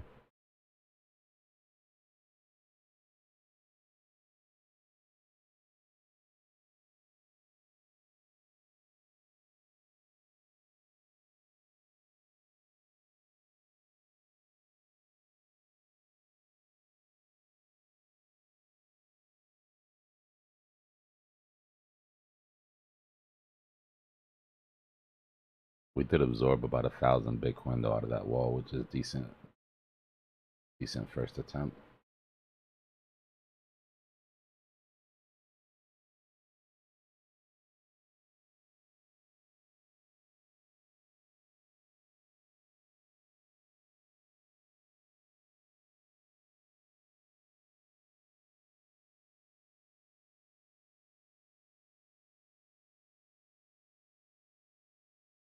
Hi, Dbloc. What's going on, brother? So in terms of midweek reversal, you said on Thursday. That's when we're gonna go lower, you reckon? Well, we can go lower till then, in my opinion. We have to check the Oh yeah. calendar to see Wednesday. You know, it really boils down to what day of the week, Wednesday or Thursday, has the biggest data releases. We've seen that midweek reversal happen on Thursday. On Tuesday, on Wednesday, if there's serious numbers coming out from the Fed. So let's check the calendar. Yeah. Tomorrow. Tomorrow we have for retail sales. Al speaks tomorrow. Hopefully some good news. Thursday we have unemployment claims. Yeah. I think Thursday will be our pivot. So to the upside, Unemployment, hopefully. yeah, unemployment and Philly Fed manufacturing. This will probably be our pivot.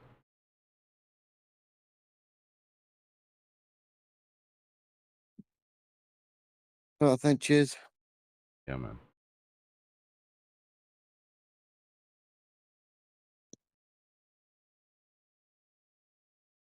Yeah.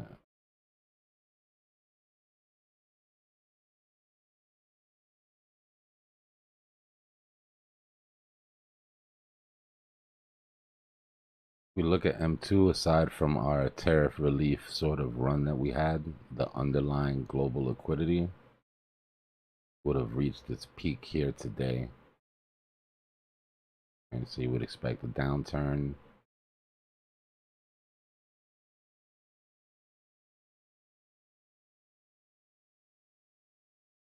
With Flat that other weekend. peak would be weekends.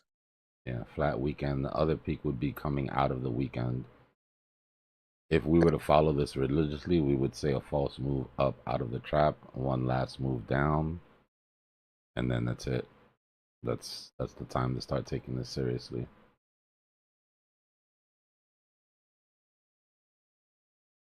Yeah.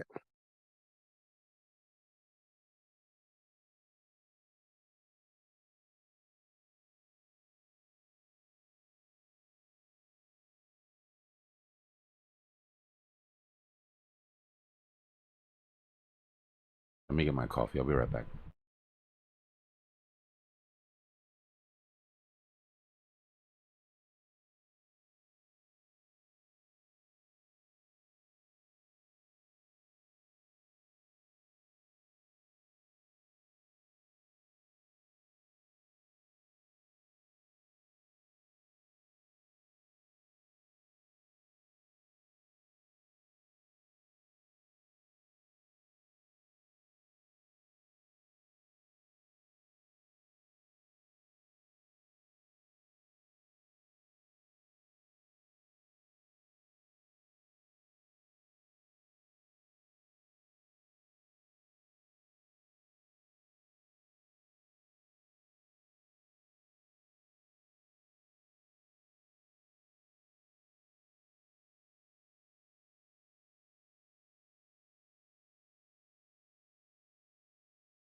Yo, guys, what time is Pal speaking tomorrow? Do we know?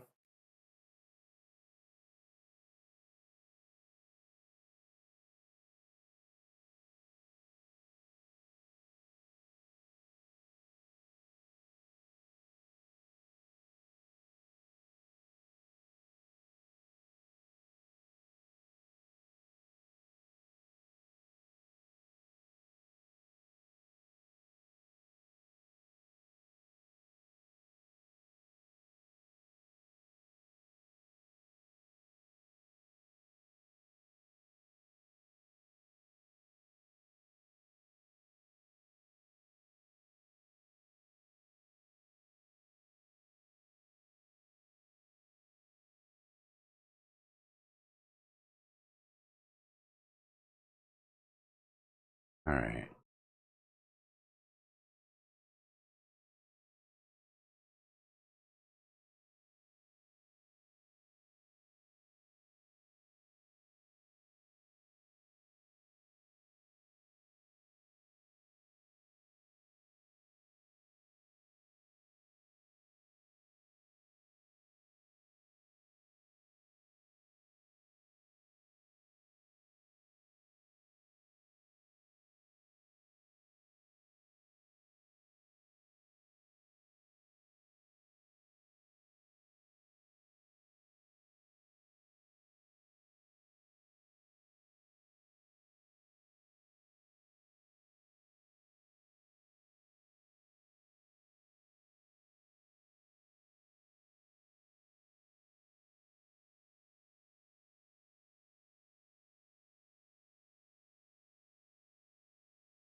Damn, that bull went down 33%. Anybody short that thing? Ugh, it doesn't even look like it's done either.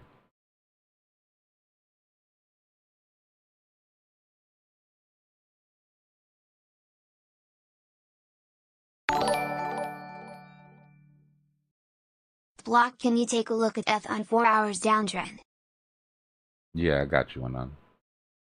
Appreciate the super chat, brother. Ethereum.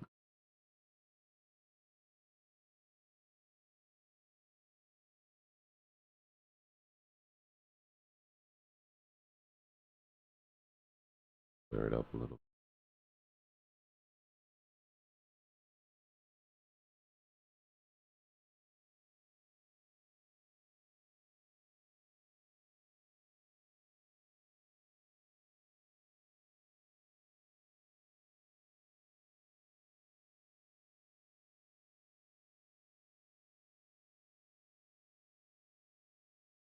That's our longer line.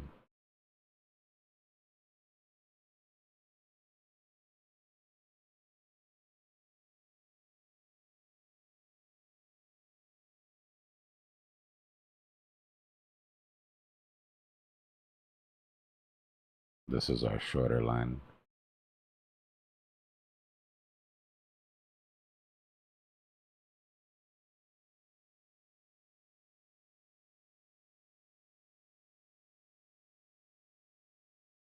Right, so we're starting to peak over.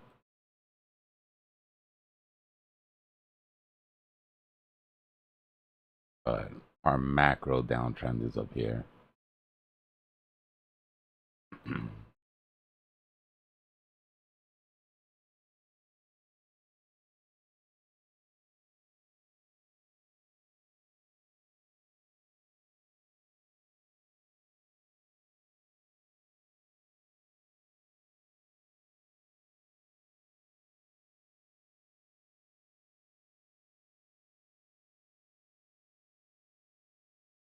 I mean, we could really get rid of all the downtrends and just pay attention to the daily on the 50 on the daily, really.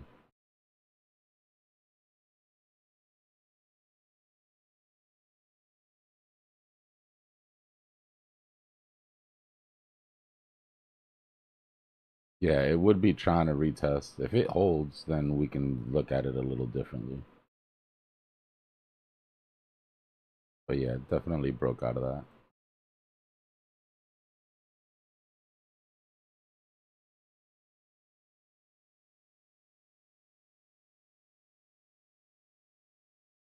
And even on the daily, if you take the short line.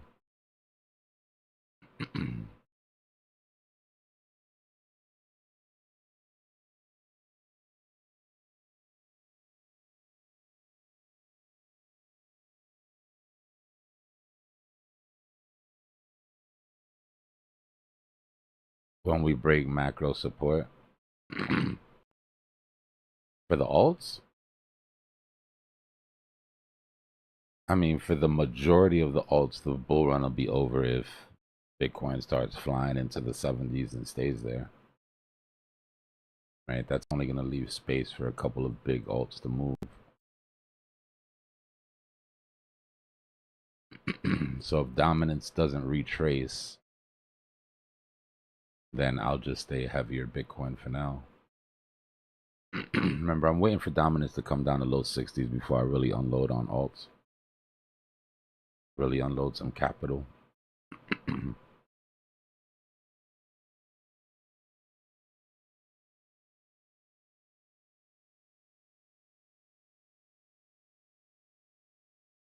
If they don't end QT, that could also be an issue for the alts.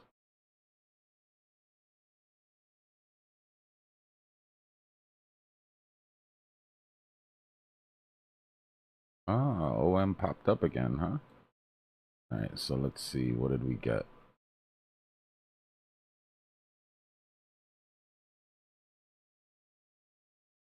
Got both vectors.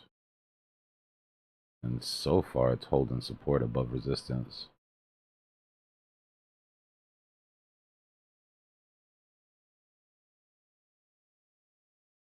Sketchy, but lucrative if you held on.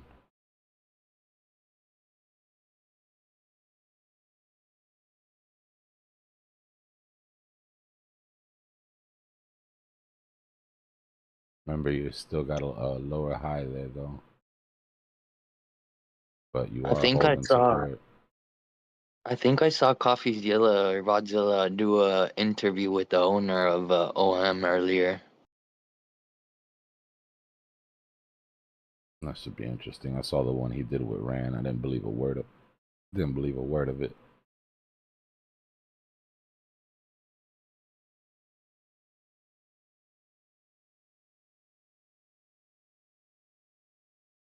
Yeah, could be flagging out for another move here. See what we got in the way of vectors on the way up.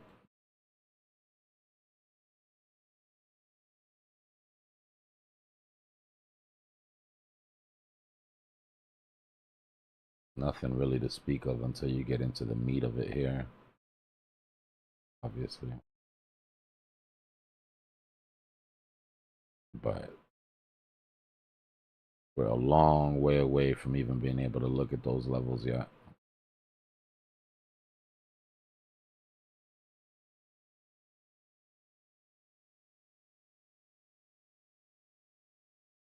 We finally broke out of our sphincter pattern.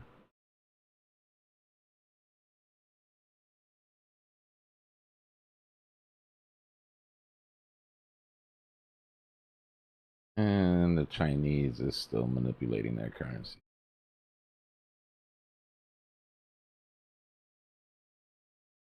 Yet again.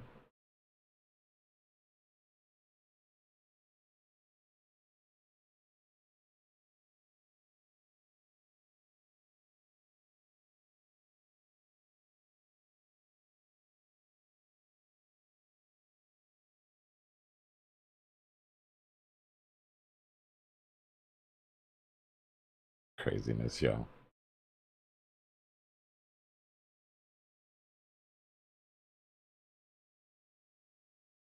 I'm sure I'm just being paranoid and there's nothing to see here.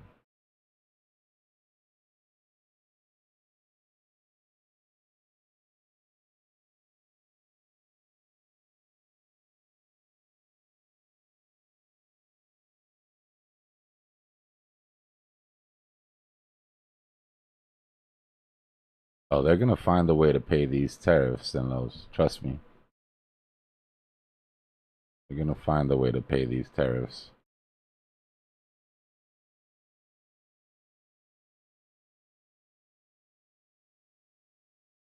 Well, aside from all the manipulation and all that, the overwhelming pattern we see is lower highs, right?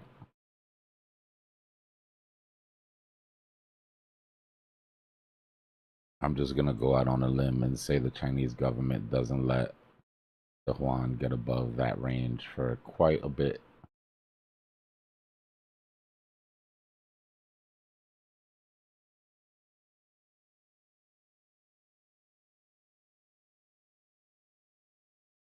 Chinese has been notorious for currency devaluation, though.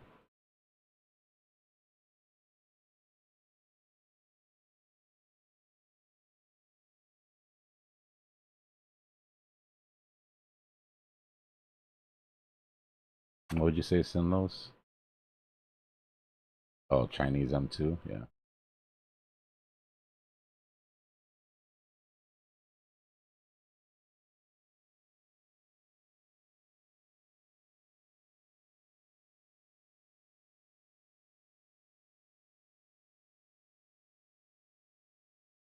Yeah. Looks legit.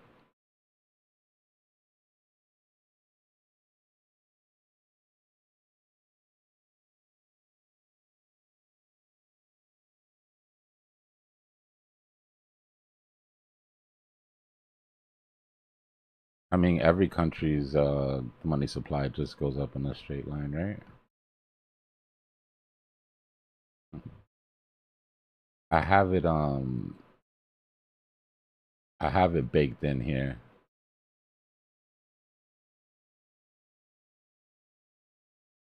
See right here on Asia, you have your CMN2D. So it's in, which is good, right? Because it means that we should be getting a pop-up on global towards the end here.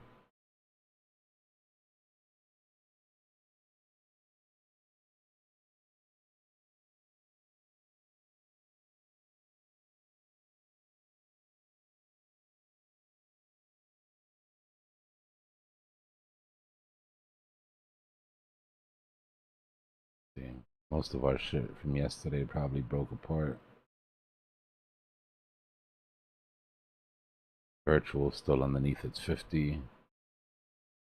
Ondo rejected off of its 50. CRV's holding support You think Virtual's above. going back to an all-time high? It could. It could. The reason I like virtuals is that all it takes is one or two successful agents under virtuals for it to pop, right? It's like a picks and shovels play. Jasmine's holding that 50. Toshi looks like it still wants to try to break out of its downtrend. Pepe is still weak under its 50. Soul's rejected under its 50 for hopefully the right side of this W here. XRP held its downtrend. AOs is curling up.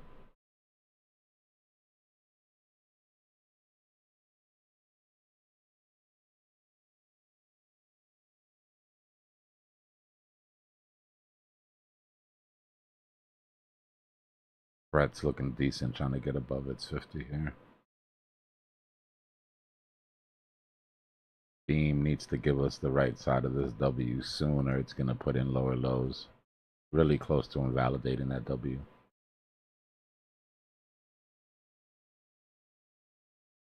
Prime is putting in lower lows as we speak. This thing hasn't even started to turn around yet. And I wouldn't be surprised if they come take all Trump these vectors. wants to launch a crypto real estate game. What happened?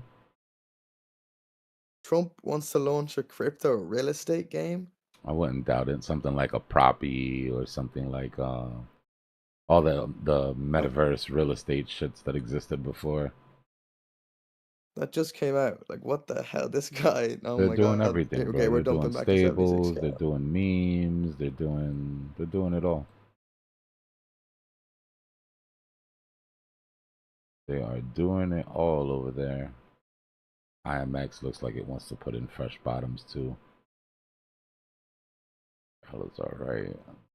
Dax possibly comes in for a right side. Ronin looks sickly.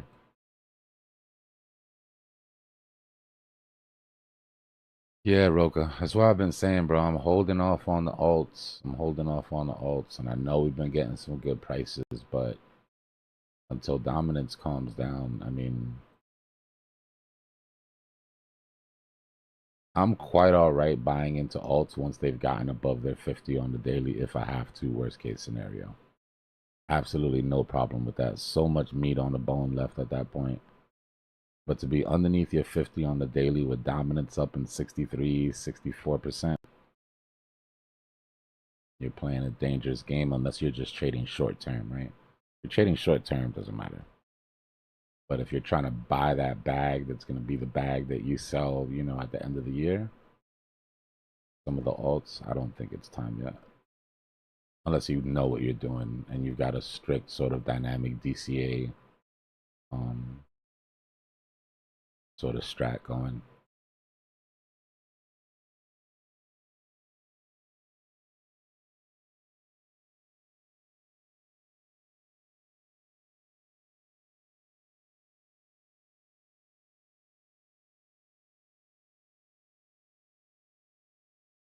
And that's just because we're here trying to catch the best prices that we can, right? In 2 years, you're not going to care if you bought Soul now or $50 underneath or $10 underneath where it was or, you know, whatever. Not going to care if you picked up ETH at 13 or 12 or 15 or 17. It's not going to make a bit of difference to you.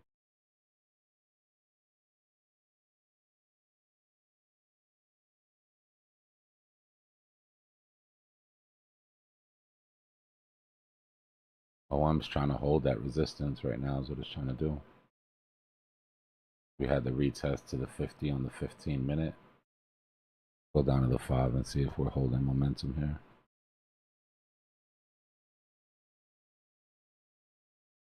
Yep. Lost bullish momentum for a second, just reclaimed it.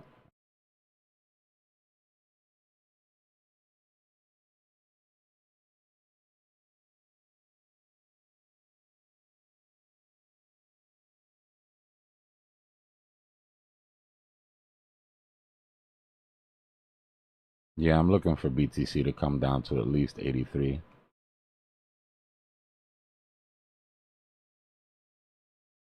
And wouldn't be a bottom for me. That would be the next target.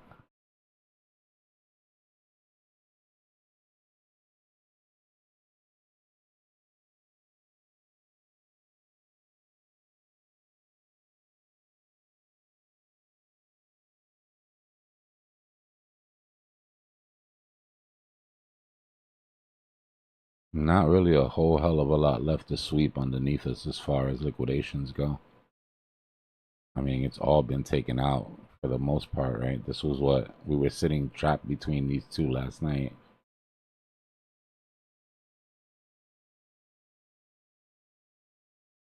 And we've come down and taken the majority of that out.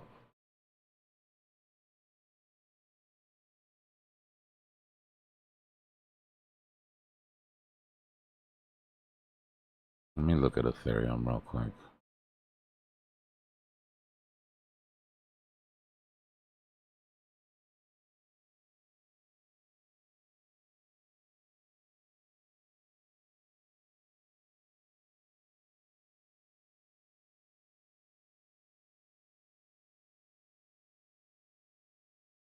All right, look at Ethereum right here. This is on the monthly. Look at where that hotspot is. About 500, another 200, another 3. It's about $1 billion in liquidations. Sitting right about 13.3. I'm looking for it to come down to about 12.5, 12.6. So to me, coming down to get that 13.3 and then having a stopping volume candle that maybe comes down and grabs some prices that nobody's going to be able to pick up unless they've got orders in the books already. That's all starting to line up for ETH to go a little bit lower, guys.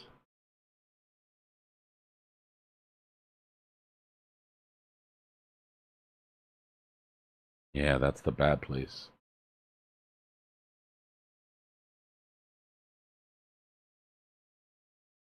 But then look at everything we have above, right?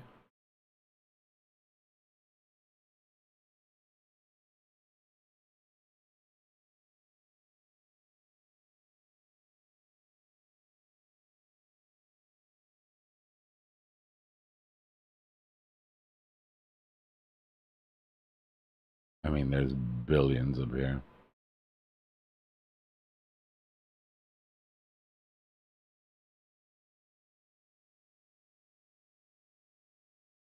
At 2100, there's about 1.4 billion in liquidation on one order. That would be a nice little short squeeze getting through there.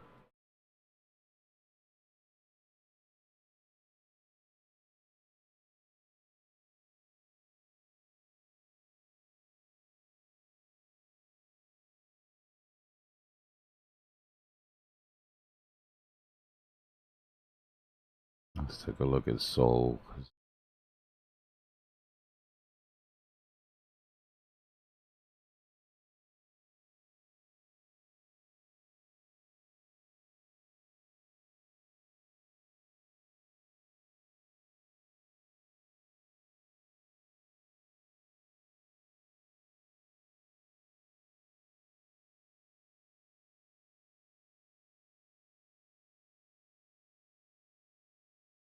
Nah, traps have been freed already. False movers already been put in.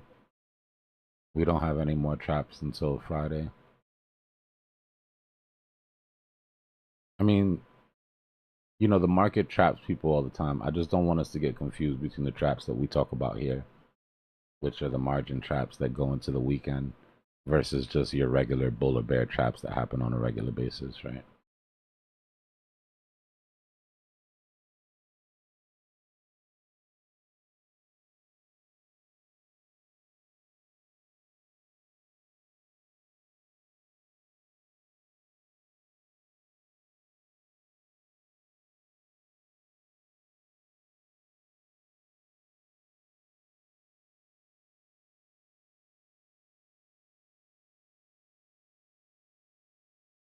Thing is, once you pass the weekend, guys, and you free, like here, we free trap longs, right? These trap shorts, these guys got liquidated. Right? These guys aren't trapped anymore. They're gone. Right? GG's.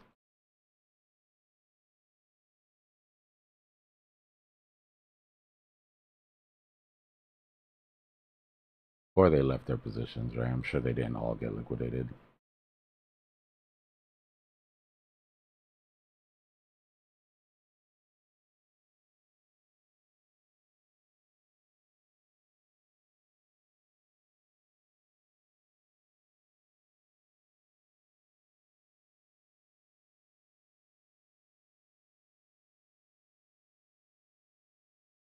All right, so far it's like BTC 0, wall 2.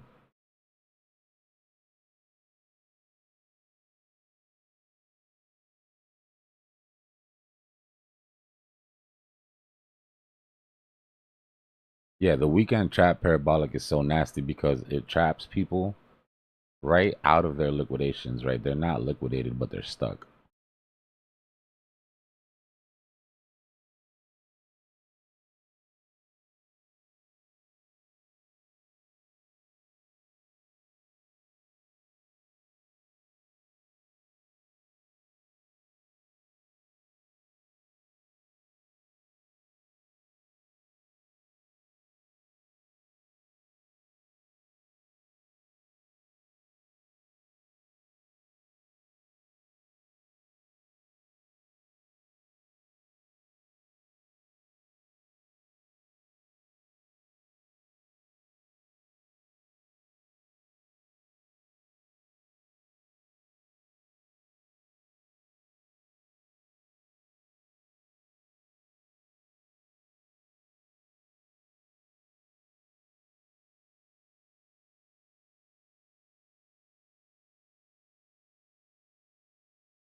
Yeah, we're due a bounce pretty soon. It could be now, could be at a double bottom, but I think we get a pretty hard bounce back up. So let's see. I don't think we're going any lower, and I think we're going to test the 85s again, and we're going to break above it, in my opinion.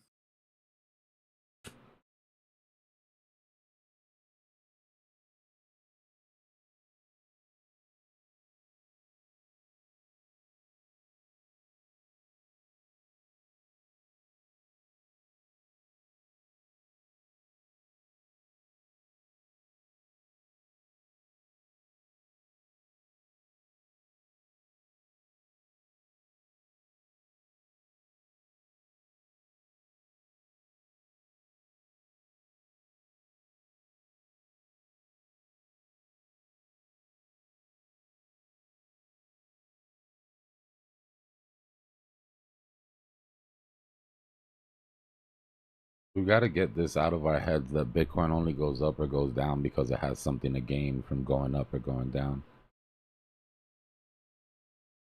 That whole idea of this has to retest because there has to be a correction has left a lot of people in the dust. Pay attention to the current liquidity, right? The current liquidity, the path of least resistance. That's what's going to get you your true directionality when it comes to crypto.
Yeah, Jay, it tried to reverse, but there was no will.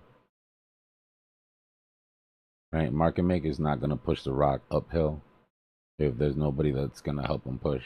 Right? Retail isn't there to help push the boulder, which means if market maker just lets go of the rock, it naturally rolls downhill, right? And if there's any liquidations downhill for him to get, then that's an effortless play for them. Moving up against sentiment takes effort, right? Moving down against sentiment takes effort. Effort equals money when you're talking about market maker. More liquidity to the downside, no will to push up. All market maker literally has to do is take his foot off the brakes and put it in neutral.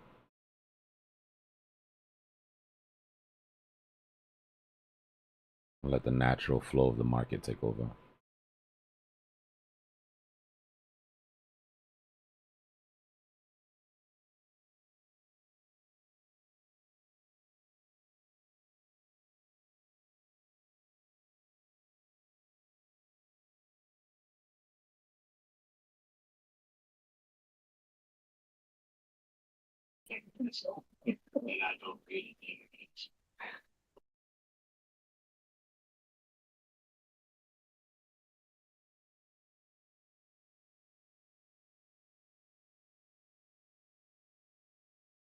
Yeah, there's plenty of tools to check liquidity. I mean, you can look at your liquidation levels. You can come and look at more in-depth liquidation heat map on like CoinGlass. You can look at your buy orders and your sell orders to find where your buy walls and sell walls are.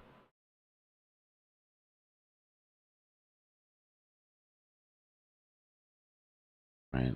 But it's the science that goes behind putting that all together, putting the narrative together. That takes a little bit of experience and practice.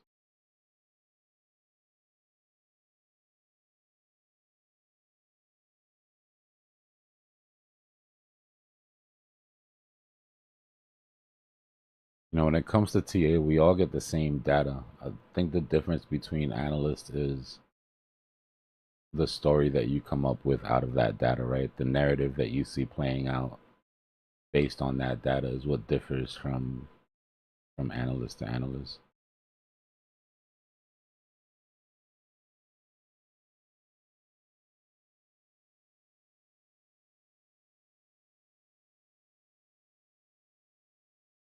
That would be crazy, Robo. I don't see a path there, personally, without something seriously changing within the next, 3 to 4 months.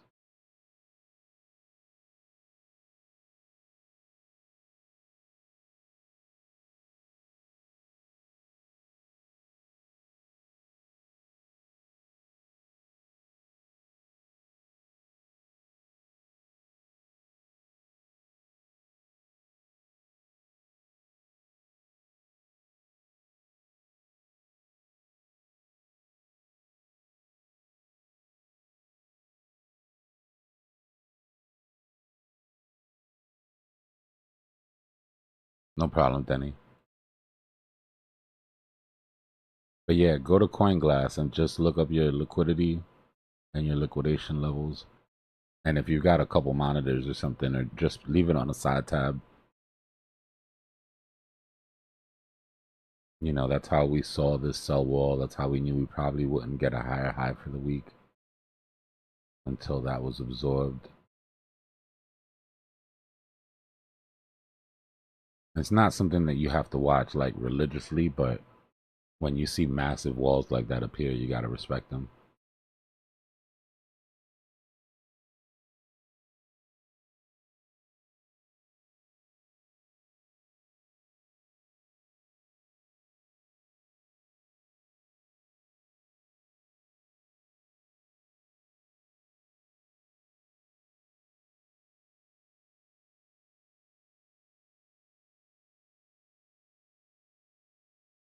Yeah. They definitely pushed up above it. They drained about 1,000 Bitcoin out of that wall, which is respectable.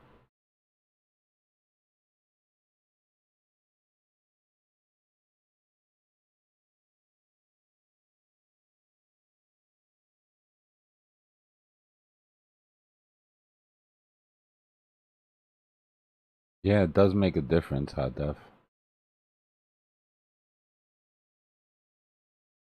Sure.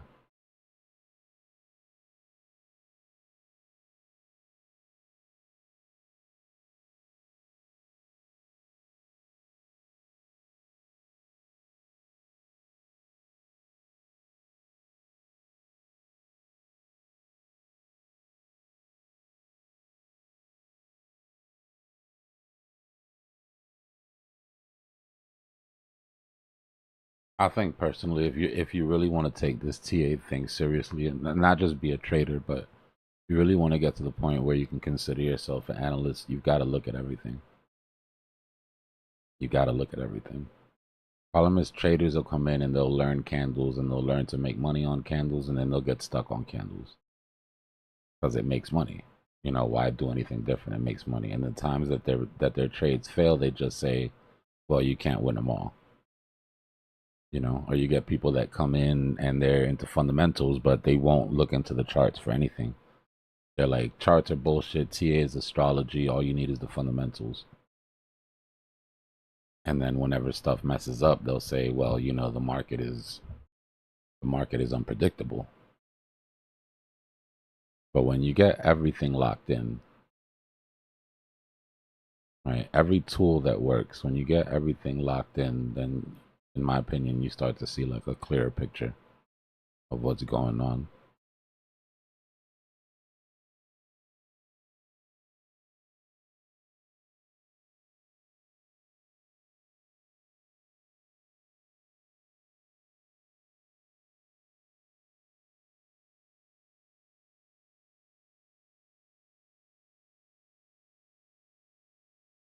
Robo. While I appreciate it, that's not what I want for y'all, yo.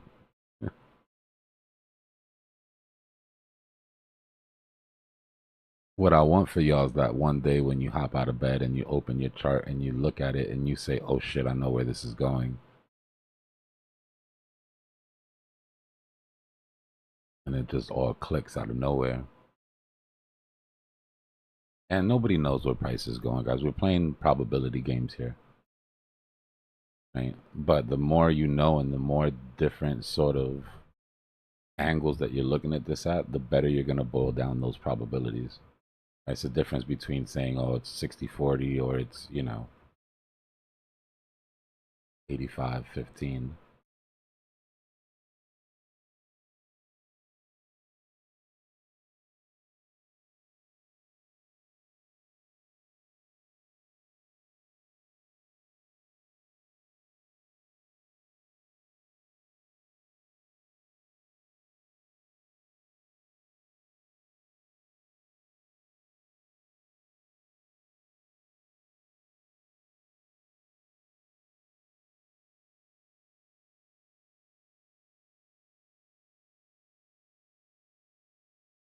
That's all right, Adam. We don't judge here.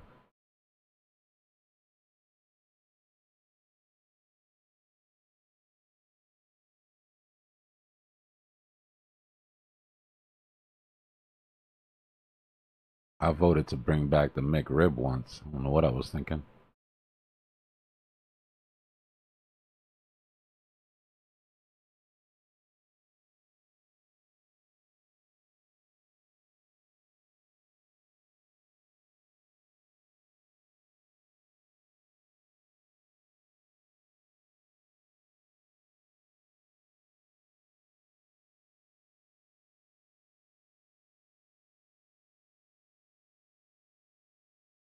Promise you can get there, Charles.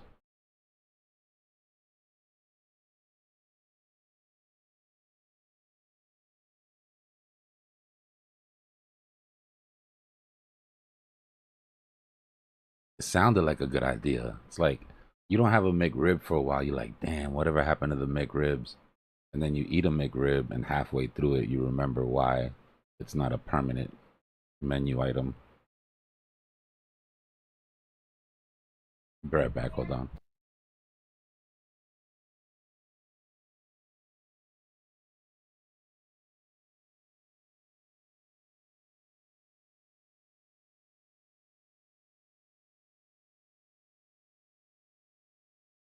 Come on, Bitcoin, you could do it.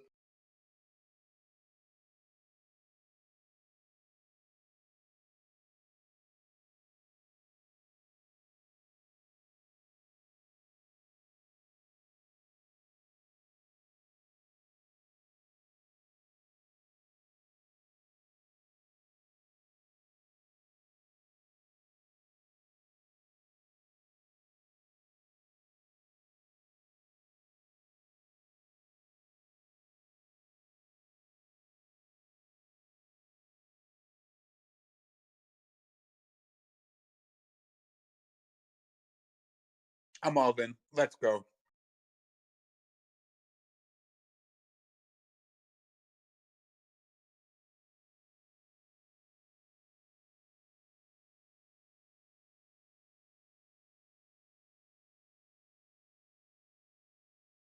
You guys thought I gave up, huh? I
think we're going to get a bullish bounce here.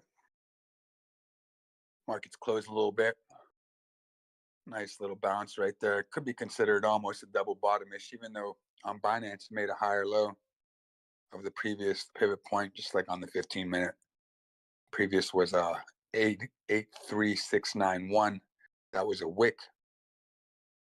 But it's like a higher low right now. We get a little bounce here.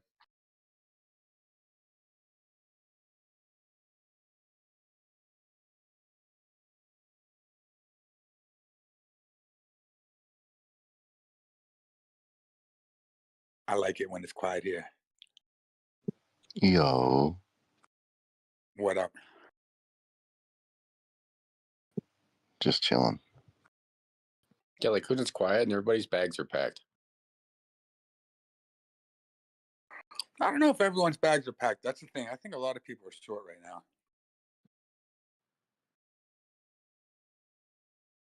Well, it sounds like we're packed and ready to go, Drew.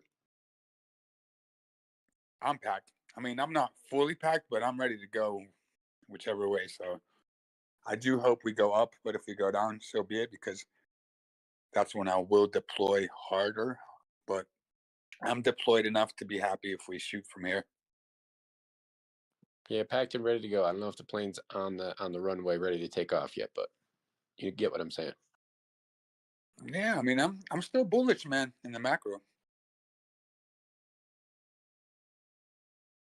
I mean, a lot of these alts, man, these seem like they're just sold out. Like there's no more selling power. Like it's all exhausted.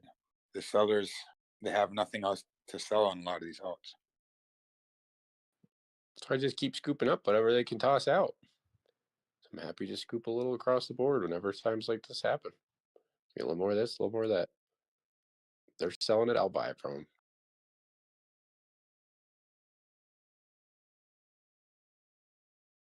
Unfortunately, if Bitcoin does not hold 82K, I think might be a good scalp to sell whatever you have and then try to get it lower. But that's only if Bitcoin goes under 82 82. to 81,750 is what I was looking at. If it falls below that, alts are going to have a tough time keeping up unless we get a transition into true altcoin season. But so I'm ready to go. Yeah, before my line in the sand was 85, and I was like, let me not sleep in like any alt positions overnight or try to accumulate until we're back over 85. But I moved it down to 82, so now I'm thinking like this is a good accumulation range between 82,000 and 85,000. And obviously, if the 85 breaks again, should be pretty bullish for the alts, and if 82 breaks, should be pretty bearish for the alts.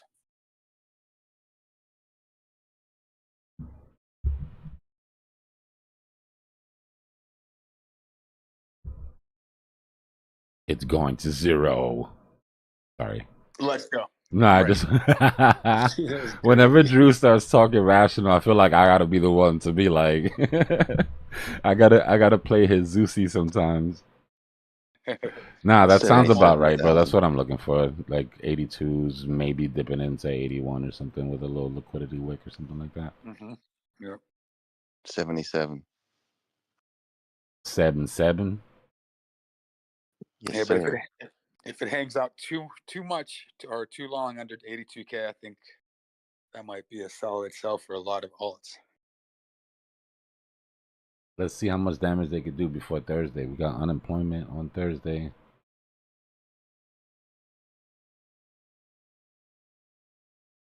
You think the numbers are going to be up on unemployment? I don't know, man. I feel like they're cooking the books. I kind of feel like how Michael Burry felt when he was in that short and everything said that they were going to have to derate those bonds to like C's and B's, and they never did. And every week he would check, and every week they were still A's. And he's like, but I don't, but that's how I feel, bro.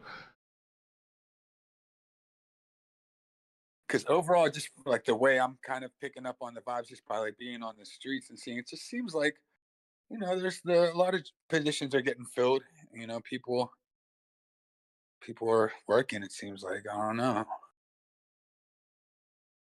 We'll see. Doesn't seem like it's getting worse, like the numbers, which would be better for crypto, right? If unemployment goes up, the price of crypto For me is goes what up, right? what I'm trying to figure out is when do all those federal job cuts hit the book, because they haven't hit the book yet. So that's what I mean. Like I kind of feel like, okay, we know it happened, we know it should be showing in the data, yet every number that comes out still isn't showing it in the data. So it's like, are you guys playing funny business, or is it just a delay? A lot of them, they're still getting paid because they got a severance package. So in the books, it might still be like, all right, since they're still getting paid, it's not technical unemployment yet. And there wasn't, I think Elon said there's only like 0.2% people that were actually fired. So it was just like everyone was I know that you when know, you go to the unemployment, when you go to federal unemployment page and state unemployment pages, they have like hot links, or like it's a big banner in the front that says federal employees, you were removed from your job, get get fast tracked to da da da da da. So I'm just waiting for that. Even if it's not a lot, it should bring up the numbers. They wouldn't make up many of the population, though, federal employees. It'd be a very small cohort of people out of all the Americans. Yeah, but it's a big change in a 1 month period of time. It's how fast it was done, right? So it means that it should all hit the book on the same report. Yeah, but it's not that many people. Even here, like the same, when they have federal cuts, it's only a small cohort of people, really, compared to the actual employees. I mean, it seems big, but it's not that many I people. don't know. If you believe Trump, it was 1 million people getting paid to do nothing. The way Elon was talking. Yeah, that is a lot. I mean, I could be wrong. I would be wrong. I might be wrong, but Man, I don't know. That 365-day moving average is still rising. I'm bullish. Let's go, baby. The whales are still bullish, even though all this macro uncertainty. I don't know. But think about it. That 365-day moving average is pretty important, right? And once you see kind of flatten out, then all right. But it's still rising right now. The MA on 365, on 365. I have no problem with the macro right now. I've never been more certain of the macro. And it seems like the whales aren't worried about the macro either right now. It seems like the Bitcoin whales are just, they're hanging out and they're like, whatever. You know what time And there's also reduced sell pressure from large addresses on Binance too. That's good. I just read a report this morning.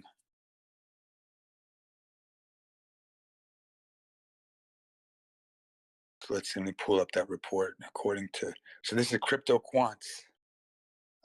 This is according to their researchers. Crypto Quants is a pretty big company. They do all types of data analysis, but they say the greater the whale involvement, meaning their inflows represent a larger part of the total inflows, then when looking at the 30 DMA, we can say that in the short term, whale involvement is decreasing, and the ratio has now returned to levels seen in September and October 2024. This could mean that the selling pressure from Binance whales is decreasing or stabilized. So that's pretty good. And there's the inflows plunged within the last month, $3 billion. Let's see.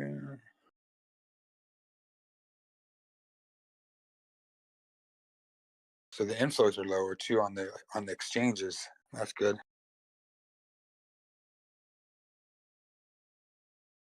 I'll be right back, yo.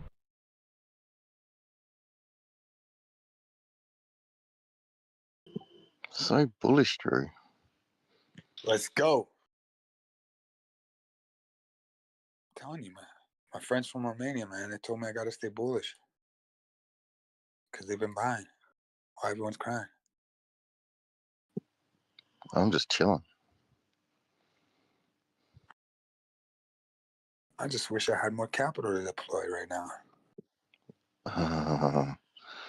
That's why I stayed down, bro. Don't tell everyone.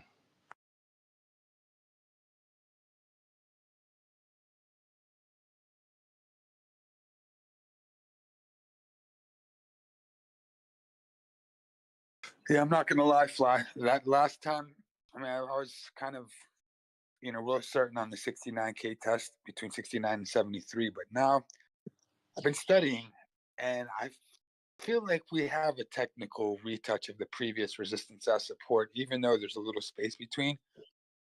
Because when you zoom out, let's say 4-hour, 6-hour chart, and you zoom out and squeeze it out all the way on Bitcoin, if you draw yourself a nice trend line, it goes horizontally across from the, let me see, when would that be on the daily? What day would it be? You just use the peak of 13 March 2024, which brings you right at about almost 74K. It's like 73,900, 73,800. Mm-hmm. So because we have that peak there on March 11th or 12th, whenever that was, I think that's close enough to the drop we just had recently on April 8th. That took us down to 74,600. So yeah, it's still about $800 to $1,200 difference, and there's a little gap there. But I think that gap isn't big enough to be considered a gap anymore. I don't think we'd go below 77 now, but we can go down there. I already thought we would go back to the double bottom around 78, 76 ranges, but I think that 77 will be the higher low. I don't think it's going. Yeah, if we hit the 78, 77, that would be an inverse head and shoulder on the daily. That would finish off the other shoulder.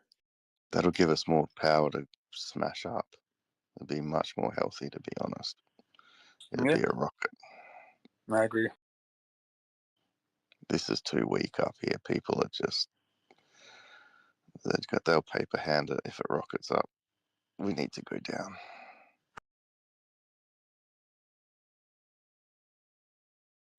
But may not get down that far. We'll see. It'll be easily down there if we break 80. So we're not very far from 80k. It's not too hard to get there. Very fragile. Yeah, if we get around 82, I'm probably going to let go of my positions and try to scalp them. Well, 81 600s where you need to have your stop losses just below there, 81k. After that, we'll go down. You want to be more bullish? Yeah. Give me a second. Hold on, let me roll one up real quick.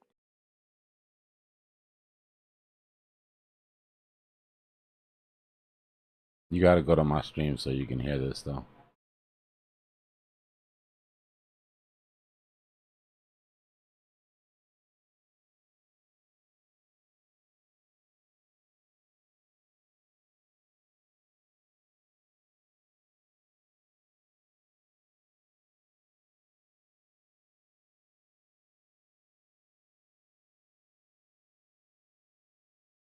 You back? There's no sound coming. I haven't played it yet. How are you guys, maybe from a framework standpoint, thinking about, okay, what are the ways that we could go buy more Bitcoin? Well, I think that Senator Lummis has really an interesting idea with the Bitcoin Act of 2025, which I know has taken the community by storm. But here, what you would do is you'd revalue the gold certificates that we currently have at Treasury. Most of which are valued, I think, around like $43 an ounce, which is, a lot lower than what it's really worth. Correct. Yeah. So now we're sitting at what, $3,100 an ounce, with being the price of gold. And if you took that value, what you could do is use that extra funding in order to buy more Bitcoin that could be used for the reserve. But that's just one idea, and that's currently circulating its way through Capitol Hill, and we'll see how many co-sponsors she can get and how she can pull her colleagues on board. But we're looking at many creative ways, whether it be from tariffs, whether it be from something else. I mean, there's literally countless ways in which you can do this. And how are you guys, maybe from a framework standpoint, thinking about, okay, what are the ways that we could go buy more Bitcoin? Well, I think that Senator Lummis has really an interesting idea with the Bitcoin Act of 2025, which I know has taken the community by storm. But here, what you would do is you'd revalue the gold certificates that we currently have at Treasury. Most of which are valued, I think, around like $43 an ounce, which is, a lot lower than what it's really worth. Correct. Yeah. So now we're sitting at what, $3,100 an ounce, with being the price of gold. And if you took that value, what you could do is use that extra funding in order to buy more Bitcoin that could be used for the reserve. But that's just one idea, and that's currently circulating its way through Capitol Hill, and we'll see how many co-sponsors she can get and how she can pull her colleagues. Super bullish. Kidding me? Yeah. When I said that, I sounded like the biggest. I sounded like the biggest moon boy when I first said that. I feel like they just watch you 24/7. Dbloc, you're on the watch list, bro. Get down with the Cypher, yo. I got to start putting out merch. Imagine if you would have done that with like a crypto Cypher hoodie on. Those small logos that only we recognize. Was that dude Pomp that was interviewing him? Yeah. Crazy to say all that shit right underneath a White House seal. Like, you know what I mean? Like, I watch some of this shit sometimes and I gotta like blink to make sure that it's actually happening. Well, I was actually going to say during the video, I was going to be like, "Are you sure that's not AI generated?" The first time I saw it was on they played it on Fox News, and then I went looking for the clip. Nice. Because AI is getting good, man. Mm-hmm. Just because we're paranoid doesn't mean it's not true. But at this point, it doesn't even matter if it's not true. It just matters if people believe it. No, they're listening to us. They're listening. I believe it 100%.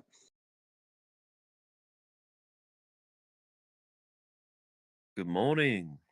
Top of the morning.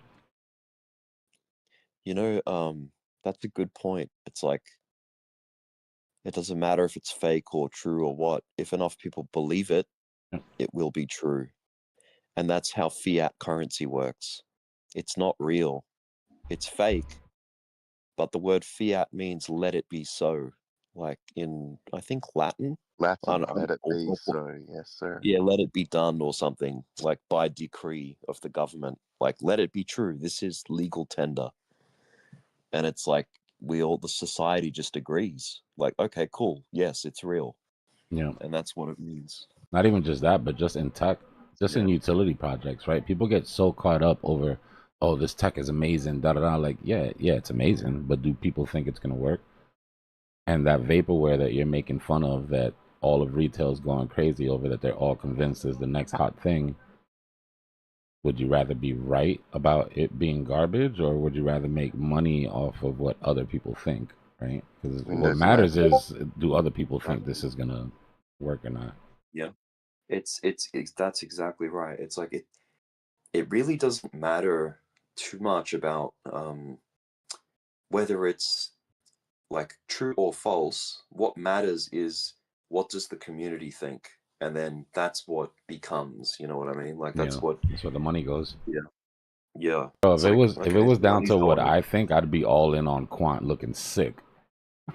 Yeah. I'd have a massive bag of Quant just sitting there while everybody else made tons of money. Like,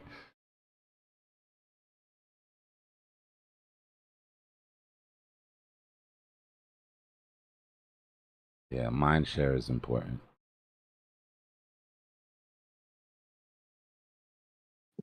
Mind what you share, then. I was gonna say share what's in your mind, but then I changed my mind. That can get weird.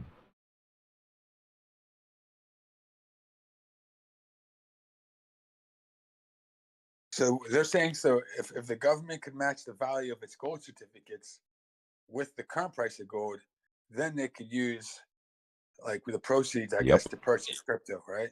It would be tax neutral. I see. And wait, they're not done, because I'm telling you, they're gonna start leasing federal lands to oil companies for drilling, and that's also tax neutral. They're gonna put them on, 10-year, 20-year contracts.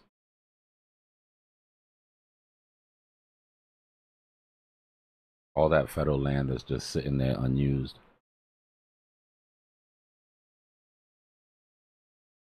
So those certificates were just like basically, I mean, it's a form of money, right? The certificates, yeah, and they're just documents that prove ownership of an amount of gold, right? Yep. Yeah, man. It's so wild that they're just pinned at the $42 valuation. That's so weird. That's because they won't let anybody in the building, bro. That's the last time anybody conducted a real audit of what's going on there. 42. 42, is it? Yeah. That's crazy. Not 43, but 42. No, 42.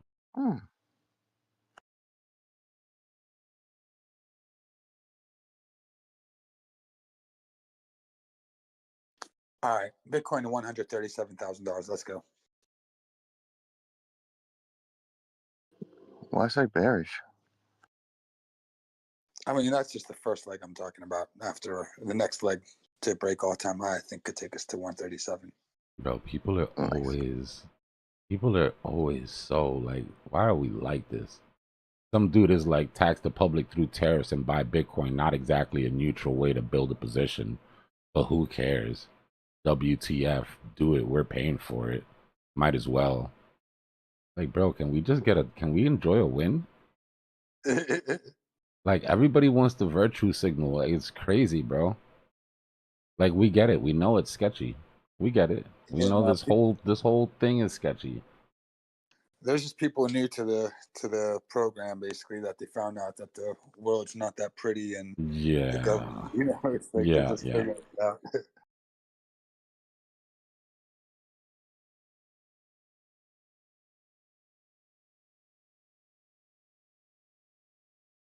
That word government is, I mean, we are the government technically, so it's just a representation of us, and we're sloppy as hell, so it makes sense, So AI is telling me that the exporter tax credit ensures that tariff revenues are deficit neutral. So there's a specific mechanism that makes that money come in a way where it's deficit neutral, which seems to be premeditated, I would imagine, right? Trump wants to make sure that he can use this money that's coming in to do the things he needs to do without needing Congress to okay the expenditures. Well, yeah, I mean, I think it's good that he just saw how, his son, I guess it's not his son's operations, but now since they're running it, they already got $1 billion in paper profits basically from the crypto ventures. That's, that's like a microism of what could be done with the government. He's like, all right, well, if we're able to make $1 billion just doing this, what can we do on the macro,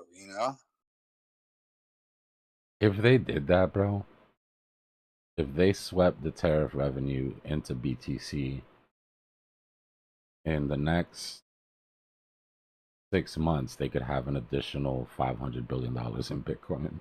Yep. I mean, obviously, I think it's going to be a very small percentage of that. I think that money's earmarked for other things too. But even if we get 5%, it's not even how much they buy; it's the actual purchase of a Bitcoin at market price from the United States government that sets that nation-state game theory on fire. I'm still thinking a lot of them might still be listening to like people like Jamie Dimon, the ones that are saying like, hey, the Satoshi Nakamoto problem of Bitcoin. So I think they're going to go heavy on Bitcoin, but I still think under the table, Ethereum is just going to, like, when no one's looking, people are just going to be like, oh, too late. Like, they got it, It just seems like that for some reason. Like something's up with Ethereum. Damn, why are they coming after Matt Kaiser like that? Somebody said, did Bitcoin billionaire Matt Kaiser pay his U.S. tax bill on gains since 2011? He hasn't, has he? I guess the IRS confiscation of his Bitcoin is one way to add to the SBR of the U.S. in the budget neutral way. Hey, why not? They're out for blood, yo.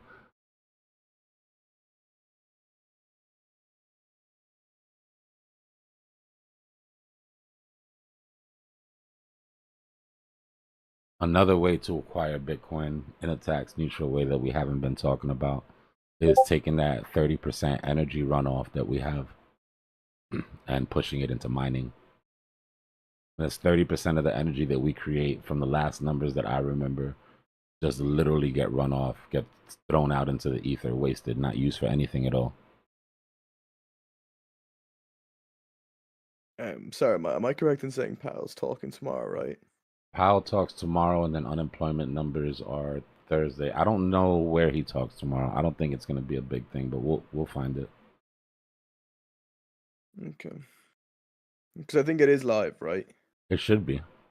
Yeah, at this point, anytime Powell speaks, it should be live somewhere. Yeah, because I think it's to do with the inflation, so he might drop some, I don't know. Looks like there's some Swedish politicians pushing for a national Bitcoin reserve as well. First comes Sweden, then comes Europe. Looks here like they're thinking about dumping seized shitcoins too. You know, government does have a lot of cryptocurrencies that aren't Bitcoin. Imagine they're like, yo, we got to get rid of this cock in you and get rid of this helmet. Like, it's just, it doesn't look good in their wallet. Roll that up.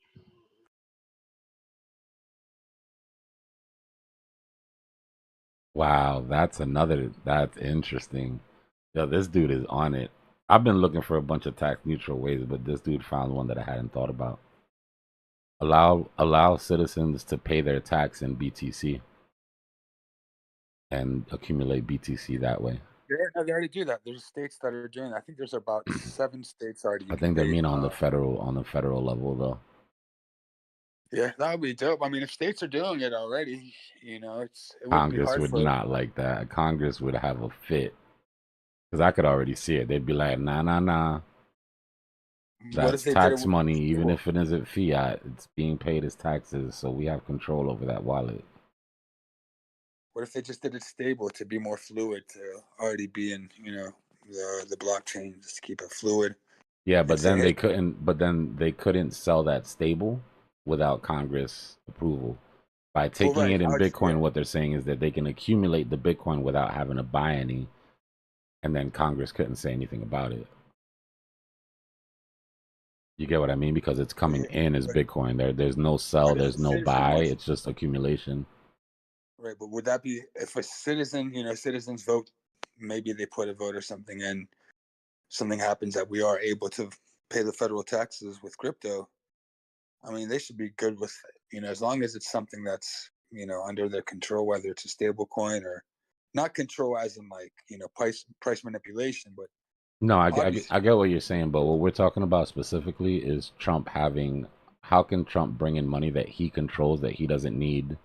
How can we accumulate Bitcoin without Congress right now? Because right, it's going to without take months for having that bill to approval. go through Congress. That's smart that they're thinking about that. Pretty interesting, man. Pretty interesting stuff.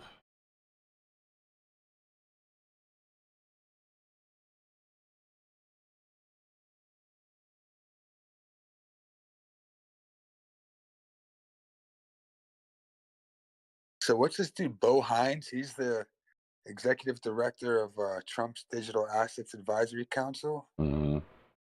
Bo knows crypto. Bo, yo, that's Bo knows crypto. Let's go, Bo. Bo knows Jack. Yeah, so he's saying, if he's saying that, he's probably got the answer. If he's saying the White House wants to acquire as much Bitcoin as possible, Mm-hmm. he's not just gonna drop those gems without having some truth to it, I think. And he's quoted, so it's like it's not just he say, she said.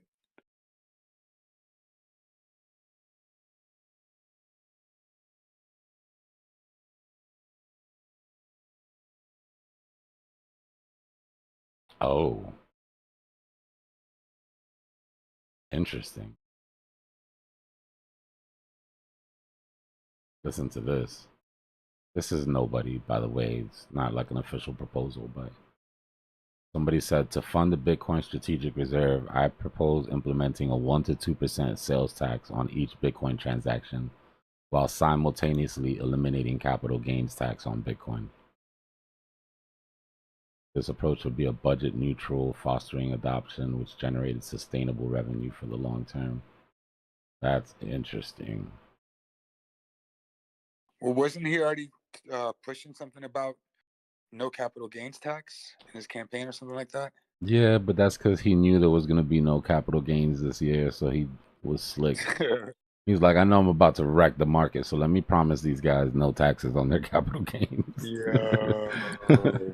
Nah, we'll That's see. like We'll see. Yeah, no, that's crazy, right? We still haven't really had the tax plan rolled out, so there's still time for that.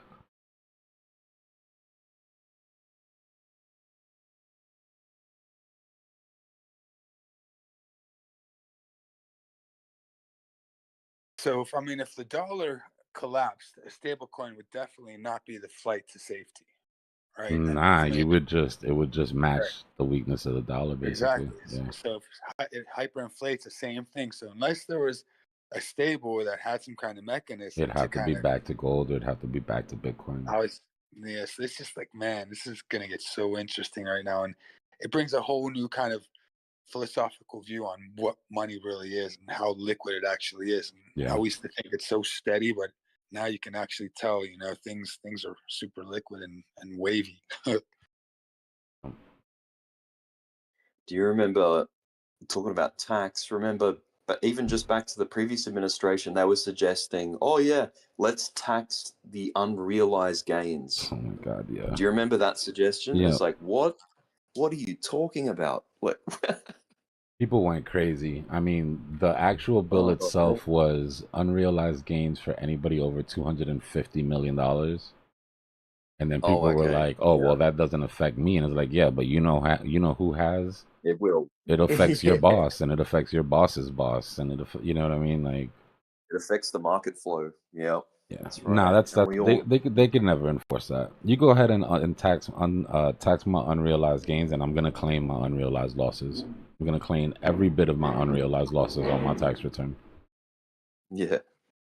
It's so silly, yeah. It's unenforceable, and it just shows that the people talking about this have no idea what they're talking about. I'm about to do something wild that I haven't done in many years. I might turn to the dark side and buy some Bitcoin today. Hey.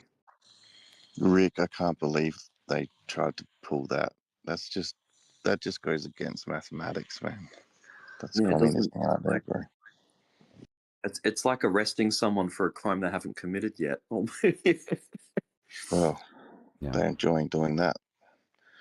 It's like, oh, you've got the potential to be a terrible person. Let's just sort you out right now before that happens. I mean, it's already easier that way. sort of done with real estate to a smaller extent, right? As your house goes appreciating, your yearly taxes go up. But imagine, right? Imagine if you tax somebody capital gains on how much their house went up for the last year and they haven't sold. Yeah. You know, like that's the sort of door that opens up. Well, in a way, I mean, if real estate tax still goes up a lot because they reassess the property value. Yeah, every few years. your property tax goes up depending on the value of the house. That's what I mean. So it's kind of done already, but not to that extent, right? You're not paying that extent full would be capital crazy. gains Yeah, tax. that'd be Do crazy. you guys in the US have something called negative gearing? I'm not sure you do. It doesn't Have you sound heard of familiar. negative? No negative one has Yeah. what we have here, though. Our system's completely crazy because we get 50% deduction on our capital gains, and the negative gearing side of it, it's very unique to Australia. What is it? It benefits people that have mortgages essentially, and they can tap into their it's to do with the equity, like the amount that your property appreciates. I'm not good at explaining it. I You're can, probably I better can, at- I Yeah, can, I got it. yeah. So Hold on, my neighbor's trying to blow up his basically, engine. you can offset losses on your investment properties on your income tax. So I depreciate my apartment 100% depreciated.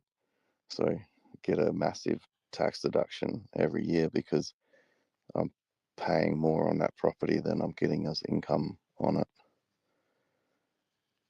Now here we'll So have you can like just homestead exemptions and stuff like that, where if it's like your main property, then you get some benefits. But that now sounds you It's get not crazy. that this much. on your I have investments. that. It's not that much. That's a little bit.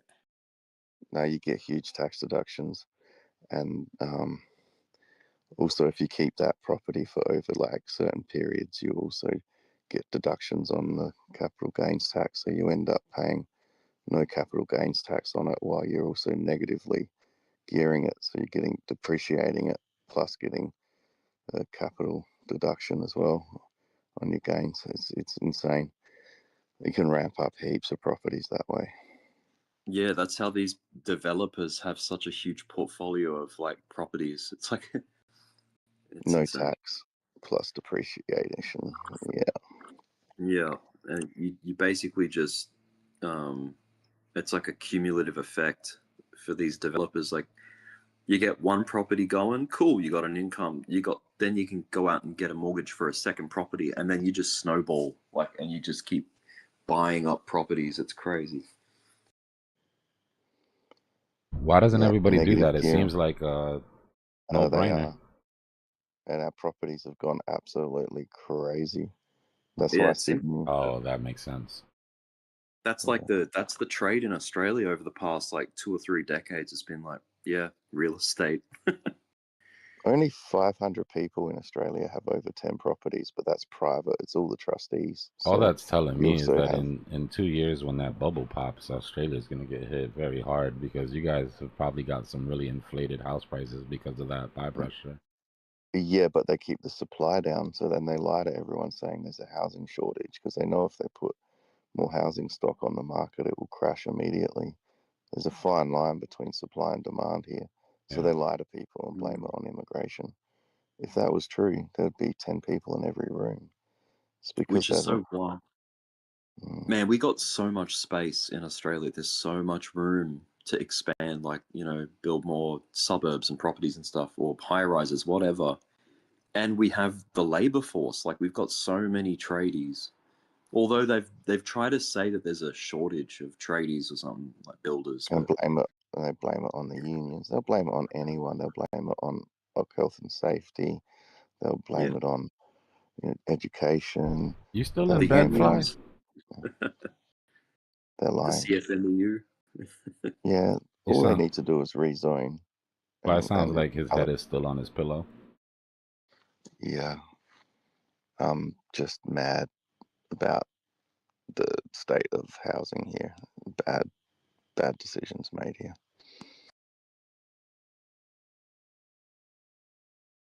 Yeah.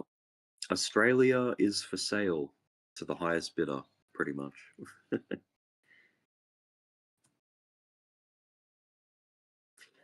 Isn't there, I don't know, I think I heard this like last year or something, but I think there's a law in Texas that prevents foreign investment in real estate, in property. Sounds like Texas. They wanted to, but I mean, with like companies, there's a lot of Chinese companies that buy a lot of land in Texas, so I don't think it's an effect or it's really Maybe That's like 1% of our sales a year here, though. It's literally large private trustees buying it all up. BlackRock is buying up land like it's going out of style. Yeah, damn. The thing is that everybody's like, well, why would they be buying up if the real estate cycle is about to come to an end? The problem is that cycles don't end in a fizzle, they end in a pop, right? So the most parabolic part of that cycle is still to come. But when it comes time to dump, I don't think they're going to hesitate. Yo, for Bitcoin, man, you know how bullish that sentiment could get if right now, so talk of the town has been tariffs, right? And now the decompression of the talk of the town is like, oh, wait, tariffs to buy Bitcoin? Like all this money that everybody's crying about? When it's just so bullish. It's just it'll create a crazy market sentiment if that's the word that really gets out. And that's what's going to happen is like, or if that narrative gets pushed out, just like they're saying, even if it's not true, if that narrative really gets pushed that, it's like tariffs are being put everywhere right now just so America could get as much Bitcoin as they want. It's very similar to me how we talk about Satoshi not having to sell all his Bitcoin. If he just sold one Bitcoin, the effect it would have on the market. It's the same in the inverse. We don't have to buy a ton of Bitcoin. We just found enough money to buy one Bitcoin and did it publicly on the books. We've added a fresh Bitcoin to the strategic reserve with plans to buy more. That sends everything flying, bro. That takes us from possibly a $6 trillion market cap to plus $10 trillion market cap. And that's the difference between like 150K Bitcoin and 200, And if you think about it, I mean, I know we can't compare it to the stock market and the legacy side, but still that money's getting more fluid as we move into the future. So I guess we could start comparing it to NASDAQ and things like that. So it's not far-fetched, those numbers are attainable, I think. Whether Bitcoin, whether Ethereum, whether together, whether dominance of Bitcoin stays up or down, I still think, crypto, it's going to boom.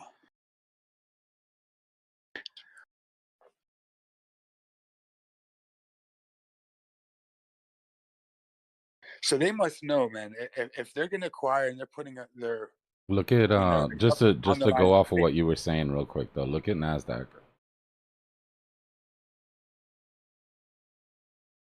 Right? Just look at the structure of NASDAQ.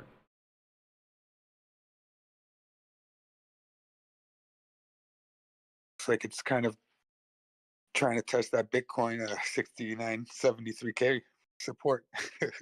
Yep. And now look at Bitcoin. Exactly. Yeah. So they're not far. Bitcoin is holding stronger, obviously.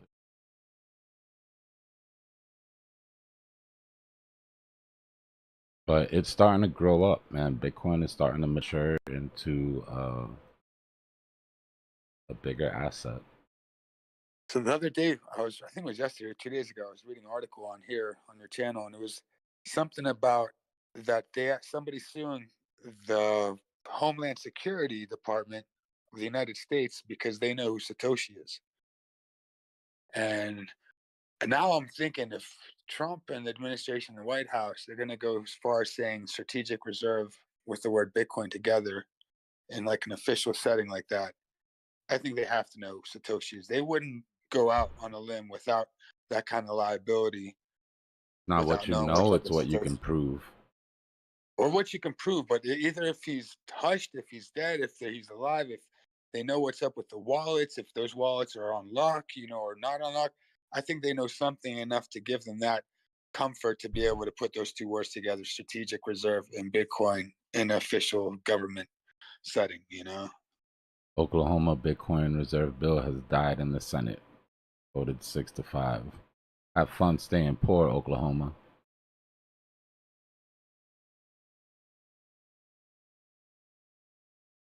But the thing is, I still think everyone got to, keep their guards up, because what if, it is like a Trojan horse, everyone goes gung-ho, and someone like, China, that they do have a lot of hash power, and everyone talks about a Goldfinger attack, which is not a 51%, but close to something. It's a little bit different. But, that's still in the books somewhere, so it's possible.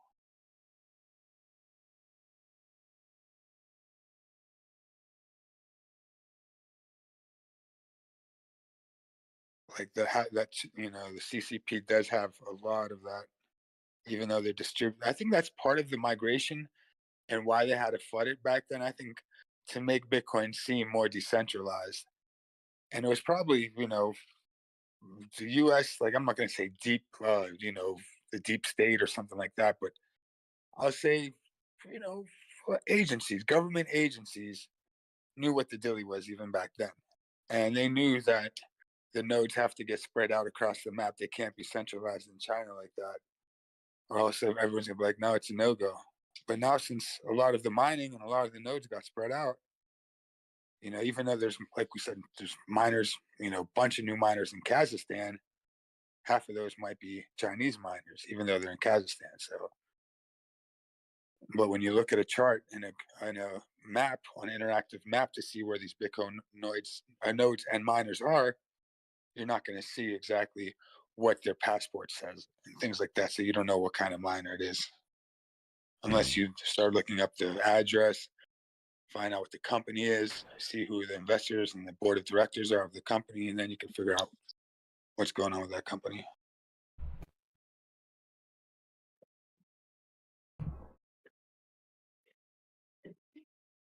But let me not flood right now because I'm in a position.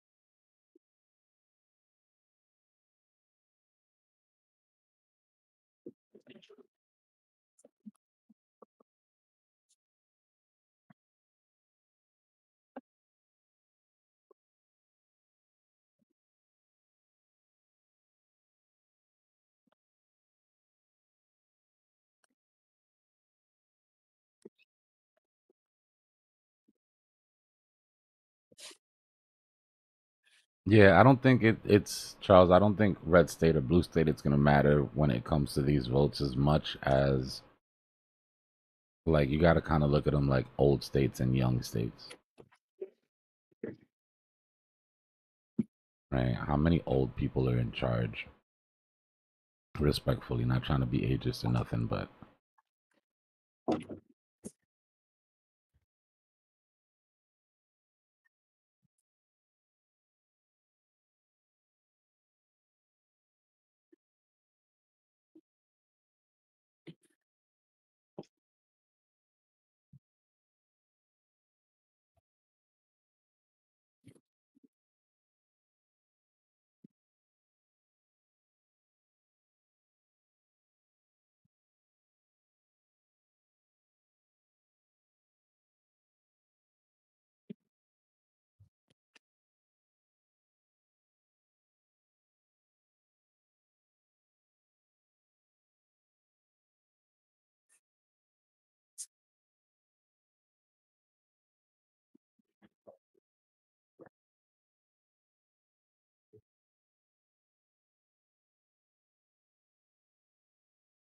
Still don't have any convincing bottoming formation here at all. I'm still looking for stopping volume candle somewhere in this range.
Let's see if we can absorb this demand.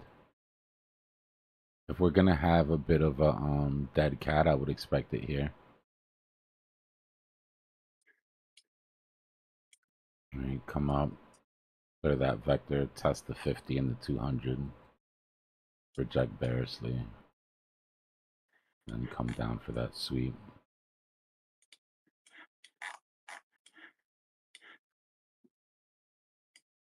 Somebody's got an open mic. And then you expect it to bounce then from that sweep, or? Yeah, I mean, we do need some mean reversion, right? If we were to invert this, I would expect mean reversion. We've already pulled away. We're starting to round out. We've got a doji against demand. You'd expect to come back, clear the 50, take that vector.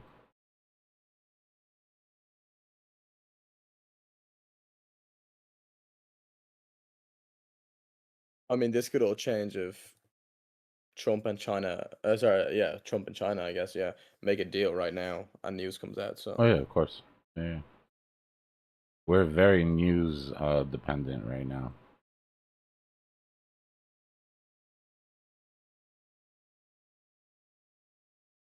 But the natural flow of the market is downhill.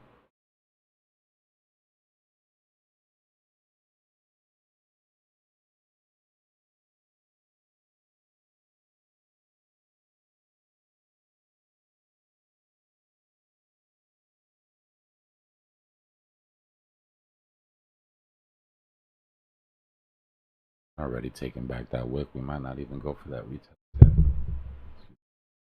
Remember this this white uptrend here is our bearish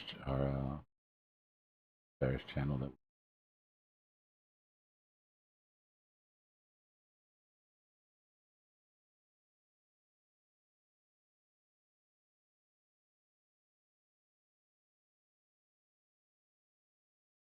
I'm all in. Let's go. I'm not all in, but I did something that I haven't done in a long time. I just bought a little bit of Bitcoin. A little bitty.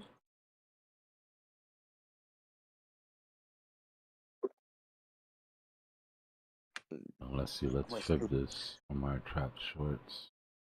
I'm gonna scoop up a little Ethereum here for good measure too. Yeah, I bought some Ethereum, more Ethereum today. If we pull a fib from our trap shorts, our 0.5 would be the test of that uptrend and that demand that we're on. Our golden pocket would be my area of interest. Just happened to work out that way. Gotta love the confluence. Drew, is your buying sending this to 90K or what are we doing? Hold on, what's that? Are you sending this to 90K? Oh, totally. Hold on, I just scooped up some Ethereum here. So I got 3 positions. I got a nice bag of Ethereum. I scooped out 1593. I got a little bitty Bitcoin at 839. What was that? I got filled at 8398. They chipped me. That's supposed to be 8395. 83898. 83898. That's good. They jipped me a little bit though. I was supposed to get a better fill than that. Are these spot buys? Yeah, on Coinbase, some spot buys, and I got a bag of Moodang. So I got 3 positions right now: some Bitcoin, Ethereum, and some Moodang. All right, so now you're sending it to 90K. Let's go, baby. Well, yeah, this is the first time I've bought Bitcoin in about, I'd say, more than 5 years ago, probably 4.5 years ago was the last time I bought Bitcoin. It's pretty bullish. That is bullish. Drew just started the bull run. Come on.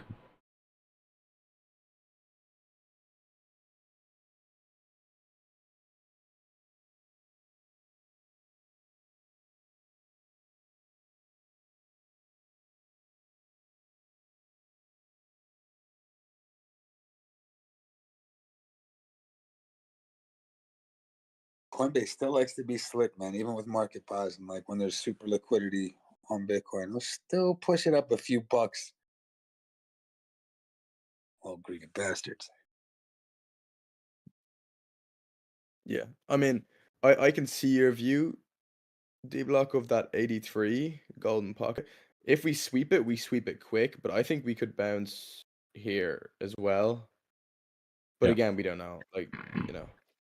Yeah, those are the 2 possibilities. It either holds that holds the bearish channel that we were pulling, and because going up to the top of it, we would still come up to, I mean, the top of that is well above like 92, 93. So being in this channel doesn't stop any sort of momentum. What we're hoping is that it holds the bottom of it though. And even if it doesn't, that it's a, you know, a nice stopping volume candle into this range that recovers.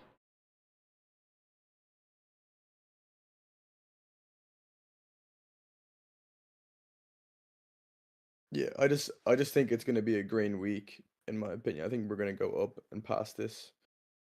Past that 80, 86. But I'll yeah. be with you like on Thursday. Just because you think there's so much volatility coming with news tomorrow and the day after? I think we gotta give back some of this, and there's gonna be a lot of sitting on hands, right, waiting for the news, and the natural momentum right now is selling off. There's liquidations underneath. I think we saw our high for the week until Thursday, personally. But we did put in a higher high, right? So You know what's crazy right now, man? I'm thinking, and it's just like my gut still tells me Satoshi has something to do with the deep state agency, whether it's United States or a few countries. I don't know, man. It just makes sense, man. They either he kicked the bucket, they put him in jail, they killed him, or he's with them. It's one of the 3, or there is no he, and it's a group. 4 people. I don't know. I think maybe you give him a little bit too much, much credit for having foresight. You know what I mean? Like, this thing snuck up on everybody, in my opinion. The amount of foresight that you would have had to see that Bitcoin was actually going to become any sort of threat to any plans they had at a time when it was 3 nerds in a rented office with a Bitcoin sign screaming at people on the sidewalk in New York. Like, but think about it. We were moving into like the digital era, and at the time, you know, there was things like PayPal. They had Hash Cash, other things. So digital currencies. There was already talk of that, right? So, I mean, some of the conversation had to come up on how could they figure out this double spending problem. And I would imagine whoever thought of it, it's like once the government's like, oh snap, they either kill you or they pay you off and you live on some island on like witness protection. Well, you don't think that that has a lot to do with why somebody would create Bitcoin under a pseudonym? We all know that his name isn't actually Satoshi Nakamoto. The poor guy whose name really is Satoshi Nakamoto had to deal with that for like 3 years. The whole world thought it was him, and he's like, bro, I have no Bitcoin. Stop following me. Stop following my family. Wasn't he like a professor or something? Yeah, he was like some sort of professor. But my point being, you know, I think they realized that. I think they realized that the target would be on the person, and that the person couldn't stay in the limelight for the entirety of the project for it to work, and the person couldn't be doxxed for it to work. But if you're the Or government, the group couldn't be doxxed for it to work. Right, I agree with that. And at the same token, though, you could not give a green light to something like Bitcoin unless you knew what was up with Satoshi. Think about it. I mean, if you're that Now for efficient, the math nerds, it's just beautiful code. They don't care who wrote it. Right, but it's for the just argument that like Jamie Dimon has, that why he was so against it, because he's an outsider. You know, Chase Bank is outside. They're not in the know. You know, so that's why Jamie might not know what's up with Satoshi, and that's why he was flooding it. I think companies have just, these corporations and firms have just done a risk analysis. You know, don't get me wrong, they literally let this shit play out for over a decade. There's probably a reason for that, and maybe that had to do with nobody knowing who Satoshi was. And for all we know, maybe that was the cypherpunk idea in the beginning, period. Having it be a synonymous creator will keep legacy and will keep companies out of this for long enough for regular people to make some money. That's a good point. Because they really didn't start getting interested until it had proven itself for a decade. Like, they sat and they watched. I do believe that while they were making funny, while they were making fun and trying to kill it and all that, they were still watching, still paying attention, just to see, oh, did it make it through? You know, did it make it through a global liquidity cycle? Oh, look, it came back. Oh, global pandemic, and it still made it back. Oh, wait a minute. Yeah. The world shut down and this thing still bounced back. Hold on. Maybe maybe there's something here. It's interesting. I mean, now we know a lot of government agencies were behind some revolutions and protests all across the map. And they have a lot of money, a lot of funds to do stuff. So I'm like, you know, even if it was a group, you know, cyberpunk group, I could still see, you know, while it was under the watch, while they were doing it, and the powers that be let it happen because they knew that it was going to be uncontrollable and they were going to rock with it. But I don't think it's like it came up and got the pass so easy, like without. They could have. I mean, they could have realized early that they couldn't stop it, and maybe if they didn't promote it until it was needed, like somebody creates a tool that you don't need yet, but you know you're going to need in the future, because you know what your financial system is based off of, so you let somebody else build it, mature it. I get that. I just don't think they had any direct involvement. And if they knew who it was, they would have totally co-opted it and kept it in-house. Right? It would have been behind closed doors. We wouldn't even know that they were. Well, but they would know it wouldn't work though, because they need the public, like the whole thing with the decentralized aspect. They need that kind of. I think we're in a weird situation, and the reason that I think that some people are so skeptical is because usually when something's good for the powers that be, it sucks for us. Right? Like, there's never really a time where, oh, it's good for them and it happens to be good for us at the same time.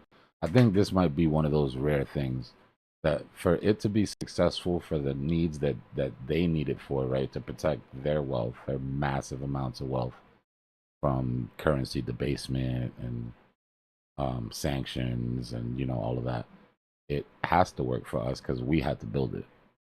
Like, we had to get it to a point where it was stable enough for them to even want to play with it. So it's just one of those rare times where the little guy actually benefits from a plan that maybe could have been put together by elites. You know, who knows? But I know one thing. I've never benefited directly from one of their plans. So if they let me eat off of this shit, then Well, somebody made a mistake. He might have without knowing, you know, Yeah. benefited from some of the plans.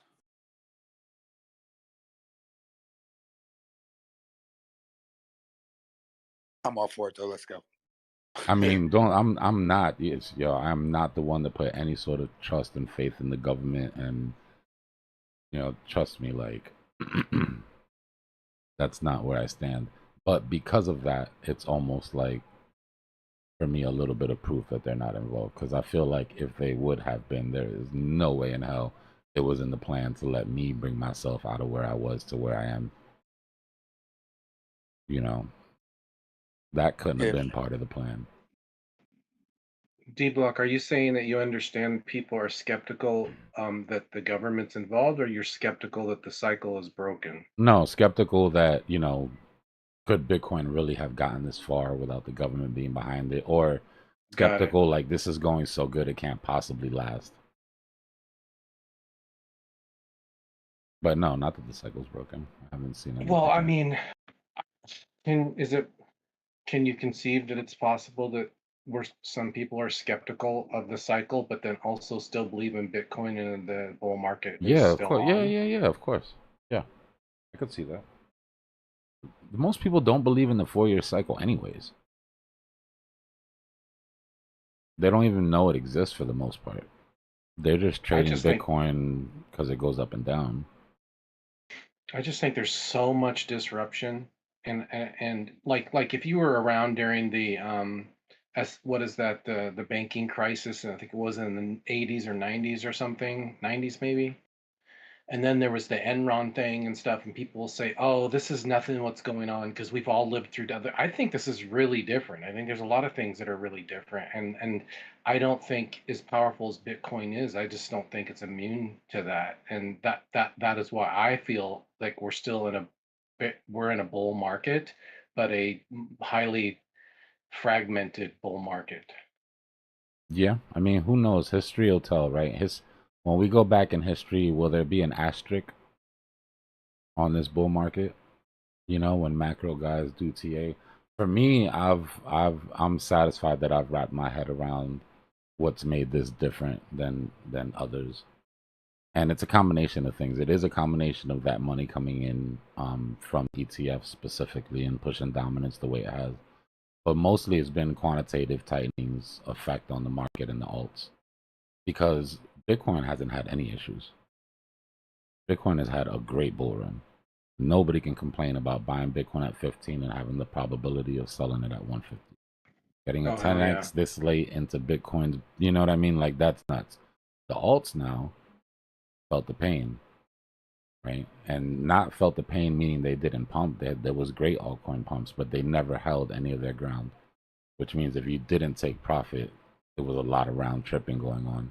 And that's what I think is making this cycle feel so different to other cycles and making people feel like maybe it's broken.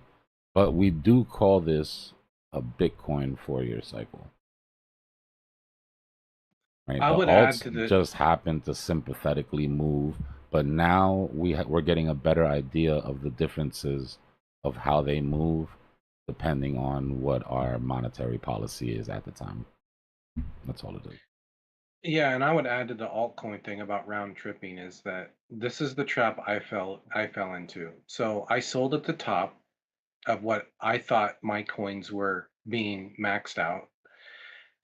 But the problem is because they dipped so hard, I bought halfway down through the full dip. So I didn't buy the full dip. I bought half because they dipped so hard that I was like, "Oh, we're in a bull market. I'll buy the dip." And then my limits got hit and I got stopped out. And that's the lesson I learned is like, geez, buying the dip in a bull market is not what it used to be. Yeah, because you're not ensured that alt is going to hold that ground and just make a new top. Back in the day, if you took profit during a bull market on an alt, you might not want to walk away from the PC. Like, you could literally go P, come back, and be 20% down from where you were, or up from where you were. And it's been like that in very small sectors, right? Because remember, we're not dealing with any outside money coming in. So it's all the money that's already in here moving around. So it's like we see that performance, but we'll see it in like 2 coins at a time. You know, the ones that keep pumping and they'll retrace a little and then it keeps pumping and you're like, wow, is this going to keep going? And it feels so weird because nothing else is doing it, but that's what the entire market used to do before when we were like flushed with liquidity. Man, I watched Pepe pump so hard right after I sold it, and I just watched it keep pumping, and I go to sleep, and I'm like, I'll wake up and buy the retrace, and I wake up, and there's no retrace. Just keep pumping. I was like, what? Got to the billions. Sheesh. Yeah. I mean, I've lost money on fees because I just keep constantly trying to catch the bottom. So I'm getting out, so I'm not writing it down. But man, you do that enough times and you're $200, $400 in fees. And so now for the first time, I'm actually in the red and it's all through fee loss. Yeah, that sucks. Yeah, so I sold a $280 million market cap, Pepe, between there and 300 million. And I sold for profit. I was happy. I was like, all right. And then the next day I woke up and I wasn't that happy.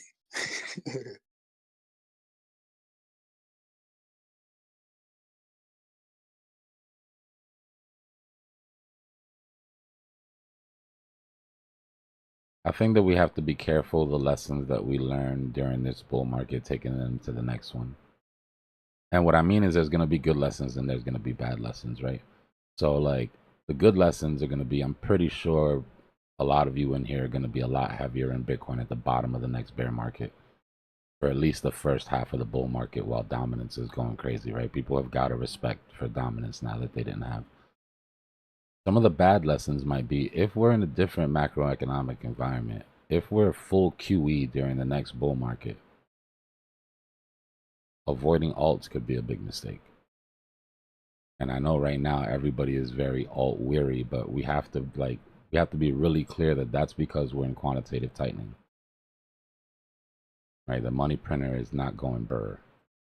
If the money printer is going burr, then that money moves down risk assets. So I'll still be, we'll have to see where we are at that point, right? But I'll still be Bitcoin heavy. But I'm not going to be as altcoin shy as I am right now if we're in full QE.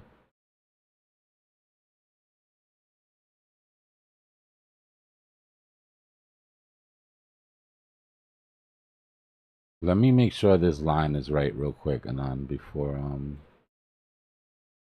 because I did it quickly.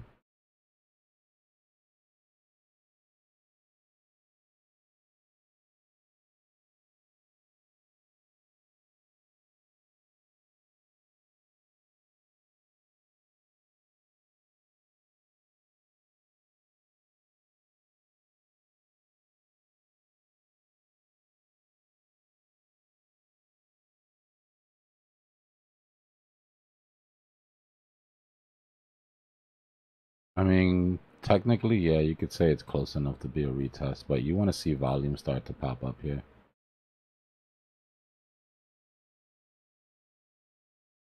Right, if that is a bottom, you would expect to see volume start coming in.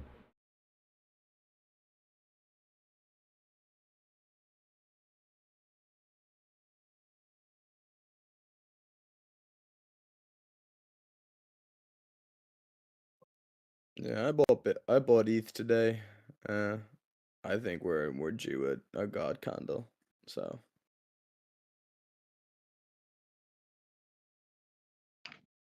I was hoping to have some, well, I mean, to be fair, we did have some recovery after that drop, right? We popped up to, this was the problem when we were here. So this wick that we left behind when we first came down to 17.5. Right? We popped up from 17.5, we went back above 2K. Excuse me. Put in that M pattern, dropped or whatever. Once we recovered that wick, right, we left this little bit behind, went all the way back up, rejected again off of that SR flip. That was, to me, was sort of the nail in the coffin here. That was your dead cat bounce, sort of confirmation. We didn't manage to come recover these vectors. We literally just fell apart, lost that zone.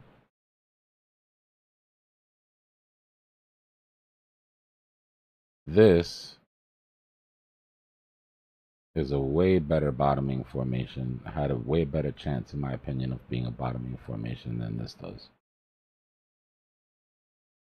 In my opinion.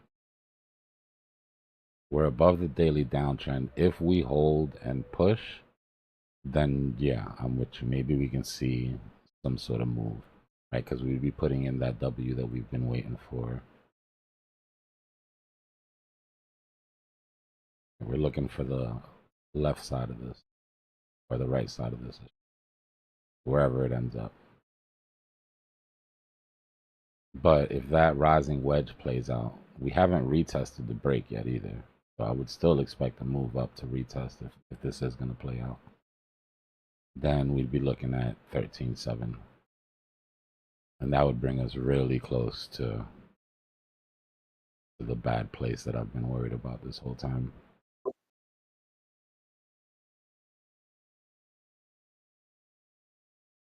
But we are due several weeks of God candles, in my opinion, on Ethereum. And it's going to be a beautiful thing when it happens. We're about to get one right now. Here comes the God candle.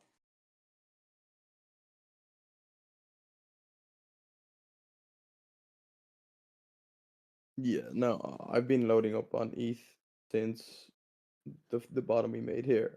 I opened up. I still have an ETH long in at 1.41, 1,410, and I'm keeping it open because I think we're due a really big push up, even back to that 1,800 level that we see up here, where we first dropped. I think we're due a push up to there for sure.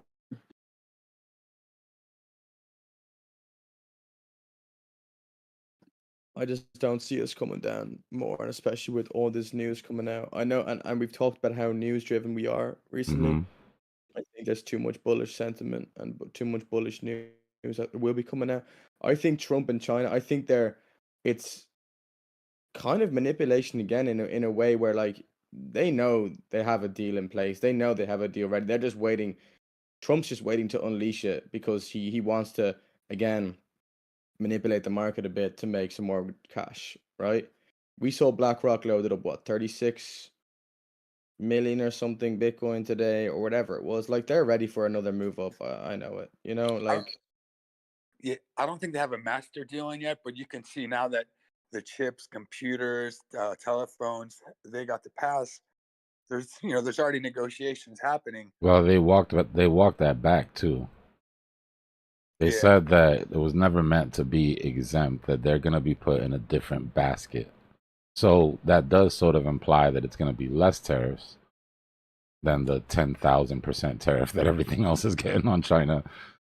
But yeah, there had to be a deal. Americans, iPhones, you don't want to start a revolution or anything. These kids would go crazy if they had to pay $10,000 for their iPhone. How it is in other countries, though, bro. Go try to buy an iPhone somewhere else in the world.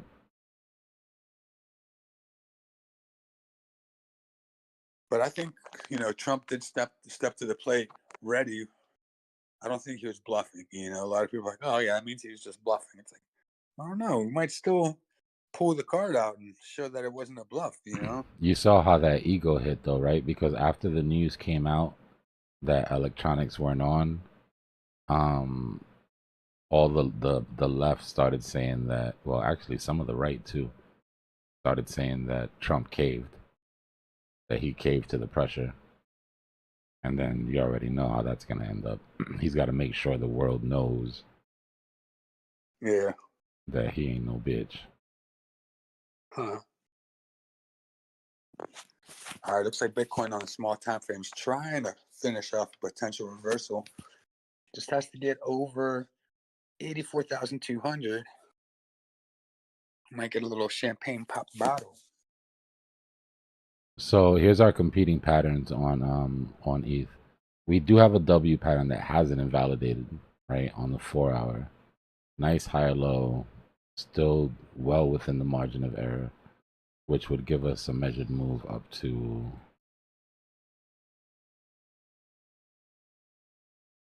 that 2K in the 18, 19 range that we were looking at. The problem is that